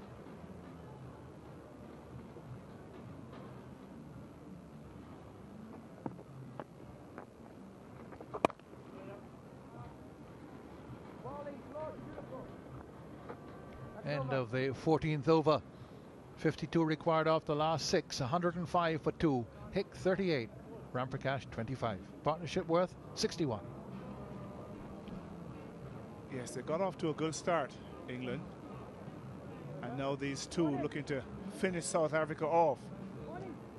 Both played well. Run well between the wickets. Graham Hick has hit a couple of lovely shots, finding the boundary. So they haven't been under any pressure at all. These 2 batsmen, Hick and Ramprakash. Steve Jack. Now to Graham Hick. They'll come for the single. They have to hurry the bowler's end, and worth the throw. Just the overthrow. Had the return hit. Could have been close. I think it's Caper out there. Yeah, looked at though Graham Hick was looking back. He was just a bit relaxed. Perhaps didn't realize the ball was coming to his end.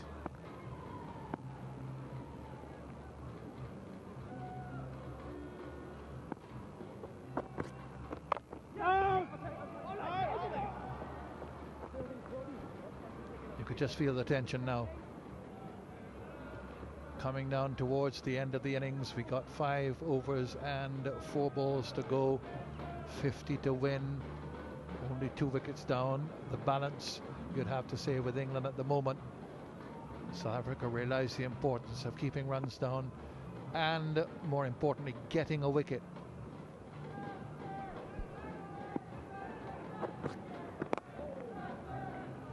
It's a well ball there by Steve Jack into the block hole. Got a single from it. Still able to get a run, Graham Hick. And you're quite right, Tony, they need a couple of dot balls, South Africa, or a wicket.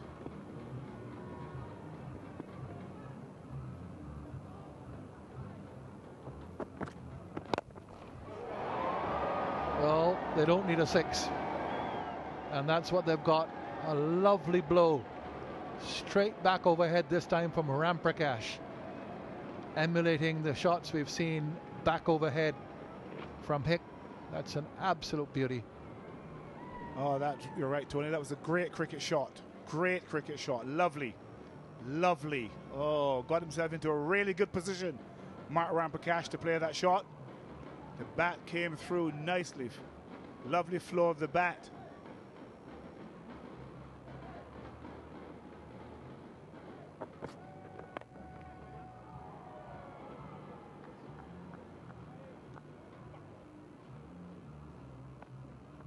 Yeah, they're going to just pick up a boundary every now and again. Yeah, just reduce the rate to 8 runs and over. Coming to the last ball of the 15th over, 5 to go, 42 required.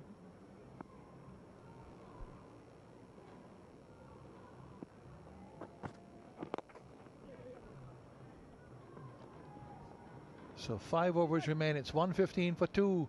England, they seek 157 to win. Hicks got 42, Ramprakash 32. Partnership worth 72 with 5 to go. So coming into the last 5 overs down to the home stretch. In this, the first Clobi Cup, the inaugural Clobi Cup, featuring these 2 teams, West Indies and Sri Lanka were the other 2, of course. Plans for this event to be made annual. They're talking about even expanding it next year. So that is all in the future. Here's Henderson now to Hick. Just tucked away for a single. Carry through to the end of the innings. Hendy Wallace is with Andrew Mason. Thank you, Tony. And England in cruise control at the moment. Just 40 runs required.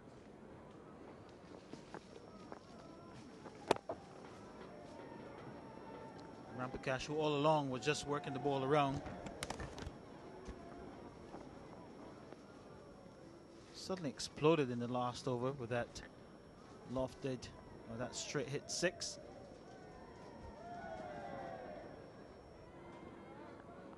He's obviously pacing it well, the standing captain this evening. I'd say he probably has one hand on that Clobi Cup.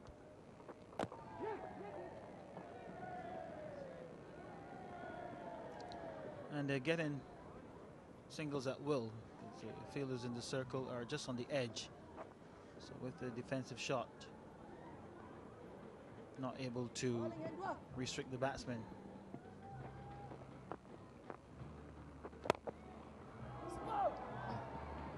That's a drive up towards extra cover. They'll get 2 for that.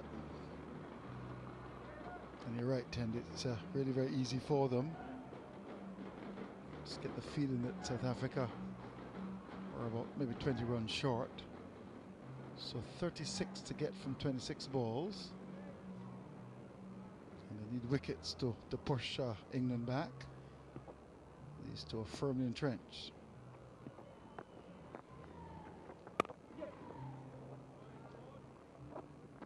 Again, straight to the fielder in the circle, but no pressure on the batsman. They're able to complete the single quite comfortably. It's almost like a element of resignation, Andrew, from the South Africans. Yeah, that's true. Especially when you look at the equation. What we've seen from these two is an example of picking up singles, just exerting tremendous pressure on the opposition. At the end of over number 16, England have won 23 for 2. Certainly the 2020 game, the men who feel it's all about brute force, it's all about getting boundaries. But singles are so important, as we've seen from these two. Tremendous exponents of working the ball and picking up singles. So I suppose the last mass now with Dawson coming back into the attack. He's bowled pretty well in this competition. You just get the feeling that it's all over. Well, he's got 2 overs left, Dawson, and we've seen him throughout this competition where he's proved to be a bit of a handful with the new ball, and he's shown that he's quite equipped to bowl at the death. Now, this is a slightly different situation where it's not about saving runs per se, because you've got 2 batsmen that are well set, and they've been scoring quite freely. His captain will be asking him to try and knock one of these men over with 34 required off 24 balls. We think that the batsmen are certainly favourites, and the batting team are favourites at this stage.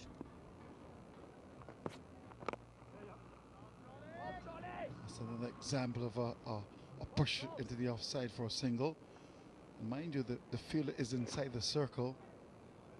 They're still pretty fit. The run has been very positive.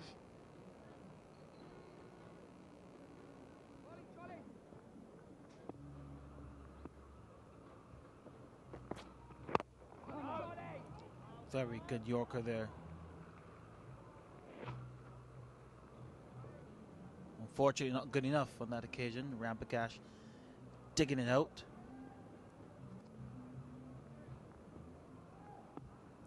Good for that South Africa if he could bowl about 5 of those. That's gone through. That's gone for 4. Full length outside the off stump and punished. Well, for me, that was clever batting. There was Rampakash expecting the bowler to go for the Yorker, just advance down the pitch to get to it on the full, and did just that.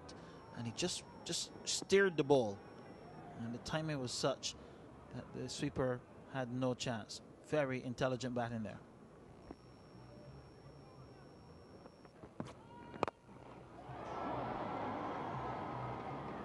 Just a single, but hit very hard indeed. And Dawson continues to bowl full length here,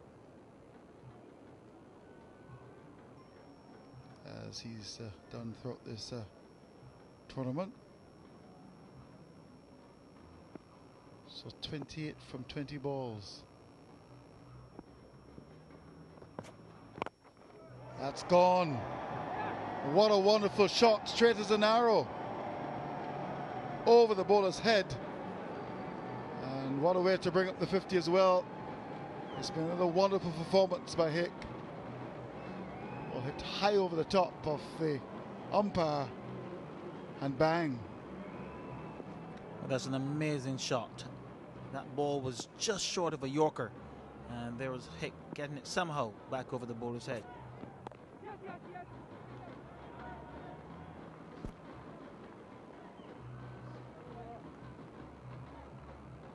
So the end of over number 17.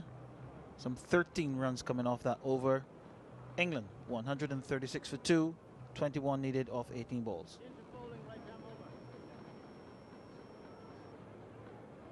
So they've scored an 8 per over.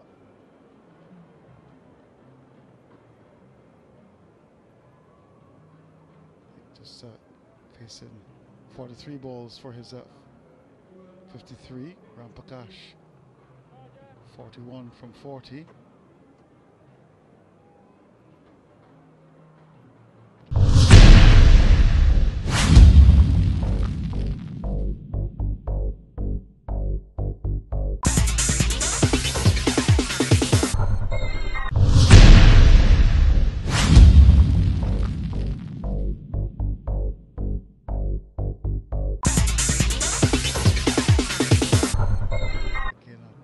Of very good batsmanship from these two. Fanny de Villiers will be trying to see what he can do.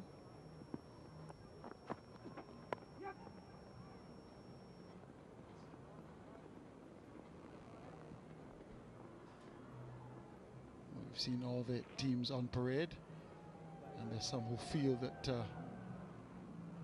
England is the best team in the competition. They're certainly proven it tonight.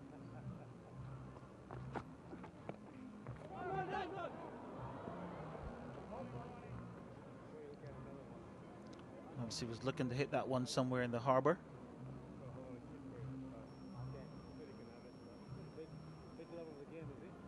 Could have easily dragged it onto his stumps. He wasn't sure where it had gone.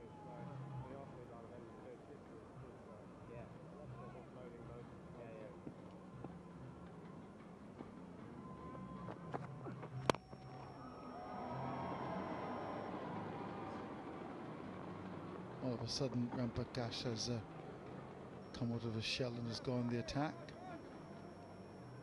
Really, he was just working the ball around. So 19 to get from 15 balls. An equation that does not favour South Africa. That's in the air. And that's gone. Some comedy as well. Got his fingers to it. But it's gone over the rope for 6. Well, that one was hit high. Probably got it high on the bat. But there was Callahan setting himself. He probably had another foot to play with. And then going with the one-handed attempt, just pulled him over the boundary. So a 6 for Graham Hick, which brings up the 100 partnership of just 80 deliveries. And that's gone. Well, they're really doing it in style now. That's gone to a wicket for 4. The young ladies are enjoying themselves as well. Well, every run now is met with a cheer, and if it's a boundary, you get a bigger cheer.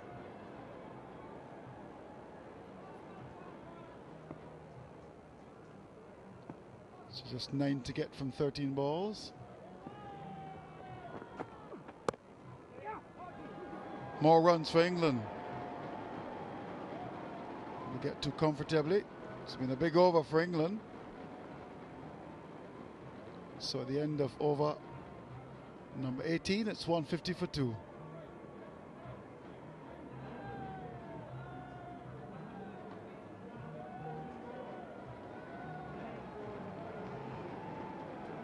So just 7 to get from 12 balls now. The rate required about 3 overs ago was about 8. It's now gone to 3.5. Very simple assignment for England. They've played some very good cricket all round. This is against the background that they lost their captain Darren Gough to injury.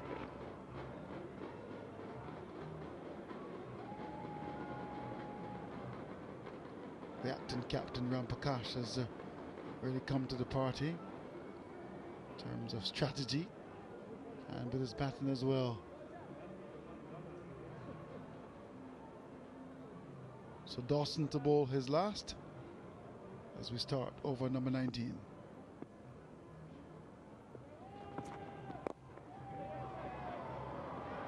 just out of the reach of the fielder. Got his hand to it, but couldn't hold on. Benkenstein again, the captain, and the one time he decided to get close in the circle, the ball just going over his head. Had he been back on the edge of the circle where he was for most of the innings, that would have been a straightforward catch. But when things are not going for you, they're just not going for you. But they're definitely going for this man in your picture. Acting captain, Rampakash on 44.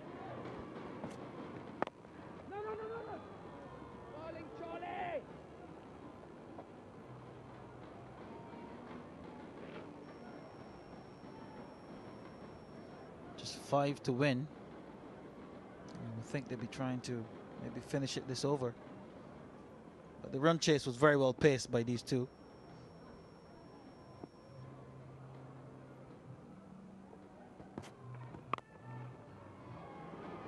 Very well played by Rampakash.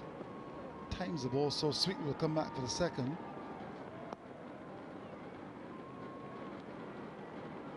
So just 3 for victory from 9 balls. And England are doing it in style here.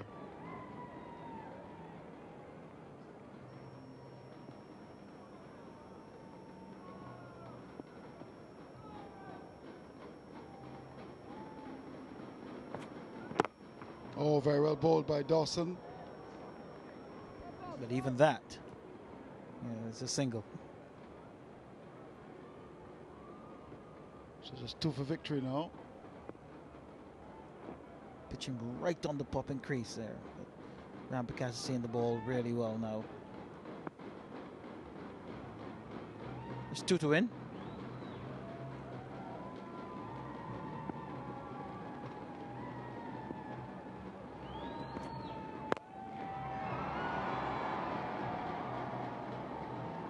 Make that 1.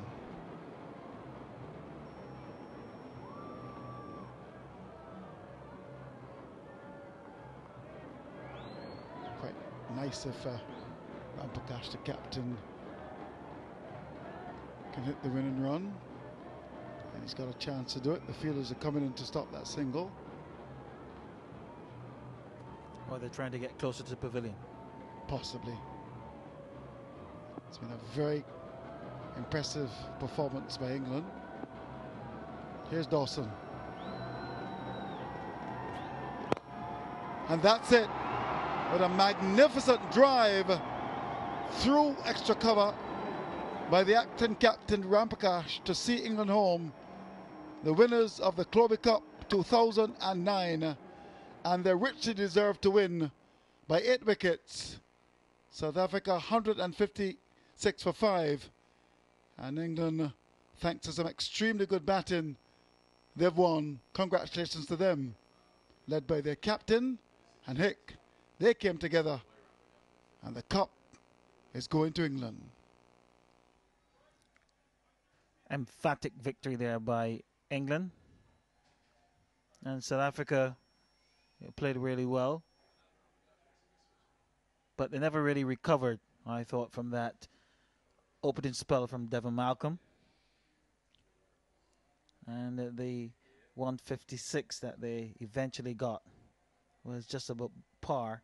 And on this good batting surface, it was going to be hard to trouble the England batting lineup.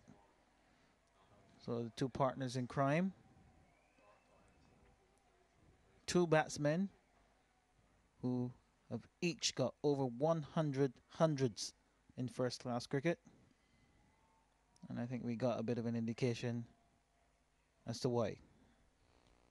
So celebrations are wrong for England. As I said earlier, some feel the best team in the competition, looking very sharp indeed. And they richly deserve to win. South Africa really short by maybe 20 runs or so. And even then, your money would still be on England. Well, I think you have to hand it to England, with their injury problems, and to still, rock up and put in such a performance. I think it was a pretty good effort.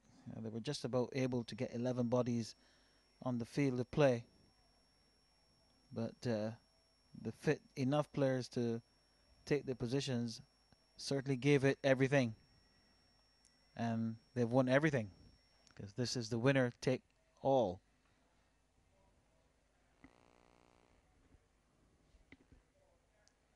$50,000 US. And there we see the England response. Fantastic start given to him there by Graham Thorpe, although he lost his opening partner. But then that middle order, Rampakash and Hick, doing the job. Nothing to shout about there in the bowling column. Dawson, who has been the main man for them in terms of the aggression, and Henderson, who has been the most economical, certainly not.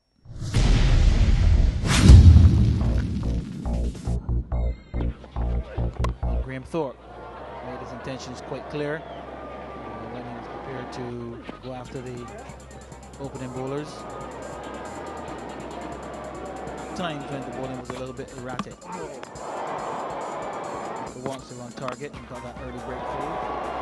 That was not going to have any effect on the approach of Graham Thorpe. The first 6 overs with the fielding restrictions, and there was no holding back. His placement was good, it was just brute force. And then the aggression probably getting the better of him, being caught there in the deep. Brought Graham Hick to the crease. And he played in a very orthodox manner. Anything that was off target, he was prepared to attack. And there we saw the real strength of Graham Hick. Rampakash eventually joined in after doing some 30 deliveries without a boundary.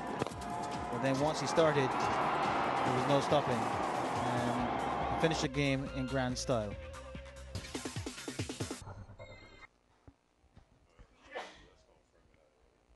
So we're getting ready for the presentation now.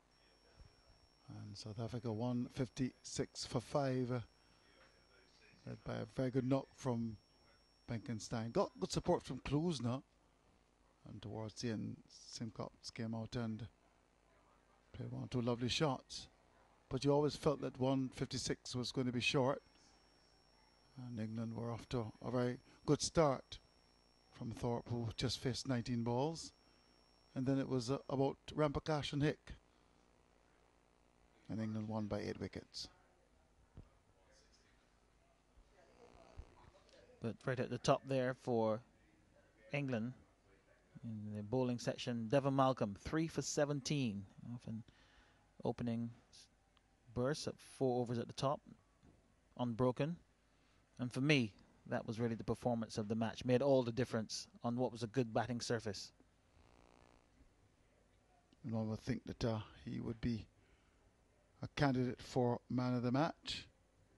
Of course, Hick's 67 would be of tremendous consideration as well. But I certainly agree with you. I thought he bowled splendidly, pushed South Africa back from the very start, and never really got going after that, although they made a decent 156 for 5. And against an England side that is well prepared, that was always going to be a problem for South Africa.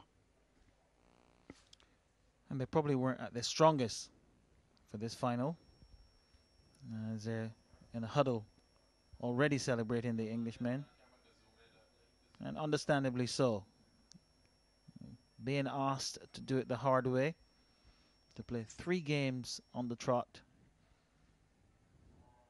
in a huddle, just shows you what 50,000 US can do. And they're certainly celebrating the English way as well. And they richly deserve to win.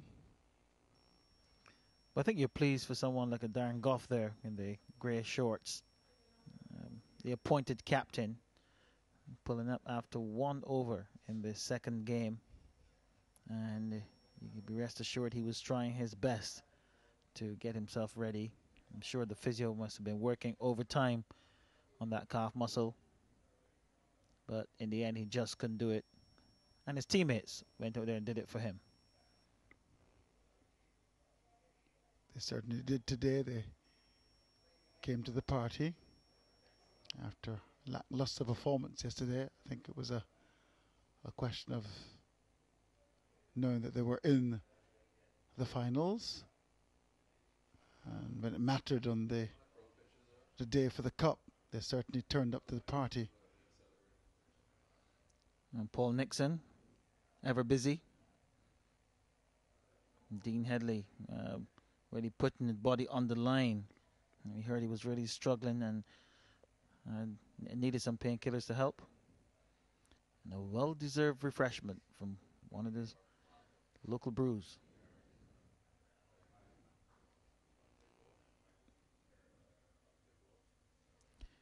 South Africans were not disgraced. Just unfortunate in a tournament like this. It's a winner takes all.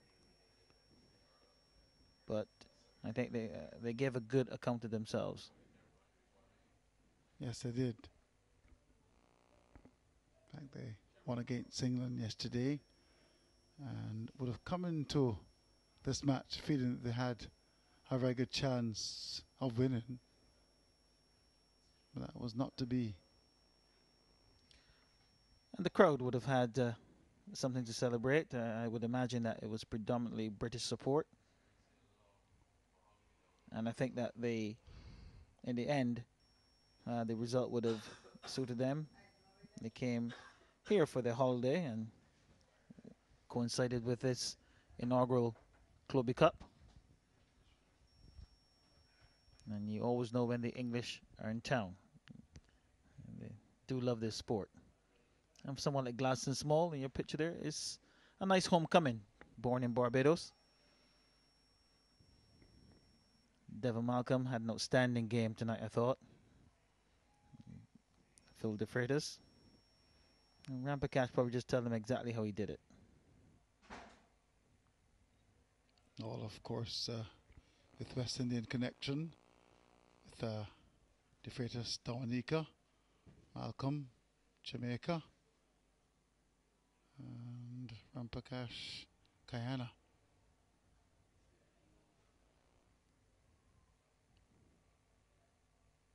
Just moments now before we get to the presentation.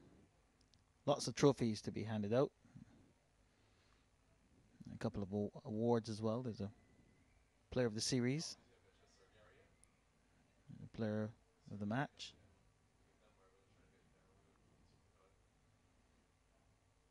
So it would be a fair bit for them to get through, just going through the final preparations. I think this might be a little bit longer for the South Africans than it would do for the English. The chairman of the Legends, Phil Wallace, is very much there as well, just making sure that everything is fine. The Legends of Barbados, no doubt, will be doing an assessment.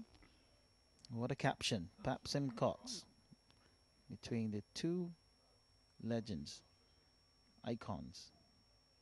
And I'm sure that every player would love to get that picture. Sir Everton Weeks and Sir Garfield Sobers. Two of the finest of all time.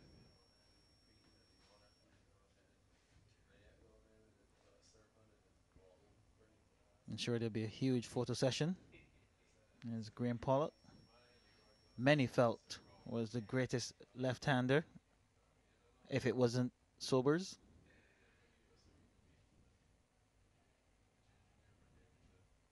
A fantastic player in his own right.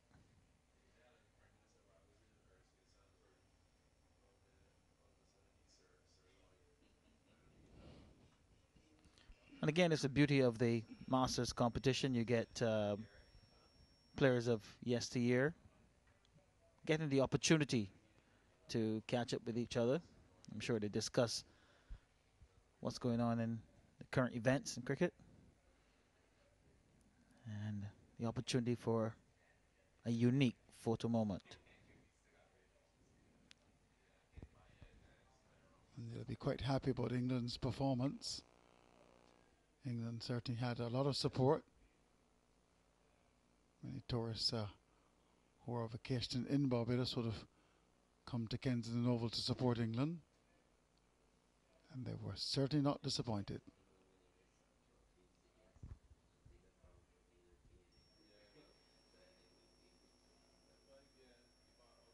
So as I said, always the case with the British. They support the cricket and support the sport generally.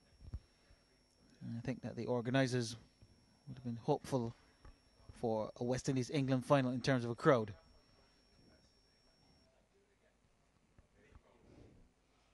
Talking about the crowds for the West Indies matches, they were pretty good. Tonight it was not a bad crowd, given the fact that West Indies not involved in the finals. The organisers will go behind closed doors and certainly do an assessment of the first Clobi Cup.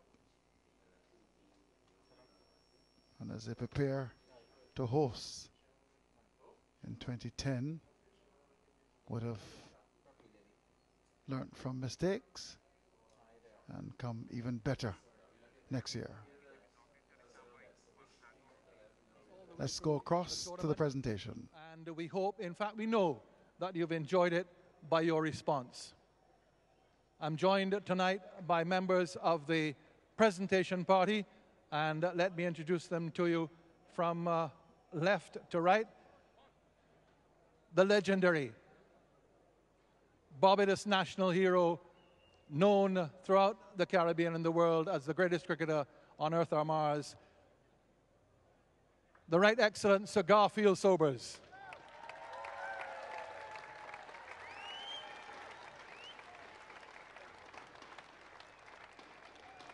Beside him, the oldest surviving Test cricketer in Barbados, a sprightly 84 years of age, holder of one of the world's longest batting records in Test cricket, 5 centuries in successive matches, Sir Everton de Courcy Weeks.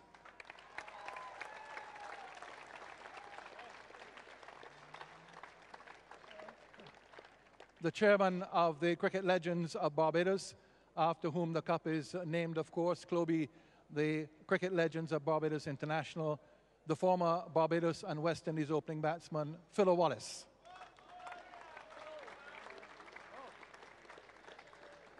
Next to him, and it's a great pleasure to have welcomed him to Barbados, a legend of the game, the great South African left-handed batsman, the manager of the South African team in this Masters tournament, Graham Pollock.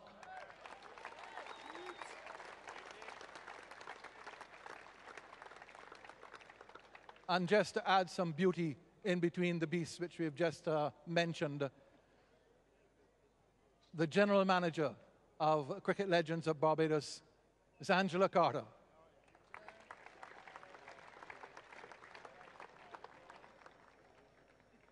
If I can now ask Philo Wallace to come forward, please, to present the Man of the Match award for the final. And the Man of the Match, adjudicated by the former Barbados and West Indies Test player, Telston Payne, is Devon Malcolm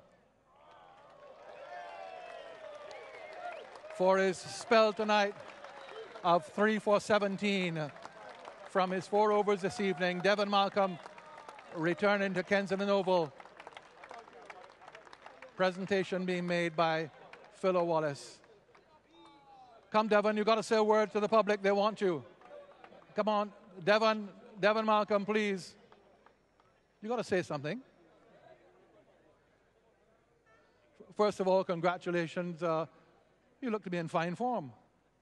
Well, I enjoyed it. You know, it was one of those things. Playing here is a fantastic stadium. I remember 20 years ago playing here against Vivi, so I felt I should have had another over after I took me for the most expensive over in Test cricket. But there you go, had the chance today, and you know, it came out all right. You know, it's been a great final.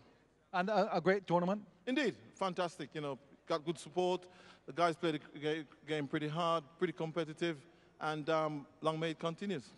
You'll be a year older next year, of course, coming back. Well, let's hope I get the invitation back. I'd love to play here again, no doubt. Well, man of the match in the final, you've got to come back. Let's hope so. Yes. Got to come and defend our title, don't we? Let's hope so. Ladies and gentlemen, Devon Malcolm.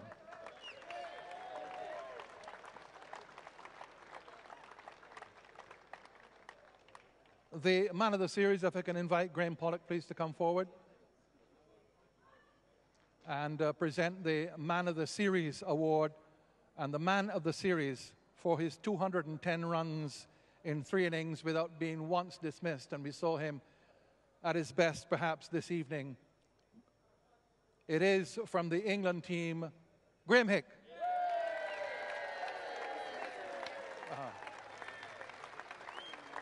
Okay.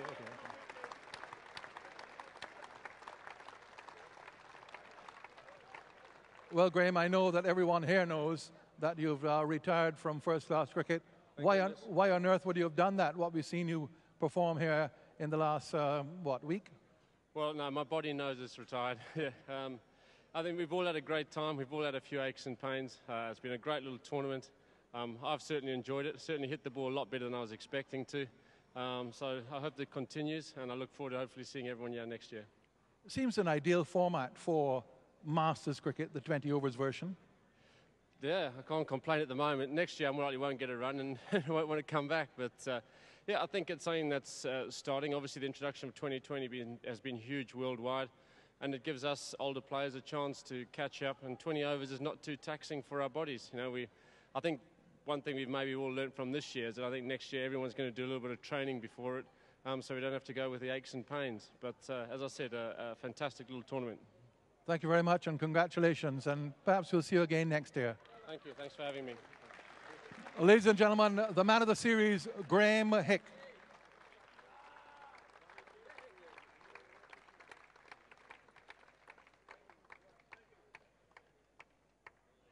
Now if I can invite the captain of the runners-up, Dale Benkenstein, please, to come forward and have a word.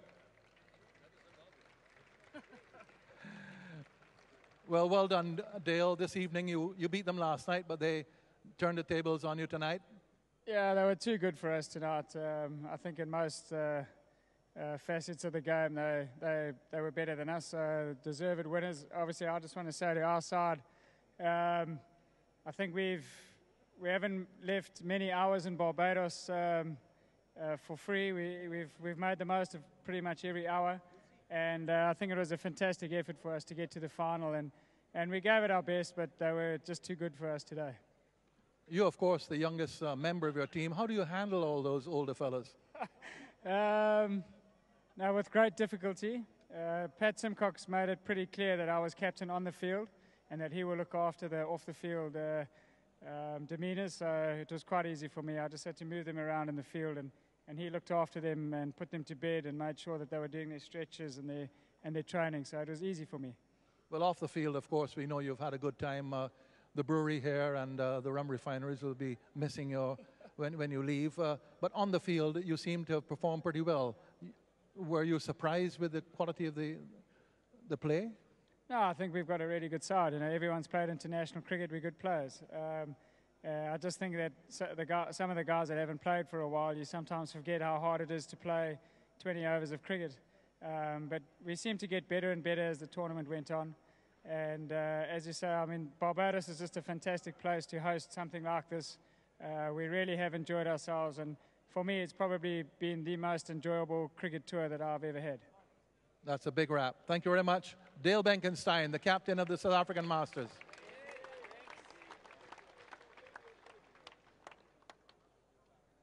The winners of the tournament, it was winner take all, $50,000 US for the winners of the first Clobi International Cup.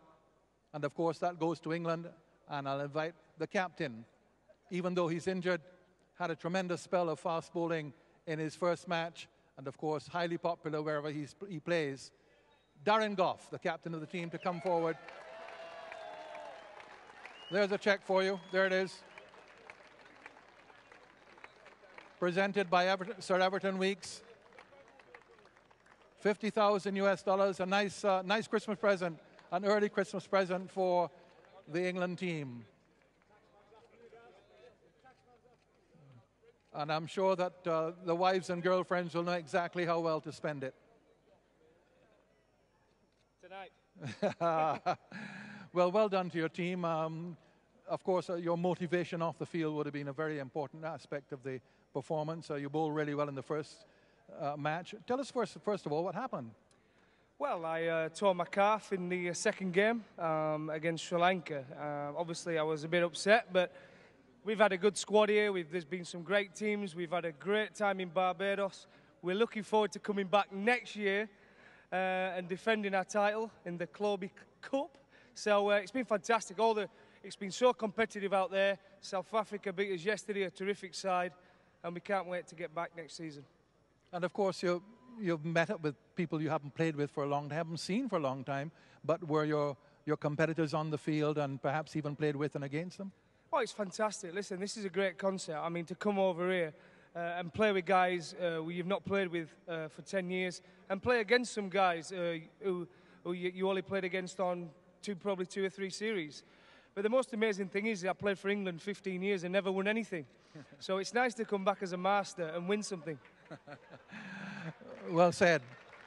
And of course, you're winning it at Kensington Oval. Now, as you well know, the final of the 2007 World Cup was held here. The final now of the inaugural Clobi Cup is held here. And we come next April and May, and the final of the ICC World 2020 Championship will be held in this ground. So you're in between them, and England have won one at least. We have, and listen, England are ever improving. I think all teams around the world at the minute are changing the guard. There's a lot of youngsters coming in. There's probably only India who are sticking with probably a Masters team. I mean, if you look through the Indian team, that could probably represent India in this cup this week. So they're the only team who are sticking with the old guard. Everybody else is changing it, and it's going to be a fantastic series. And to come to Barbados, it's always been a pleasure. I love coming here, and like I say, I can't wait to come back. Well, we can't wait to have you back as well. Darren Gough, thank you, and thank your team for the entertainment which you've given. Thank you. Don't go very far. Stay right there. Pass the check on to someone you trust. And if I can ask Sir Gary Sobers now to come forward and present the Clobi Cup, the inaugural Clobi Cup, presented by Sir Gary Sobers to the captain of the successful England team. It's a special cup. It's made of local mahogany.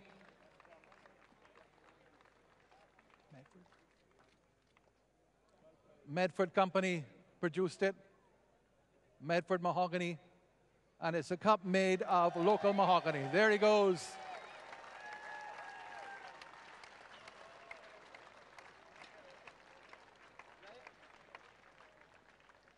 Cup winners, England. Haven't said that for a long time.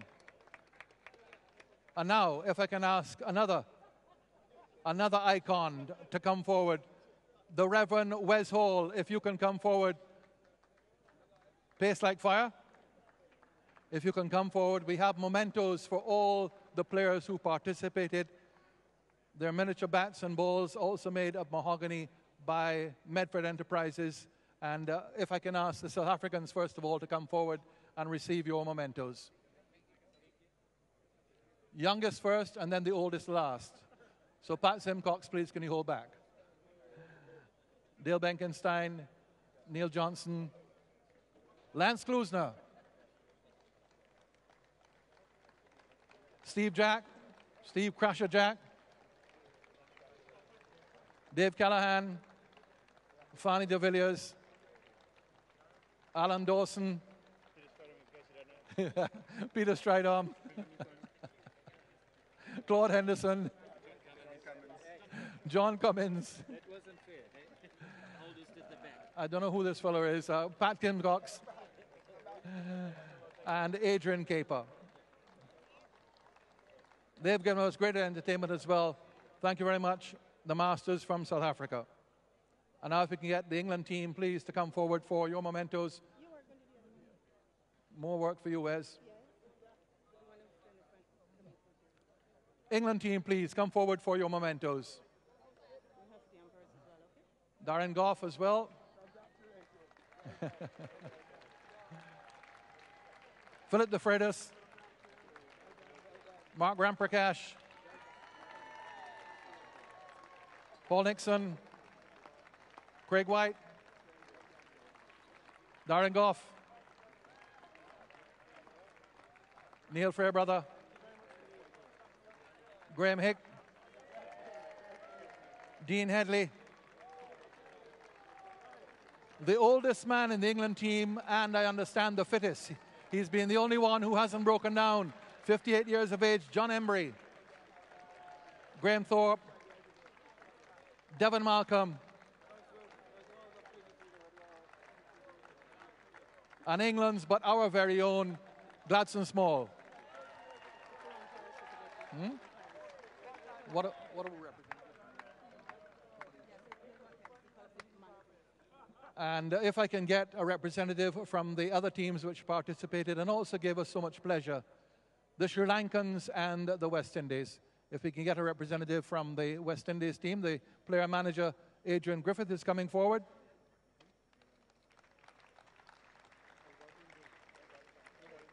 And if I can get someone from the Sri Lankan team.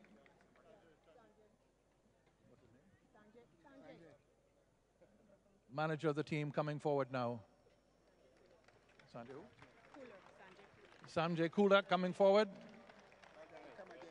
And these mementos, then there will be one for each member of the team, so you'll collect them later on. Thank you. And then finally, if we can have the umpires who did such a very good job in this tournament without the umpires' decision review system in operation. Umpires,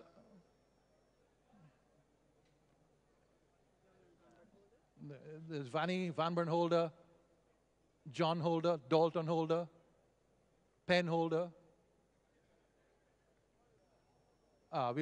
We'll distribute to them later on. But just on behalf of the cricket legends of Barbados, to thank you for your attendance once more, to thank all the players for coming to this tournament and making it such a wonderful event.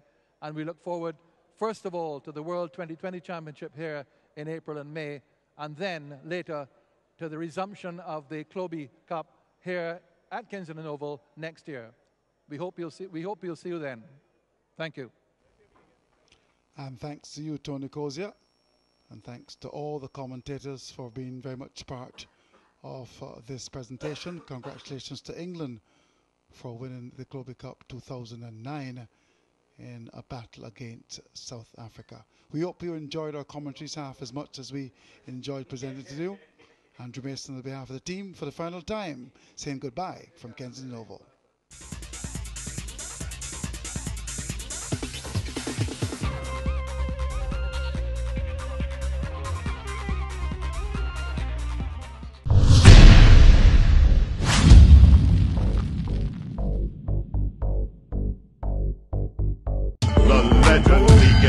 Who will reign supreme?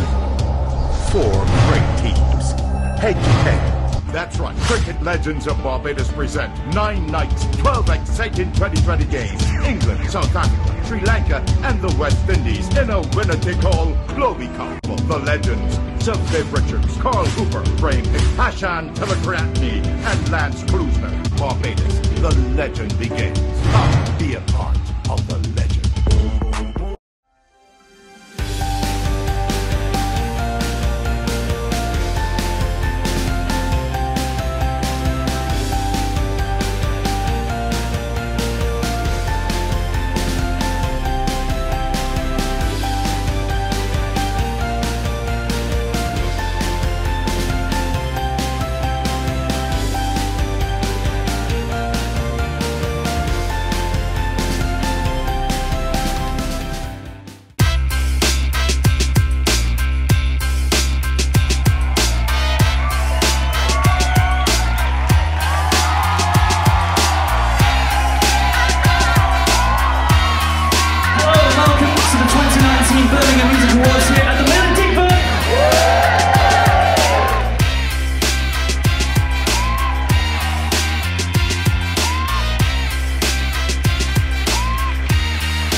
So I thought I needed. So I thought I needed.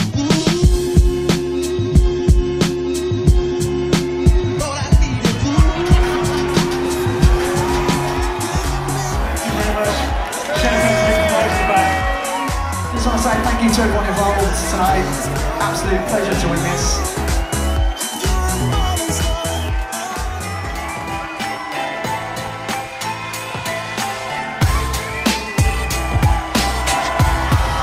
Didn't think I was going to win this award, so thank you.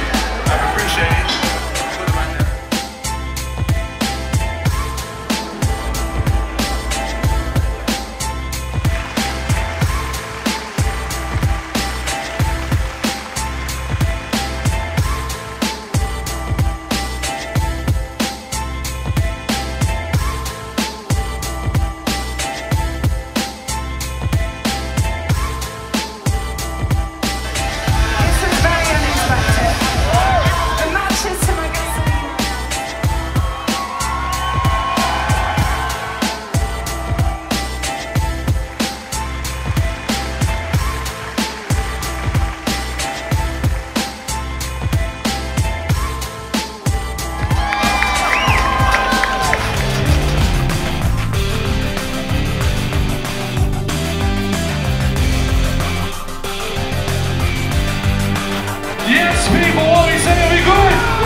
Grandad, would you like a cup of coffee?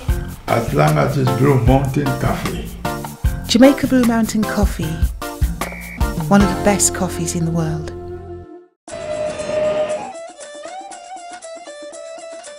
Come aboard the Desi Express and experience express food, express service, and express taste without compromise on quality. Let Desi Express take you on a mouth-watering journey through the assortment of lamb nihari, lohari charga, steak, malajit burger, and masala fish. And don't forget our vast array of quality desserts, including our famous Falda milkshake. So if you want express service and mouth-watering Desi food, come down and grab a ticket. And remember, if you miss it, you miss out.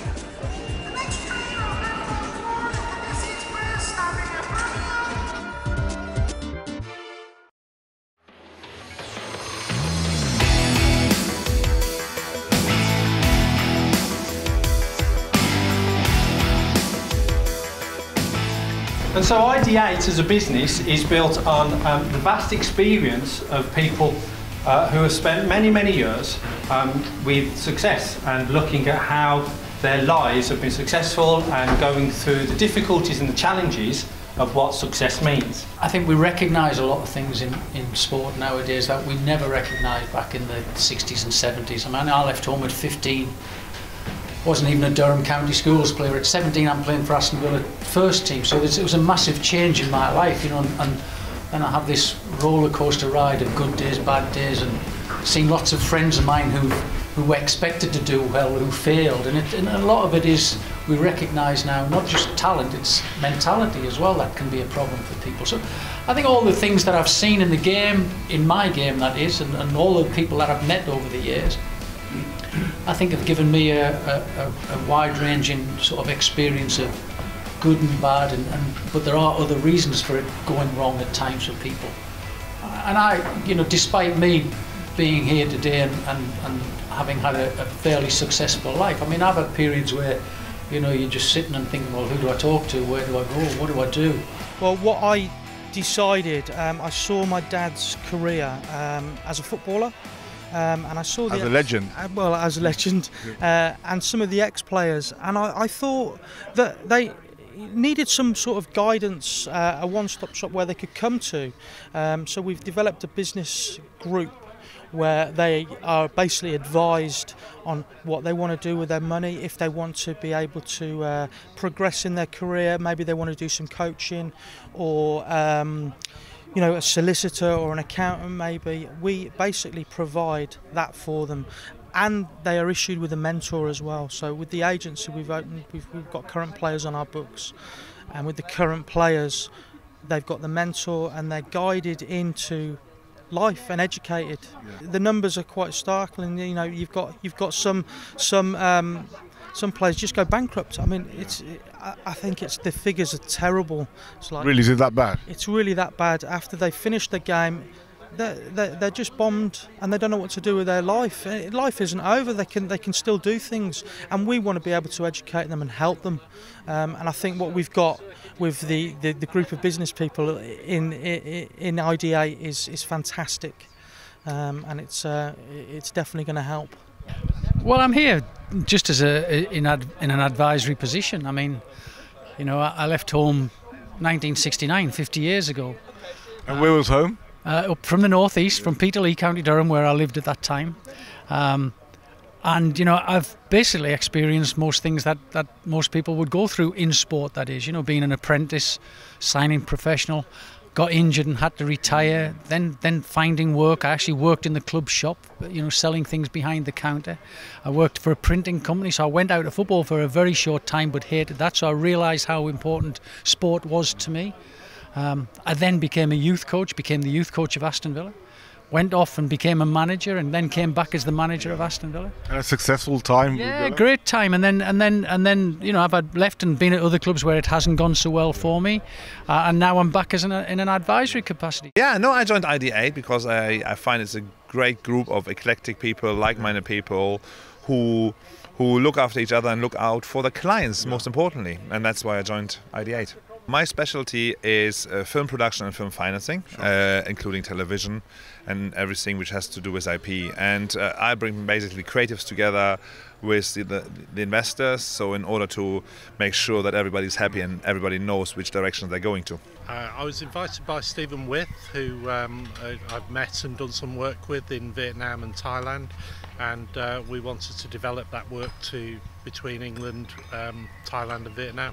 I do immigration as one of the areas that we do, so it's about bringing people over here, but also trying to get the brands to Vietnam and Thailand, and trying to develop brands that want to go out that way. So it's a two-way street really, and Brexit has kind of helped a little bit with that developing for the future. I think it'll go well because there's a lot of people that are very interested in doing it and working properly with people who've been abused a bit in the past by perhaps relationships with other professionals and have been left in the cold. So we can help them, because personally, if anybody wants to see me, then and I do a number of areas, we'd see them for free, and then we'd talk to them about what charges would apply afterwards. So there's no everything is clear and upfront. Well, how it started, me and Stephen quite a while ago, sort of were discussing former players. I've worked with former players before. I was Aston Villa Former Players Association photographer for about 8 years, so I've really got to know them, got to know their needs, what they wanted, what they didn't want. But a lot of it was when they come up to retirement, what do they actually do? And quite often we found that agents would leave them as soon as they stopped earning money. So what do they do? So what we decided to do was find something for them. I mean, finances, do they get into debt? Are they investing correctly? Are they investing properly? Do they want to get back into coaching, which we can organise within the ID8 group? Sort of life skills as well. If they come out of football, they've been within an academy, sort of from the age of 13, 14, have they got a CV, that type of thing. It's actually life skills, preparing them for jobs, that type of thing. That's what we needed to do for former footballers. Well, I know Steve. I grew up with Steve, and I know what Steve's all about. And no, it's been a lovely day, and nice to be associated with what Steve's doing and try and help him and support him and the guys that are doing you know, a lot of good work. Young sports people need help. They need guidance, and any help and guidance which helps them to have a better career and a more prolonged and sustained and successful career is a good thing, definitely. And you know, they've got a lot of knowledge. They've got a lot of you know, a lot of information to share with young players that's going to help them and guide them onto hopefully a successful path. It's an area that probably is under-resourced, and you know, they've got the best interests of the players at heart, and you know, the players would do far worse than to to tap into the work that Steve and the lads are doing, and as wealth of experience, people like Brian Little involved. It's fantastic. They're good people, and yeah, lots of good stuff. Okay, well, I'm an ex-professional footballer, football coach, student of the game. Currently working at Wolverhampton Wanderers Football Club. I've had a great season, but I work in the academy with the youngsters there. Really enjoying my time. Going to see where that path takes me, and currently looking at my options over the pre-season and the summer. There's not much that can fill the void that is left from leaving professional football. At least for my own personal circumstances anyway, and I'm pretty sure that the majority of footballers feel the same way. So what they will tend to go on to is obviously their family life, social life and things of that nature, but I think there's an element of unfulfillment that tends to linger around, obviously the day in, day out, and the camaraderie of being around your teammates. That leaves a big gap to be filled, and luckily enough I've found a way to sort of fill that gap in my own sort of way. And I think other footballers should follow suit, because they probably don't realise how much they do have to offer. What I didn't know during my time while I was playing football is that I actually do know the game, as anybody would, having played it 15 years. And to be able to pass that knowledge on to the youngsters, to test yourself amongst difficult youngsters, no disrespect, but there's loads of challenges now in the modern game, social media, what's going on in the economy, all sorts of things, and to challenge yourself in that environment and still try and get that message across on how to better yourself, not only as a footballer, as a person, is something which I felt very attached to and drawn to. So I'm going to see where this path takes me, but for the most part I'm enjoying it at the moment. I'm friends with Stephen With. His father used to coach me at Aston Villa, so I'm very much connected to the people involved within this, and obviously as friends we meet up, we chat, we do talk about the common problems that footballers or ex-footballers share, ex-sports people share, and the kind of help that should be, or ideally would be, around just to assist these players in deciding what they want to do or dealing with what's going on, whatever circumstance at the time. So in being Steve's friend, he's kind of, he's gave me the whisper that he's involved in something that's really important, and having seen it and come along to a few events, I do see the importance of it, and I like to support it for as long as it's around. We initially attended an event. We well know many people don't actually get their affairs in order, either until it's too late, or just unaware it's something they push back. So once we find out about the event and what they're trying to achieve, it's something I've always felt passionate about, being very much into football and knowing certain people. So yeah, that's what attracted me, explained what I felt we could do for them, and yeah, just seemed the right fit. There's definitely a gap, if not actually planning their affairs or for their loved ones to make sure things pass through smoothly. Unfortunately, if the inevitable does happen, but also then we've got the other aspect of potentially looking at how to reduce their estate in terms of tax planning side, and also we can help people on probate. So yeah, definitely a gap that people need to address, but they try to push back as long as they can. So when we met with Steve With, who's the son of Peter With, a year ago, he explained to us what he wanted to set up, his vision for it, and what he wanted to achieve, which basically fitted in with the ethos of what we try and do with our clients that we see day to day, which is to service people in the right way for the longevity, not for the short term, but for the long term, and basically look after their interests. And that's what Steve wanted to achieve here with sports people, and it fitted in with what we already do. So basically we got together and we thought, right, well, let's work together on it, because we have seen footballers, for example, unfortunately pass away without having anything in place, which has left a bit of a mess for their loved ones. And again, in the media, we've seen a lot of things happen with footballers where people have taken advantage of them, and various other sports people, not just footballers. So certainly the group ID8 is a fantastic way to service these people, coming from a trusted group. And obviously the group is also backed by people like Brian Little, Peter With, who have been in the professional industry themselves. Traditionally I'm a youth worker. I run a children's charity in the inner city of Birmingham, and we're there to improve the lives of children and young people from disadvantaged communities. As part of that, we also run several businesses, one of which is an adventurous activity and team building company. So from the axe sewing that you've seen today, through to team dynamics, through to hosting and hospitality.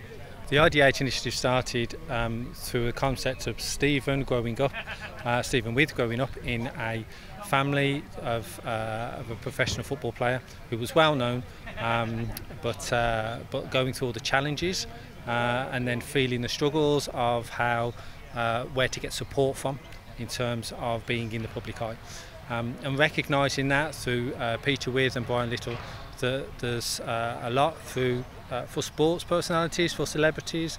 There's a real gap of where people can find that support to enable them to look at how, when they're leaving their dream, where they've got to create a new dream, how they've got to start a new lifestyle, about the support for them with their relationships, with their business concepts, with their future. And so it's how we can bring businesses together who are trusted, who can be discreet, who can be supportive, who can build relationships with those sports personalities and enable them to be able to move on to their journey after they've lived their dream. So not just in the sports world, but in terms of actors and musicians and anybody who has been in the limelight and then wants to look at how do they manage a life after that or aside from that. There's an awful lot of people who fit that criteria that can get involved with us as they get trusted in what we do. But certainly started out of football, and there's a huge amount of football players, whether they are retired through choice or through injury, or whether they're existing players and they want something extra that they're looking for and not finding, then it will grow exponentially because of the demand that there is for people who want that support to help them in their journey. Fantastic. I wish the golf was a bit better for me, but we got round without losing too many balls. So it's been a great day. It's been great to see some of the players come along and to start talking to us. As you know, we're all humans. We're all here to try and help and create a community of support that is trusted. And today's just shown that that can be done in a fun and relaxed environment.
जुनून कहीं मिले ना सुकून देखो कहीं भी करार आए दीवाना है कौन यहाँ बेगाना है कौन देखो जिंदगी बेकार जाए कोई भीड़ में खड़ा है कोई खुद में चल रहा है माई बोल बोल हारी यहाँ जो है बेसिरा है ये सातों आसमान हम इनके दरमियान ये सातों आसमान हम इनके दरमियान बिछड़ जाए ना ऐसा है जुनून कहीं मिले न सुकून देखो कहीं भी करार आए दीवाना है कौन जहाँ बेगाना है कौन देखो जिंदगी बेकार जाए जिंदगी बेकार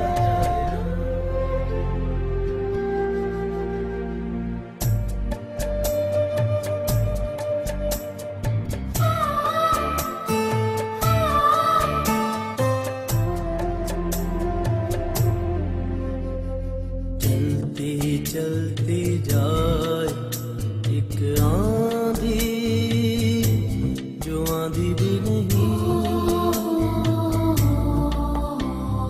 मंजिल से कलाई कुछ बांधी और बांधी भी नहीं जहाँ रास्ते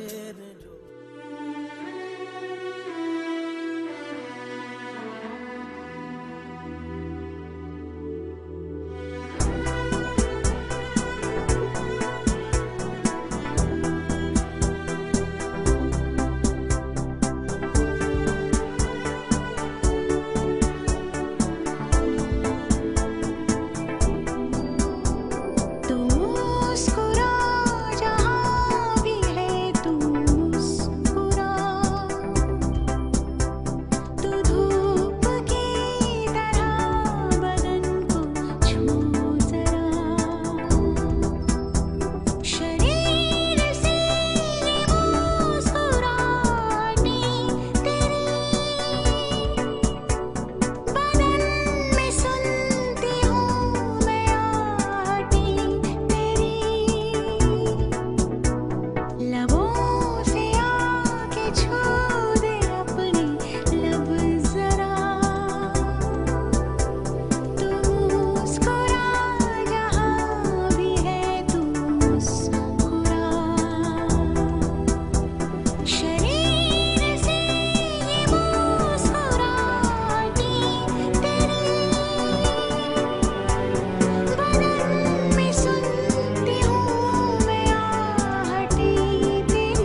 तेरे नीले नीले नैनों से शबनम पी लूं, तेरे गीले गीले होठों की सरगम पी लूं, है पीने का मौसम।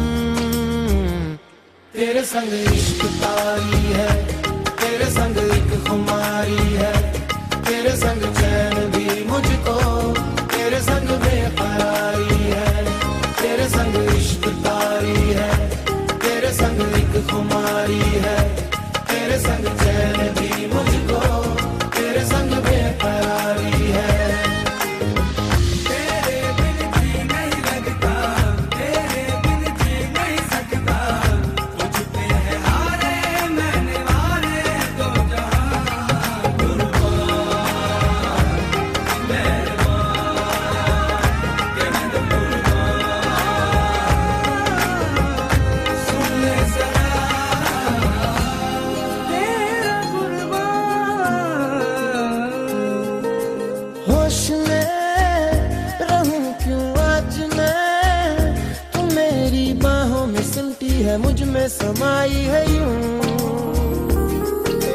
जिस तरह तू कोई हो नदी, तू मेरे सीने में छुपती है सागर, तुम्हारा मैं हूँ। पी लूं तेरी धीमी धीमी लहरों की छम छम, पी लूं तेरी सौंधी सौंधी सांसों को हरदम, पी लूं है पीने का मौसम।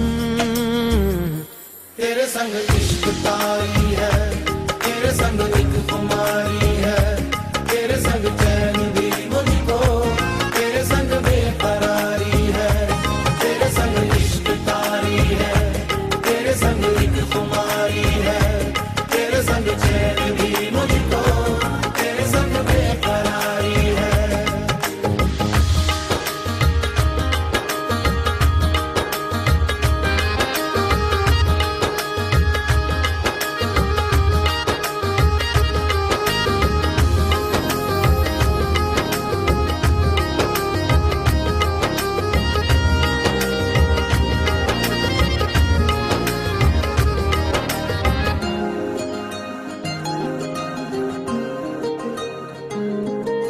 शाम को मिलूं जो मैं तुझे, तो बुरा सुबह न जाने क्यों कुछ मान जाती है ये,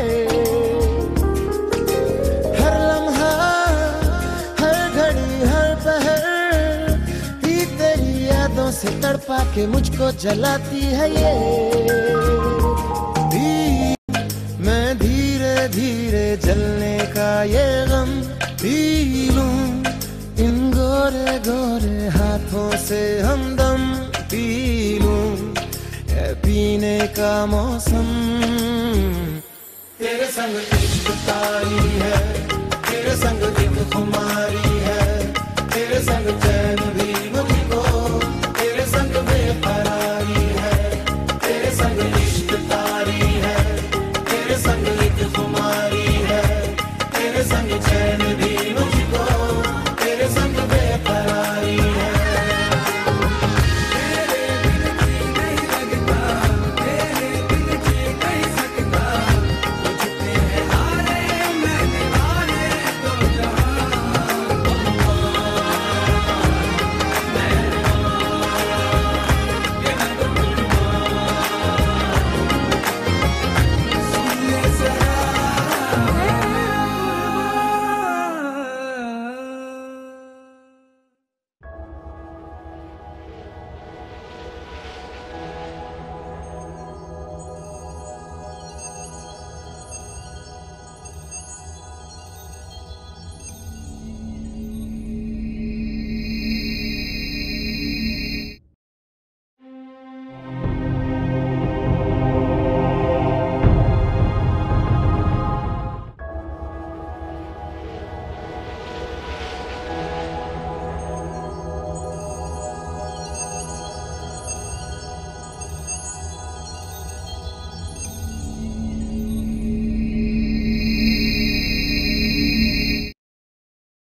रोशन है ये जमीन आसमान सब इश्क के दम से ढलते हैं दिन और रात इश्क के ही दम से खुशियों के बेशुमार बेहिसाब से सिक्के खनके दिल की अब हर मुराद इश्क के ही दम से तू है मेरा खुदा अब न होना जुदा कर दे करम के दिल ये चैन पाएगा मौला मौला रे शुक्र तेरा मौला रे रूबरू हुआ है मेरा यार हो मौला मौला रे शुक्र तेरा मौला रे रूबरू हुआ है मेरा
लब से आँखों को मन्नतें पूरी तुमसे ही तू मिले जहाँ मेरा जहाँ है वहाँ रौनकें सारी तुमसे ही छू लिया तूने लब से आँखों को मन्नतें पूरी तुमसे ही तू मिले जहाँ मेरा जहाँ है वहाँ रौनकें सारी तुमसे ही पिया ओ रे पिया पिया रे पिया रे पिया पिया ओ रे पिया पिया रे पिया रे पिया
बिन जिया ना तेरे बिन जिया ना तेरे बिन जिया ना जाए तेरे बिन जिया ना तेरे बिन जिया ना तेरे बिन जिया ना जाए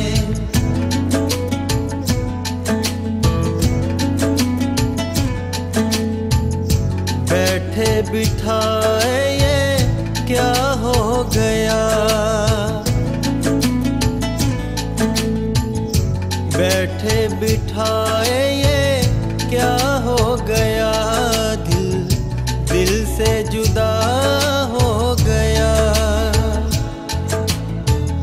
जब तुझसे फासला हो गया तू मेरी दुआ हो गया मेहरमा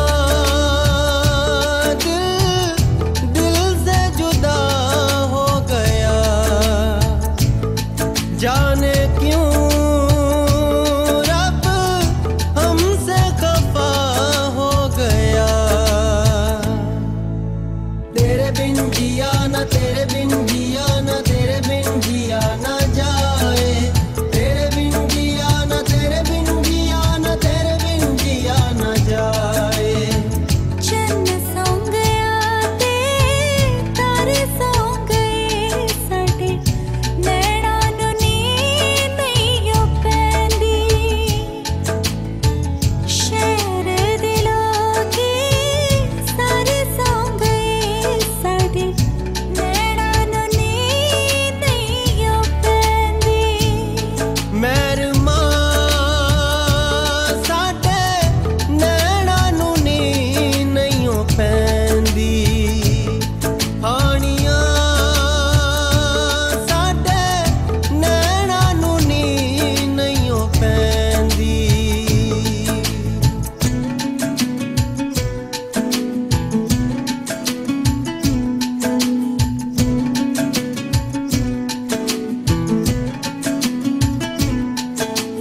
तेरे पास रह कर भी तेरी खबर ना हुई तेरे चेहरे से वाकिफ मेरी नजर ना हुई तेरे पास रह कर भी तेरी खबर ना हुई तेरे चेहरे से वाकिफ मेरी नजर ना हुई जुदा तुझसे रास्ता हो गया तो सफर ही सजा हो गया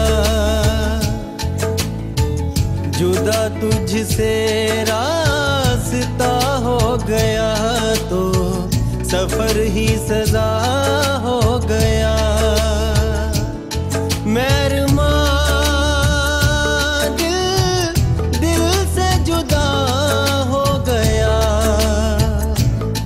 जाने क्यों रब हमसे खफा हो गया तेरे बिन जिया ना तेरे बिन जिया ना तेरे बिन जिया ना जाए तेरे बिन जिया ना तेरे बिन जिया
सोए बैरी रातों को जागे जब से ये पागल नैना तेरे संग लागे दिन में न सोए बैरी रातों को जागे सजना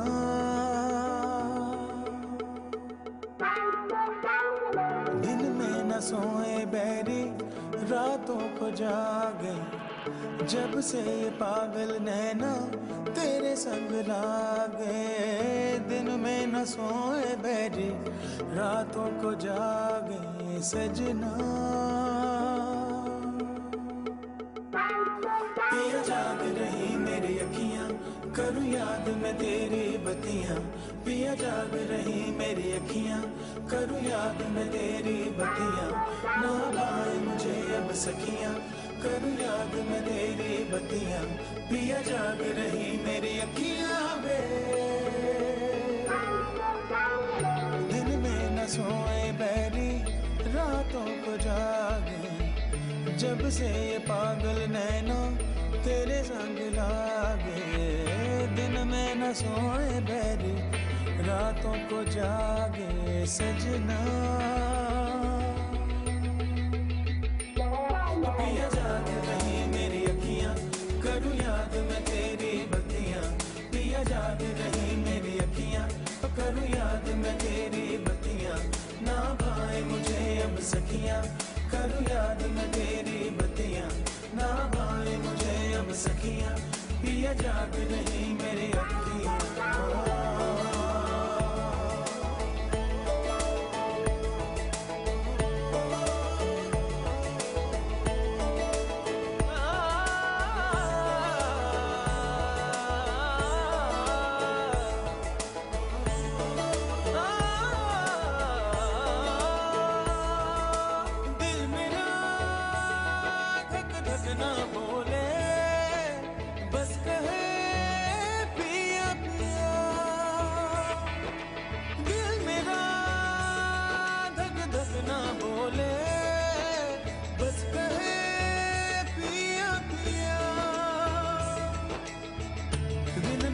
सोए बैरी रातों को जागे जब से ये पागल नैना तेरे संग लागे दिन में न सोए बैरी रातों को जागे सजना ओ पिया जाग रही मेरी अखियां करूं याद मैं तेरी बत्तियां ना भाई मुझे अब सखियां करूं याद मैं तेरी बत्तियां पिया जाग रही मेरी अखियां करूं याद मैं तेरी बत्तियां पिया जाग रही मेरी अखियां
थोड़ी थोड़ी जब भी तुले अंगड़ाई आके मेरे ओरी तो दिल झूम झूम चले सोने सोने यार दिल झूम झूम चले सोने सोने दिल झूम झूम चले सोने सोने यार दिल झूम झूम चले सोने सोने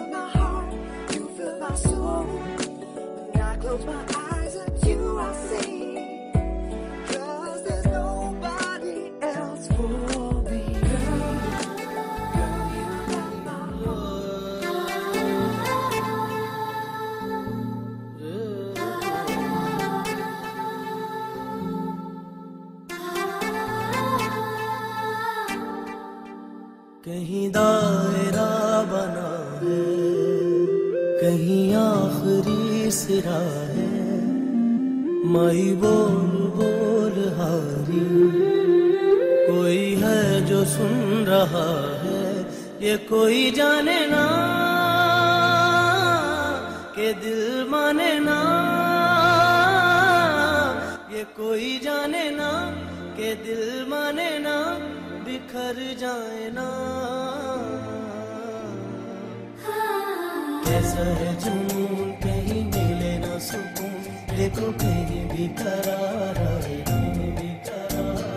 दीवाना है कौन जहाँ बेगाना है कौन देखो जिंदगी बेकार जाए कोई भीड़ में खड़ा है कोई खुद में चल रहा है माई बोल बोल हारी यहाँ जो है बेसिरा है ये सातों आसमां हम इनके दरमियाँ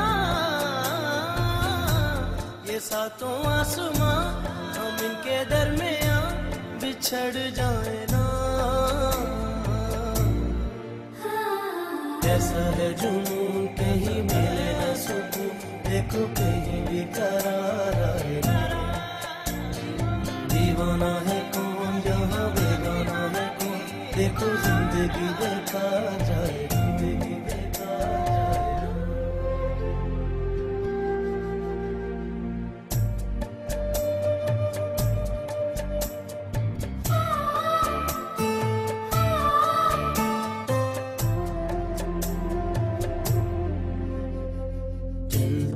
चलती जाए एक आंधी जो आंधी भी नहीं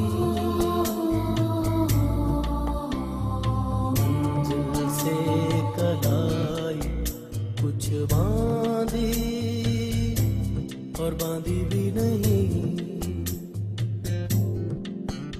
जहाँ रास्ते ने जोड़ा वहीं फासले ने तोड़ा माई बोल बोल हारी यहाँ सब ने हाथ छोड़ा ये कोई जाने ना के दिल माने ना ये कोई जाने ना के दिल माने ना बिखर जाए ना ऐसा है जुनून कहीं मिले ना सुकून देखो कहीं भी करार आए दीवाना है कौन जहाँ बेगाना है कौन देखो जिंदगी बेकार जाए ऐसा है जुनून कहीं मिले ना सुकून देखो कहीं भी करार आए दीवाना है कौन जहाँ बेगाना है कौन देखो जिंदगी बेकार जाए ऐसा है जुनून कहीं मिले ना सुकून देखो कहीं भी करार आए दीवाना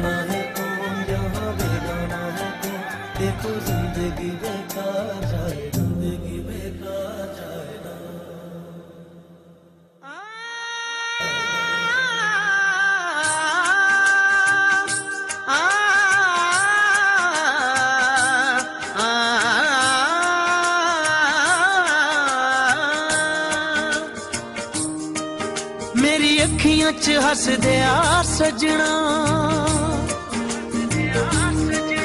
मेरी अखियां च हसदिया सजना वे मेरे दिल विच वसदिया सजना ए मेरी जान मैं तेरे नाल ए मेरी जान तेरे नाल करके मर जा तैनू तकिया ते डुल गईयां अखियां अखियां सारी दुनिया नू भुल गईयां अखियां अखियां तैनू तकिया ते डुल गईयां अखियां अखियां सारी दुनिया नू भुल गईयां अखियां अखियां किया रे खुद इश्क खुदा ने किया रे खुद इश्क खुदा ने किया रे खुद इश्क खुदा ने किया रे खुद इश्क खुदा ने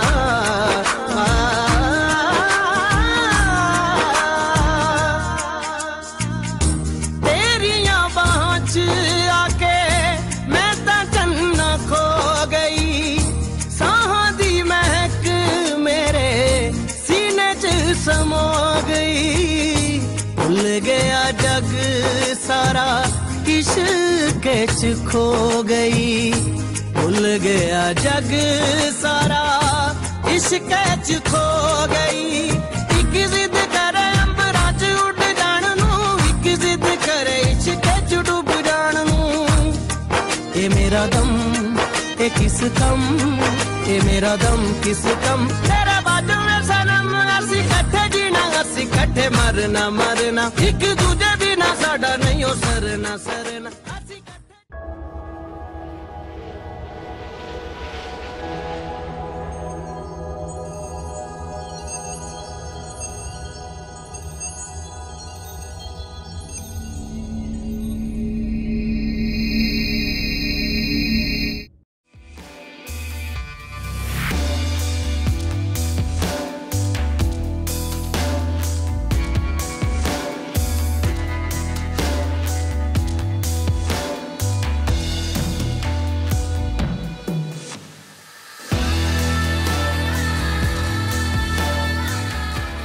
I loved visiting cities, looking how people interact with spaces.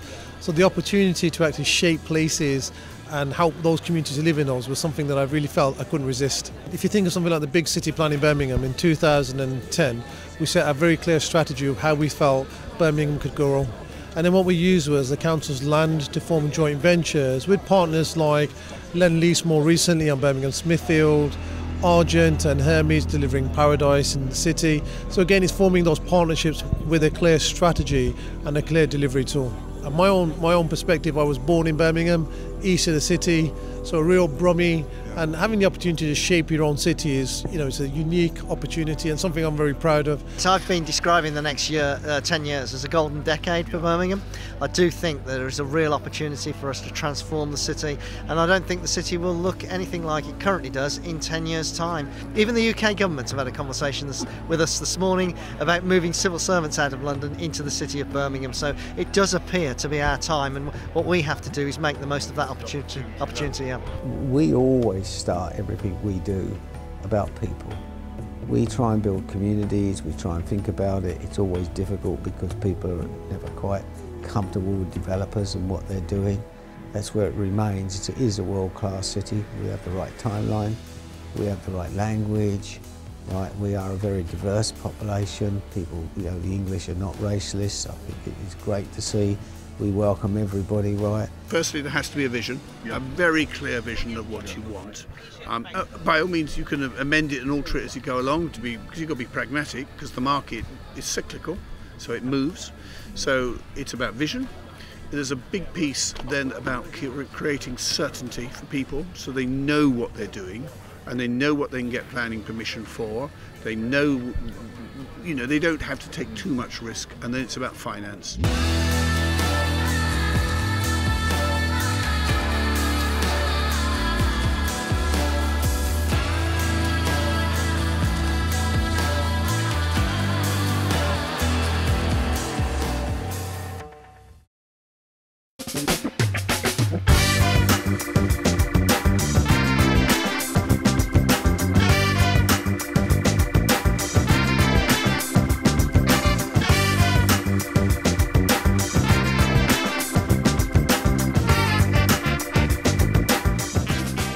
I think they're really, really important. I think we're seeing more and more women coming into business and technology.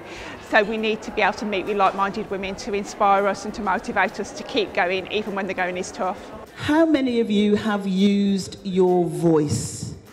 And what I mean by that is talk about you and what you do.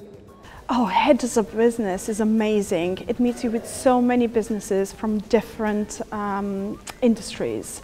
All powerful women, all powerful businesses. We had some men as well this year, which was fantastic. It's good to see businesses putting business ideas together and working together for the better of the UK economy. It was absolutely amazing. I'm so happy I came because the atmosphere was fabulous. So inspiring, so many stories, just brilliant. And when you've done that, give it 2 eyes. Give your circle 2 eyes. Don't take it off. Don't cheat.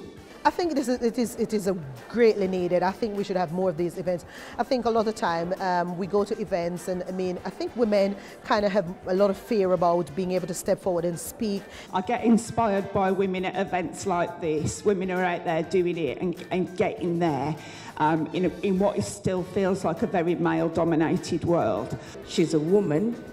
What does she know? What does she know about construction? But I challenged that. I faced all the strong points, and I thought to myself, hold on, I can tell you a lot about what I have learned. I have got knowledge, and I can tell you a bit more. I'd like you to attend this. So I asked my company, and immediately they said, yes, go for it. And that's why I'm here, and I'm so glad because it's one of the best I've attended. I am where I am now, and I'm telling a lot of the people who were the doubters before, I'm telling them what to do now. So that's it sounds terrible, but I really like that. Fantastic, brilliant. Makeup Central, I started with them about 3 years ago, and they're absolutely fantastic. They're amazing women, and they're basically an agency. We offer hair and makeup all around Birmingham, so all across the city. I'm not the one I used to be. Got someone else infusing me. Say, is this when I give or I gave up? It's like I know what to say, but something's getting in. So today I came to this event as one of the store holders, and I've been going around speaking to people about how we can make a difference and an impact on their life. Well, basically I came really just to see other women, see what it was all about, to get ideas to help me to grow as well, because we're forever learning, forever growing, and if we don't meet with other women, we don't connect, we don't know what and who we can all become to be. When I was at school, maths and science weren't encouraged for girls, and likewise fashion and textiles wasn't encouraged for boys. And in the world we live in now, I'd like to think that is something that's been more open. 17% of people that work in tech are women, so there obviously is a problem, and it's really important to see people like you working in tech. Definitely I can see an improvement like in the number of women like compared to 7 years ago, like now in the last couple of years. When you think of success, and a question I want to ask you all is, how do you define your success? You know, don't always conform with the norm of what others think success should be. And she does phenomenal work again in promoting the region, supporting the region, and also in the digital space as well, which obviously I'm very interested in as well. It's the women. My brand is very much about empowering women and celebrating all women as opposed to the ones you see in media at the moment. And this event is a beautiful collaboration of all women, so it was great to meet loads of people and get my brand out here. Yeah.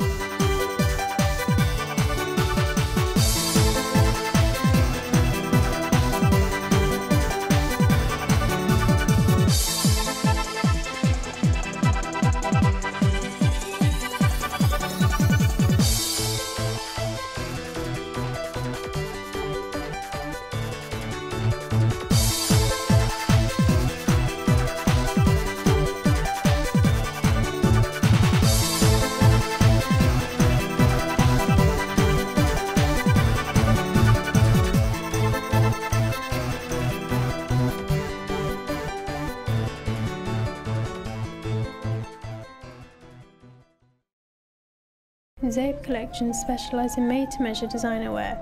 We design our own bridal, mehndi, casual outfits and saris. We are open 7 days a week and we are based in Sparkhill, Birmingham. At BuzzTech King's Heath, we specialise in repairing laptops, consoles and mobile phones. We also buy, sell and exchange. For further inquiries, call BuzzTech on 0121 441 1555.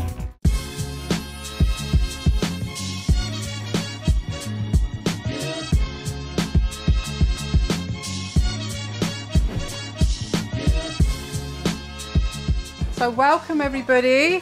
Thank you so much for coming this evening. There's a lot of events that take place down in London and I don't really understand why there aren't more that happen here, to be honest.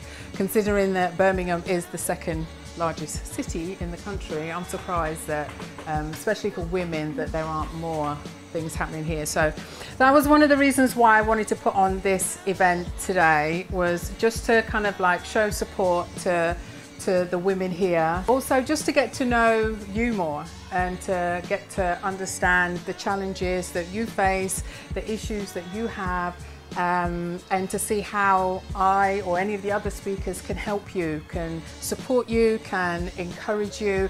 Perhaps help you to think about your own journey and the tools that you've developed over the years.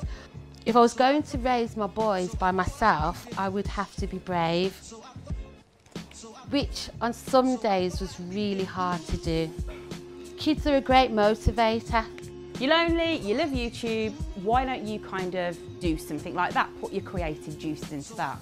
I'd gone from being a head of department in a really disadvantaged busy school to being part-time. I ended up, no word of a lie, lying in a shower, in my clothes, sobbing. Why was I not good enough? I don't care what you think, and that's the only way that you can deal with it. And it's really funny because this is probably the most real I've ever been about my career, right? Because I say journalist and broadcaster and it kind of slips off my tongue.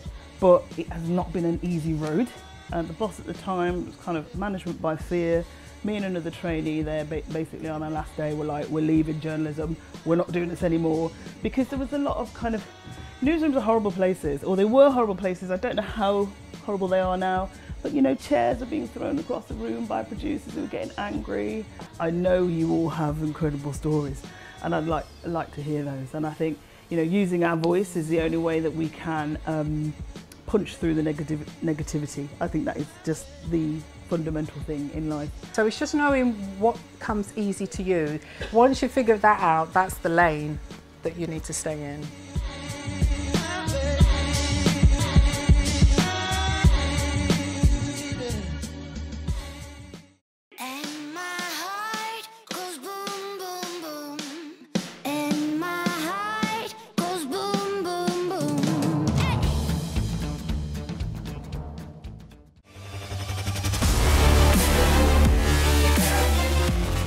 Here he is, the legend, Grado, eh? Oh, I am absolutely bust, and I'll tell you why, because tonight I've fulfilled one of my dreams. One of the biggest honours wrestling in Stoke, especially here at the Victoria Hall. Daddy, Haystacks, and now the Grado has been here. And by the way, I won! I pinned them 1, 2, 3, the crowd were on their feet. I'm telling you, what a night this is in Stoke.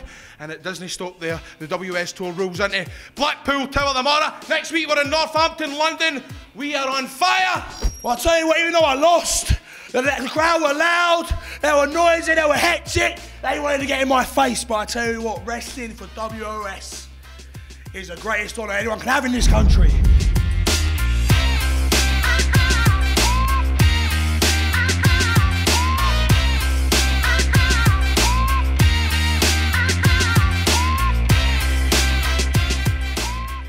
Well, watching it, I've not wrestled on it just so yet, but watching it, it's been absolutely amazing. Watching the wrestlers, how good they are, the production is absolutely amazing. Yeah. Everyone, all the kids, you know, I like to watch the kids when they're watching it, and they go absolutely mad, and that's what I love. That's what this job's about. But it is a family night out. Tell us, who have we got? What's your name? Erin. Joel. Joel. Right, how about you? Ashley. Ashley, right. Soon on Sunday, I'm going to practice my blue belt. Well, you make sure you do that, because one day I reckon you're going to be a mean lady wrestler. Lovely to meet you. Have you got a favourite in the WOS or wrestler? Is there a particular one you've come to see? This one. Oh, right, okay. Mr. Hendry, yeah? Yeah. I'm not gonna come too near this one because he looks a bit mean with that mask on. Oh, he's taking it off, thank goodness. Not so frightening now. Okay. Hi, what's your name? Mason. Mason, that's a good name, isn't it? That's a big wrestling. There's a wrestler called Mason. You probably don't know him, though, do you? No. No. There was. You'd know him, wouldn't you? Oh, yeah. Rampage has just been thrown back in the ring by Shaw Samuels. I just saw was a huge injustice.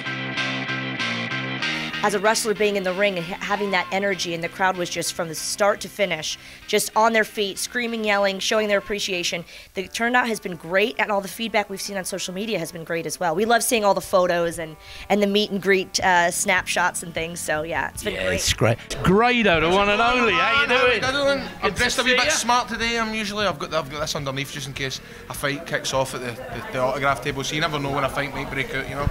Basically just kind of started wrestling training back in Ireland, and the Irish wrestling scene's really taken off the past sort of year or two, but back when I did Love Island there wasn't really an Irish wrestling scene, so I kind of thought I'll use the show as a platform to get my name out there, and it was a risk because I didn't really know what was going to happen, but it paid off well for me, and now here I am tonight ready to wrestle on the live WS tour. So it's been a crazy 2 years, but I'm very grateful for everything that's happened, and I just really appreciate everything.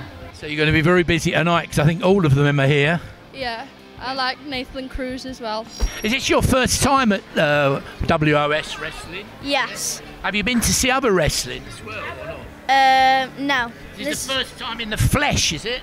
Yes. You're all excited and that, yeah? Wow. Couldn't sleep last night. Get to sleep? Oh. Why do you like him? Because he's horrible and he's huge and mean. Well, I do like his mask and because no one can pick him up. No, we came back to it through ITV. So as a child, I watched Big Daddy. You look too young for that. Saturday lunchtime, Grapple and Crunch Time, that was me. And then when it came back on ITV, got abs into it as well. But when ITV relaunched World of Sport, or WOS as it is now, they wanted a British ring announcer. They rang me and said, look, we've seen you on the boxing, we like what you do you enjoy wrestling? And I said, well, I grew up with World of Sport. I grew up with Big Daddy, with Giant Haystacks, Kendo Nagasaki, all those guys. So I saw it as a real honour to be asked, and I jumped at the chance. And to be honest, it's the best fun I've had in anything that I've done. It's absolutely wonderful. Have you got the signature on the lanyard as well? I got them all on here. Oh, right, because quite a few of the fans have been getting them on the lanyard as well. Yeah. Well, I want to use my lanyard as my uni one. Oh, right, okay. Absolutely. We've had World of Sport come back to the TV on ITV. Absolutely brilliant. We've got great wrestlers here tonight like Will Ospreay and Joe Hendry, Adam Maxted, all the guys here. We're travelling around the country. What a great time, yeah. Adam Maxted, all guys. Grado, fantastic.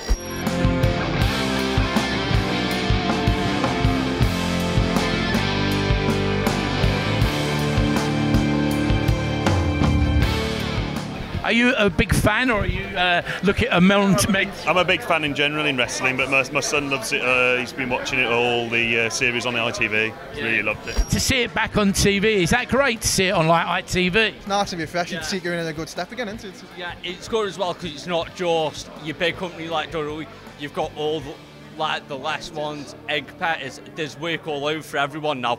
Getting photos with it. Yeah. So it's all very exciting. Hopefully more people want to meet me today. Great, good luck. See you later. Ready to go. Bring in the fans. Come on.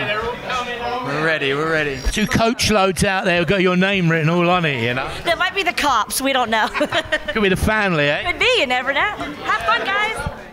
I don't think it would if he didn't keep involving CJ and Shah. If it was just Rampage and he's one of the best wrestlers in the country, maybe even the world. So it's a challenge for me and it's a privilege to get to go up against him.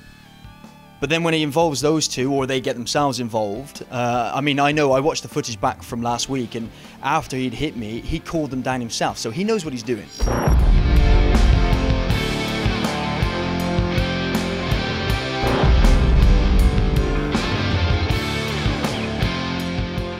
That's the best for me, was the surprise of the energy that we got from the audience. Like, they didn't let up from the first bell to the last bell. They've been consistent throughout. They've had a great time. Again, like Val mentioned earlier, the feedback we've had on social media has been tremendous as well. So yeah, it's one of them things that I sometimes have to pinch myself, because it was always that thing that you sometimes dreamed about, like, wouldn't it be really good if WOS came back? And now it's happening and I'm part of it. it's surreal, and I'm absolutely enjoying it. I really am. Keep watching these shows for more information on how you can sport the gear and represent Justin and WOS Wrestling.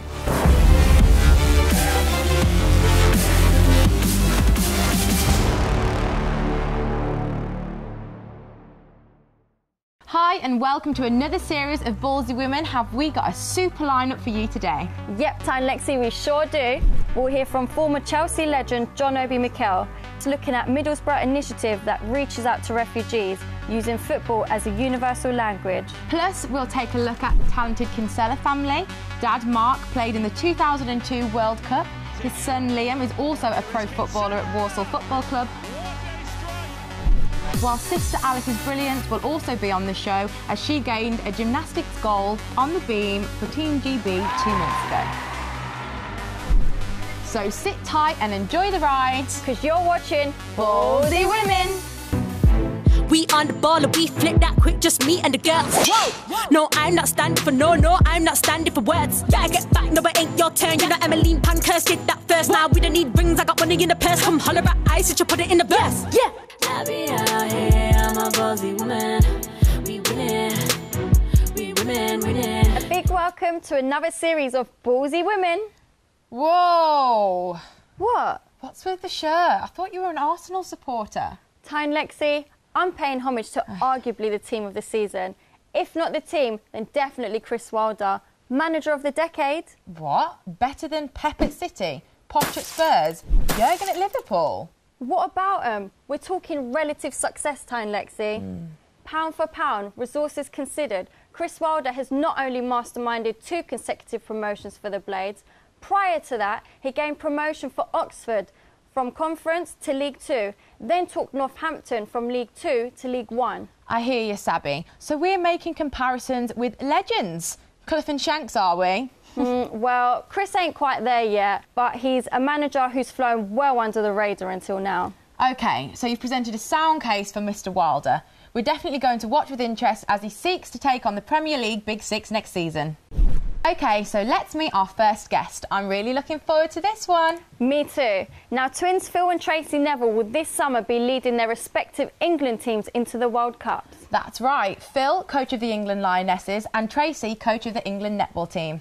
Yep, so cue our very own talented sibling sportsman. Welcome, Liam Kinsella. I be out here, I'm a ballsy woman. We winning. So we have to give some credit to your dad, Mark. Obviously, he played in the 2002 World Cup with Roy Keane. What a football career he has had, playing for West Brom, playing for Aston Villa. Obviously, there are amazing clubs, and you must look up to him to kind of achieve that in the end. Yeah, exactly. End goal. Yeah, exactly. I mean, that's the career you really want. You mean, you start off, play as many games as possible, and then work your way up, and that's what he did. And ended up playing for Aston Villa and West Brom in the Premier League. So it's something you look up to and you aspire to, and that's what you want to achieve as a footballer. Yeah. And when obviously the World Cup was on in 2002 and you were about 6 years old, you probably don't remember that much from it, but does your dad ever go on about the memories of the good old days? Yeah, I don't remember anything really, but he's got videos and DVDs all stacked up in the garage to watch, so he does like to show that every time to time. So, Liam, your goal in the Sunderland FA Cup, I suppose you don't want to tell us a bit about that, or...? Well, yeah, I've only scored 2 in my career, and obviously that was last year and it won goal of the season again for us. It was about 30 yards out. Thought I'd hit it as hard as I could, and thankfully it went top corner. What a place to get a goal at, though. The FA Cup at Sunderland must have been a fabulous moment for you to experience scoring there. Yeah, it was, to be fair. Sunderland was probably the biggest stadium I played in at the moment, and to get it there and get the winner to get us through to the next round, you can't ask for a better feeling than that. That's amazing. I bet your family were really proud of you. Yeah, they were, to be fair. They were buzzing for me. Yeah. What was your first initial feeling when you first went in? Well, I don't score many goals, so I didn't really know what to do, so I just knee slided for about 20 yards and just went crazy in front of our fans, so it was a great feeling for me, It must have felt so good. Yeah, I need to score more to get that feeling. Yeah, I bet your sister was really proud of you as well, wasn't she? She was buzzing. She gave me a text straight after the game. Oh, did she? Yeah. Oh, that's cute. To say well done and all that, yeah, she was buzzing. Would you say that you and your sister have kind of a similar sporting mentality together, or do you find that if you score a goal and she obviously wins a competition, obviously you're ecstatic, you're over the moon, but what happens when you don't score a goal and you lose a game or she loses a competition? Are you both sore losers, or does that make you stronger and come back even harder in your next games? Yeah, we're both sore losers, to be fair. I'd say we're probably equal in that regards. When she has a bit of a mood, a strap after the game. Yeah, for about an hour you don't speak to me. Yeah. Same for her, you don't speak to her, just let her do her thing. Yeah. And it was in the Europeans, she fell off bars, which if she didn't fall off, she probably would have medalled. Then 2 days later, she had to bounce back from that mistake, and then she won gold on the beam. So she's doing well. So in that case, I guess it kind of knocked her a bit, and then she came back even stronger. Yeah, for exactly. it, which is, as a sportsman or sportswoman, that's kind of what you have to get used to doing. Obviously, there's always setbacks. You have to come back even stronger, and it's obviously building yourself up to do that sort of stuff. Yeah, exactly. You got to just forget about the past, and then hopefully in the future just do what you can in the next game. Yeah. Same for me. Yeah. Do you think you're both quite the same personality-wise? Yeah, my mum and all that are saying that we're exactly Yeah. the same personalities, bounce off each other. Yeah, so Yeah. I'd say we're exactly. Do you feel like you clash because of that reason? Nah, to be fair, we're alright. We're always bantering each other and all that. Like, but I think we don't clash at all now. That's we're all good. I Yeah. suppose you're in both two different, completely sorts of sport. Obviously, she does gymnastics, you do football. So it's not kind of like you're both doing football or you're both doing gymnastics. But I suppose there might be more of a clash if you were actually doing the same. Yeah, the same sort of sport. But obviously, it's nice that you can both do your own different thing. Yeah, when she's doing gymnastics, I don't know if it's right or wrong. So it just looks unreal when she's doing it on the beam. So I bet you watch it and think, how the hell does she do that? I can't believe how she on the beam. It's the scariest bit because it's about that wide, and she's doing backflips and all that on it. It's crazy, but. Yeah, I can imagine watching it. Obviously, the equipment that they have to use is so dangerous, isn't it? They can really hurt themselves. Do you ever feel nervous and scared in case she does hurt herself? Yeah, obviously, because that's what when she's doing beam, and I can't watch it because obviously if she does hurt herself, and I wouldn't know what to do. So I'll make sure she's done it. I know what she's done, and I can watch it again, so I know she's done it. So you actually have to look away as soon as it's happening? Yeah, I can't watch the beam at all. No, wow. All the other pieces I can, but beam's the one I can't watch. And does she get nervous when you go and play your football games for you, or does she kind of know that you're gonna do well? I like to think she does get nervous, but she doesn't say. But yeah, I like to think she does, but. I bet she does deep down. She's just keeping it a secret. It's that sibling love, isn't it? Yeah, exactly. Love-hate relationship. Yeah, you're not wrong there. Yeah. Is she any good at playing football? She's not the best now, but then it's the same as me. I couldn't do a backflip or a forward roll to save my life. Have you ever tried? Has she ever tried to teach you to do like a cartwheel or a forward roll? I'm alright at doing a cartwheel. I can do that. But yeah. Front flips now, I can't. How about splits? Because don't you have to stretch after football matches? I always see footballers on the field with like kicking their leg up and it's nearly by their head. Some footballers can do that, yeah, I think. But definitely not me. I can't. Well, when you've got a very flexible gymnastics sister, I think you need to start practicing. I might start doing a bit of yoga. There's no excuse now. Help me out, yeah. Might help me out. Have you got ambitions towards playing in the top Premier League? Yeah, I mean, ambition is always as a footballer to play as high as you possibly can, and Premier League would be where you feel like you'd made it playing in the Premier League. So I'd say Premier League is definitely where you want to end up and play your football, definitely. And what do you think would be the next steps for you to kind of get there now? Well, at Walsall, I'm trying to play as many games as possible and try and get recognised from other clubs. Try and play well, and then hopefully maybe they might come in and take a chance on us and see what they say. So, Lynn, we've spoken about all the successes that both you and your sister have had. Of course, that comes with this, there is always a flip side, and I know that comes down to Walsall currently being relegated to League 2. But I'm sure you can always find a positive in these sort of situations. What do you think the positive out of that could have been? Yeah, I mean, it's been a tough season, and obviously finishing off a relegation on the last day wasn't nice. But we've got a new man in charge now called Darryl Clark. He's come in. I'm going to meet up with him this week or next week to speak about contracts and all that. And he's got a good record. He's got promoted with Bristol Rovers, so hopefully he can bring that into the club and bring all his fresh ideas, and hopefully that will happen to us and we can get back into League One.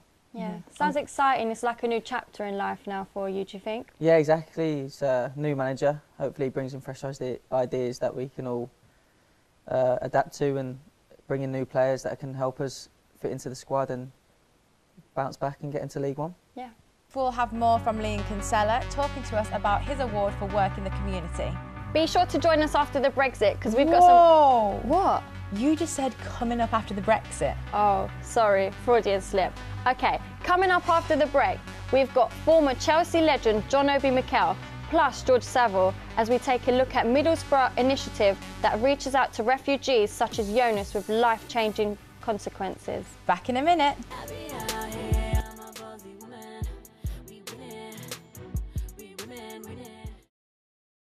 I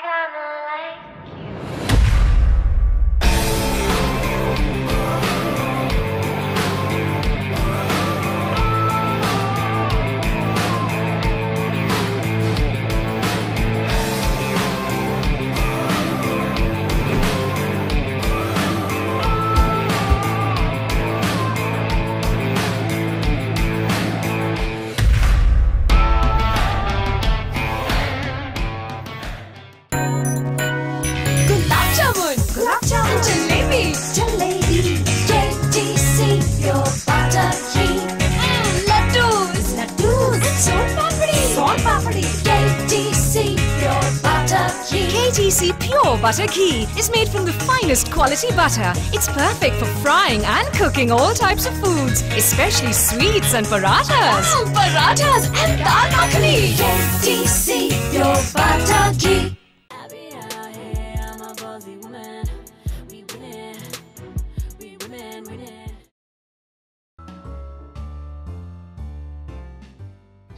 He'll never know, he won't understand. Are you ready to order? Yes, I think we both want the same, don't we, Diane? Yes, we'll both have the full English Brexit, please. And how would you like that? Hard, soft? Oh, hard for me. Right. Oh, now what does that come with? That comes with a generous portion of left-wing hysteria, some ludicrous predictions of total UK financial collapse, and a liberal helping of media bias, all garnished with lashings of personal smears about being the next Hitler. Yes, that's fine, thanks. And for you, madam? Oh, soft for me, please. Oh, come on. And what would you like with that? Oh, I'll just have a portion of free movement and access to the single market. Oh, I assure if either of those things are on the menu anymore, madam. I mean, I can check with the chef for you if you like, but I wouldn't hold your breath because he's got a Union Jack tea towel. Look, never mind. I'll just have the continental breakfast. What? Look, I don't think I've got the appetite for this. I'm afraid we ain't got any croissants. Oh, come on, Diane. Where's your backbone? But I could get you something lighter. Such as? How about a Scotch egg? No. Porridge? Look, just leave the bloody Scots out of this, will you? Mother. I'm sorry, but they just me off as well. Mother. Tail wagging the dog. Look, I'll just have some toast, please. Brown or white? White. Right. Oh, now the hard Brexit, madam. We're getting a little behind on orders at the moment thanks to a few court cases, a couple of whinging billionaires, crybaby liberals and some unelected arses in the Lords, but that should be with you in about 2 years if that's okay. 2 years? Or we have the transitional menu. What the hell is that? That's where we prepare the order immediately just to keep you quiet, but we don't actually bring it in for a couple of decades. We'll be dead by then. Exactly. We're leaving. Well, even if you leave, you've still got to pay. Hey! Think about my pension. Brummies. Foreigners.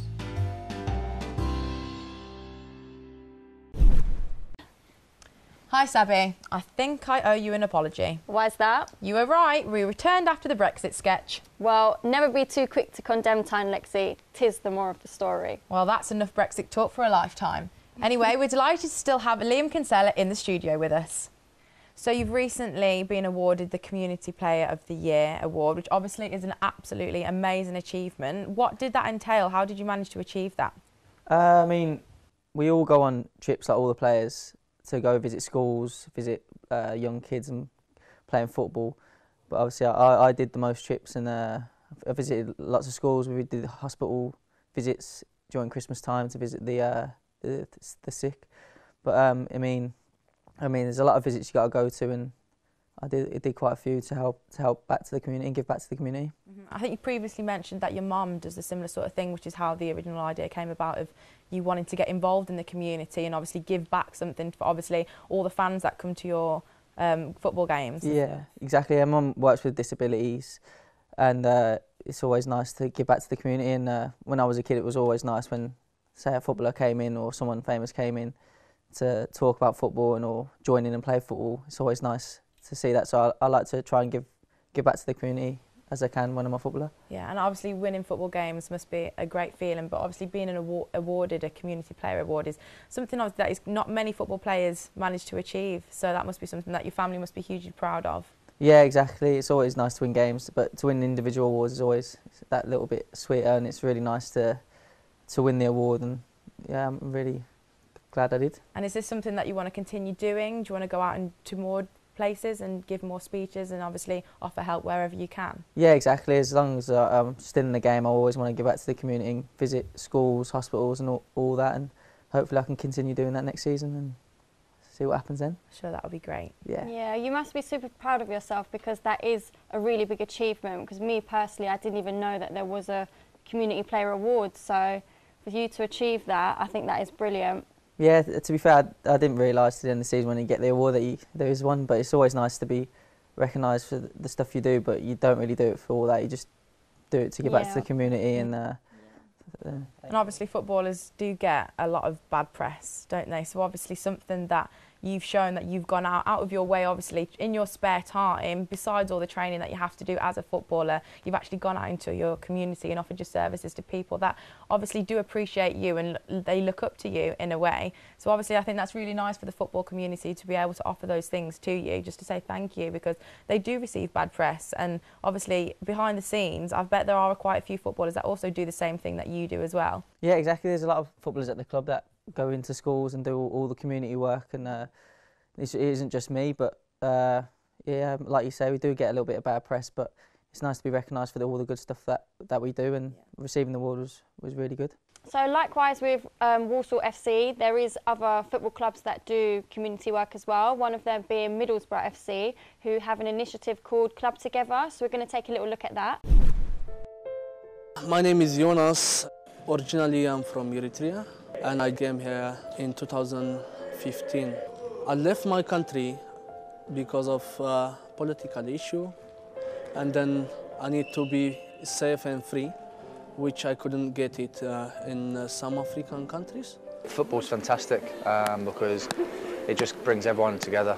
Everyone knows how big it is in the world. For these guys, obviously there'll be a language barrier today speaking to them. To be able to just have a kick about with them and play with them and just see the smiles on their faces is fantastic for us. When the session of Middlesbrough Football Club Foundation starts, it really helped us to integrate with this community and to know many people are from different places, different culture. So it was good to integrate with this community. This is always amazing when you do things like this for the community. You know, it helps to bring awareness, not just awareness, but just to touch people's lives as well, touch this guy's life, and you know, whichever way you can make them feel better. You know, it's always amazing to do that, and I think for this football club, you always want to do things like this to help the community and to help guys like this. So I think for me, I'm very honoured. I'm very happy to be, you know, to be part of this today.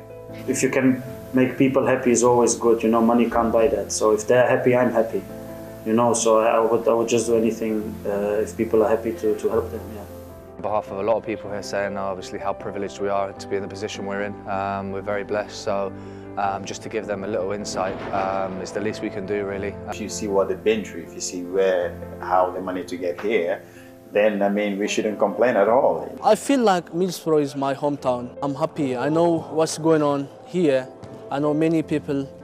I know what exactly to do. So it's easy life for me here. And the most important thing is I'm happy because I am safe, number one. And I'm free. Like I spoke with a manager, and he said like some of them already after a year they found the colleges jobs, so it was really nice because my family was the same. They had not the same. They had some 2-3 years. They needed the time for finding jobs in Germany and stuff like this. So I know how hard it is, and I'm really happy for them that they found so quickly somebody who can help them. See most of them smiling today and running around and trying to kick the ball. You know, it was amazing, and just see them smile, you know, put a smile on their faces, and even if it's 1 minute or just to get them to, you know, to forget about what is happening back home, what happened back home where they come from, to be able to run around with a smile and kick, you know, a lot of them were Chelsea fans. Obviously, they knew me from my time at Chelsea, and you could see the joy that it brought to their faces, and you know, I was so touched. I was so happy to see that I could manage to put a smile to them. I was playing with many people, with English people and from different countries. But as I told you, we cannot speak the language, but we were speaking through football. So you know people, and you are trying to integrate with different people. Yeah, football is always important.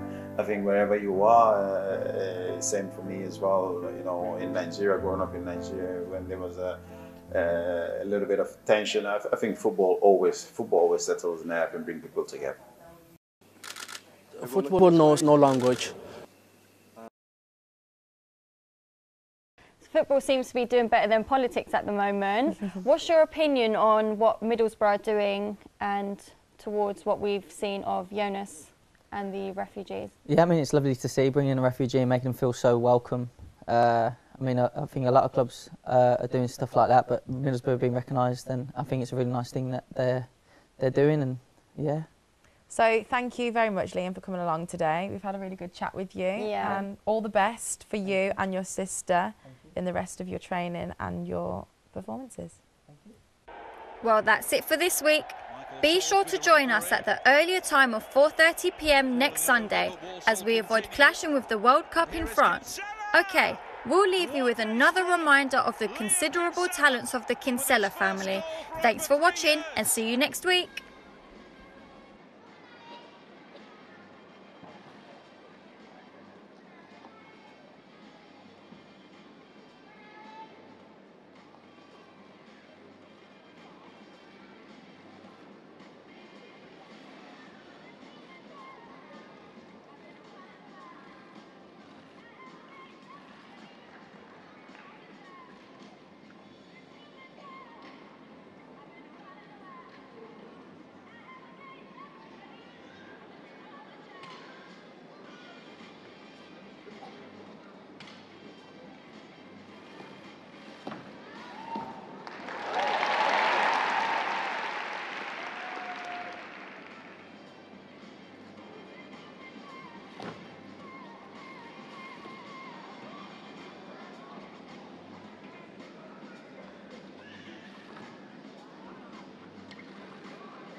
Ballsy woman, we women winning. I be out here, I'm a ballsy woman, we women winning. Women winning. We women winning. Women winning. We women winning.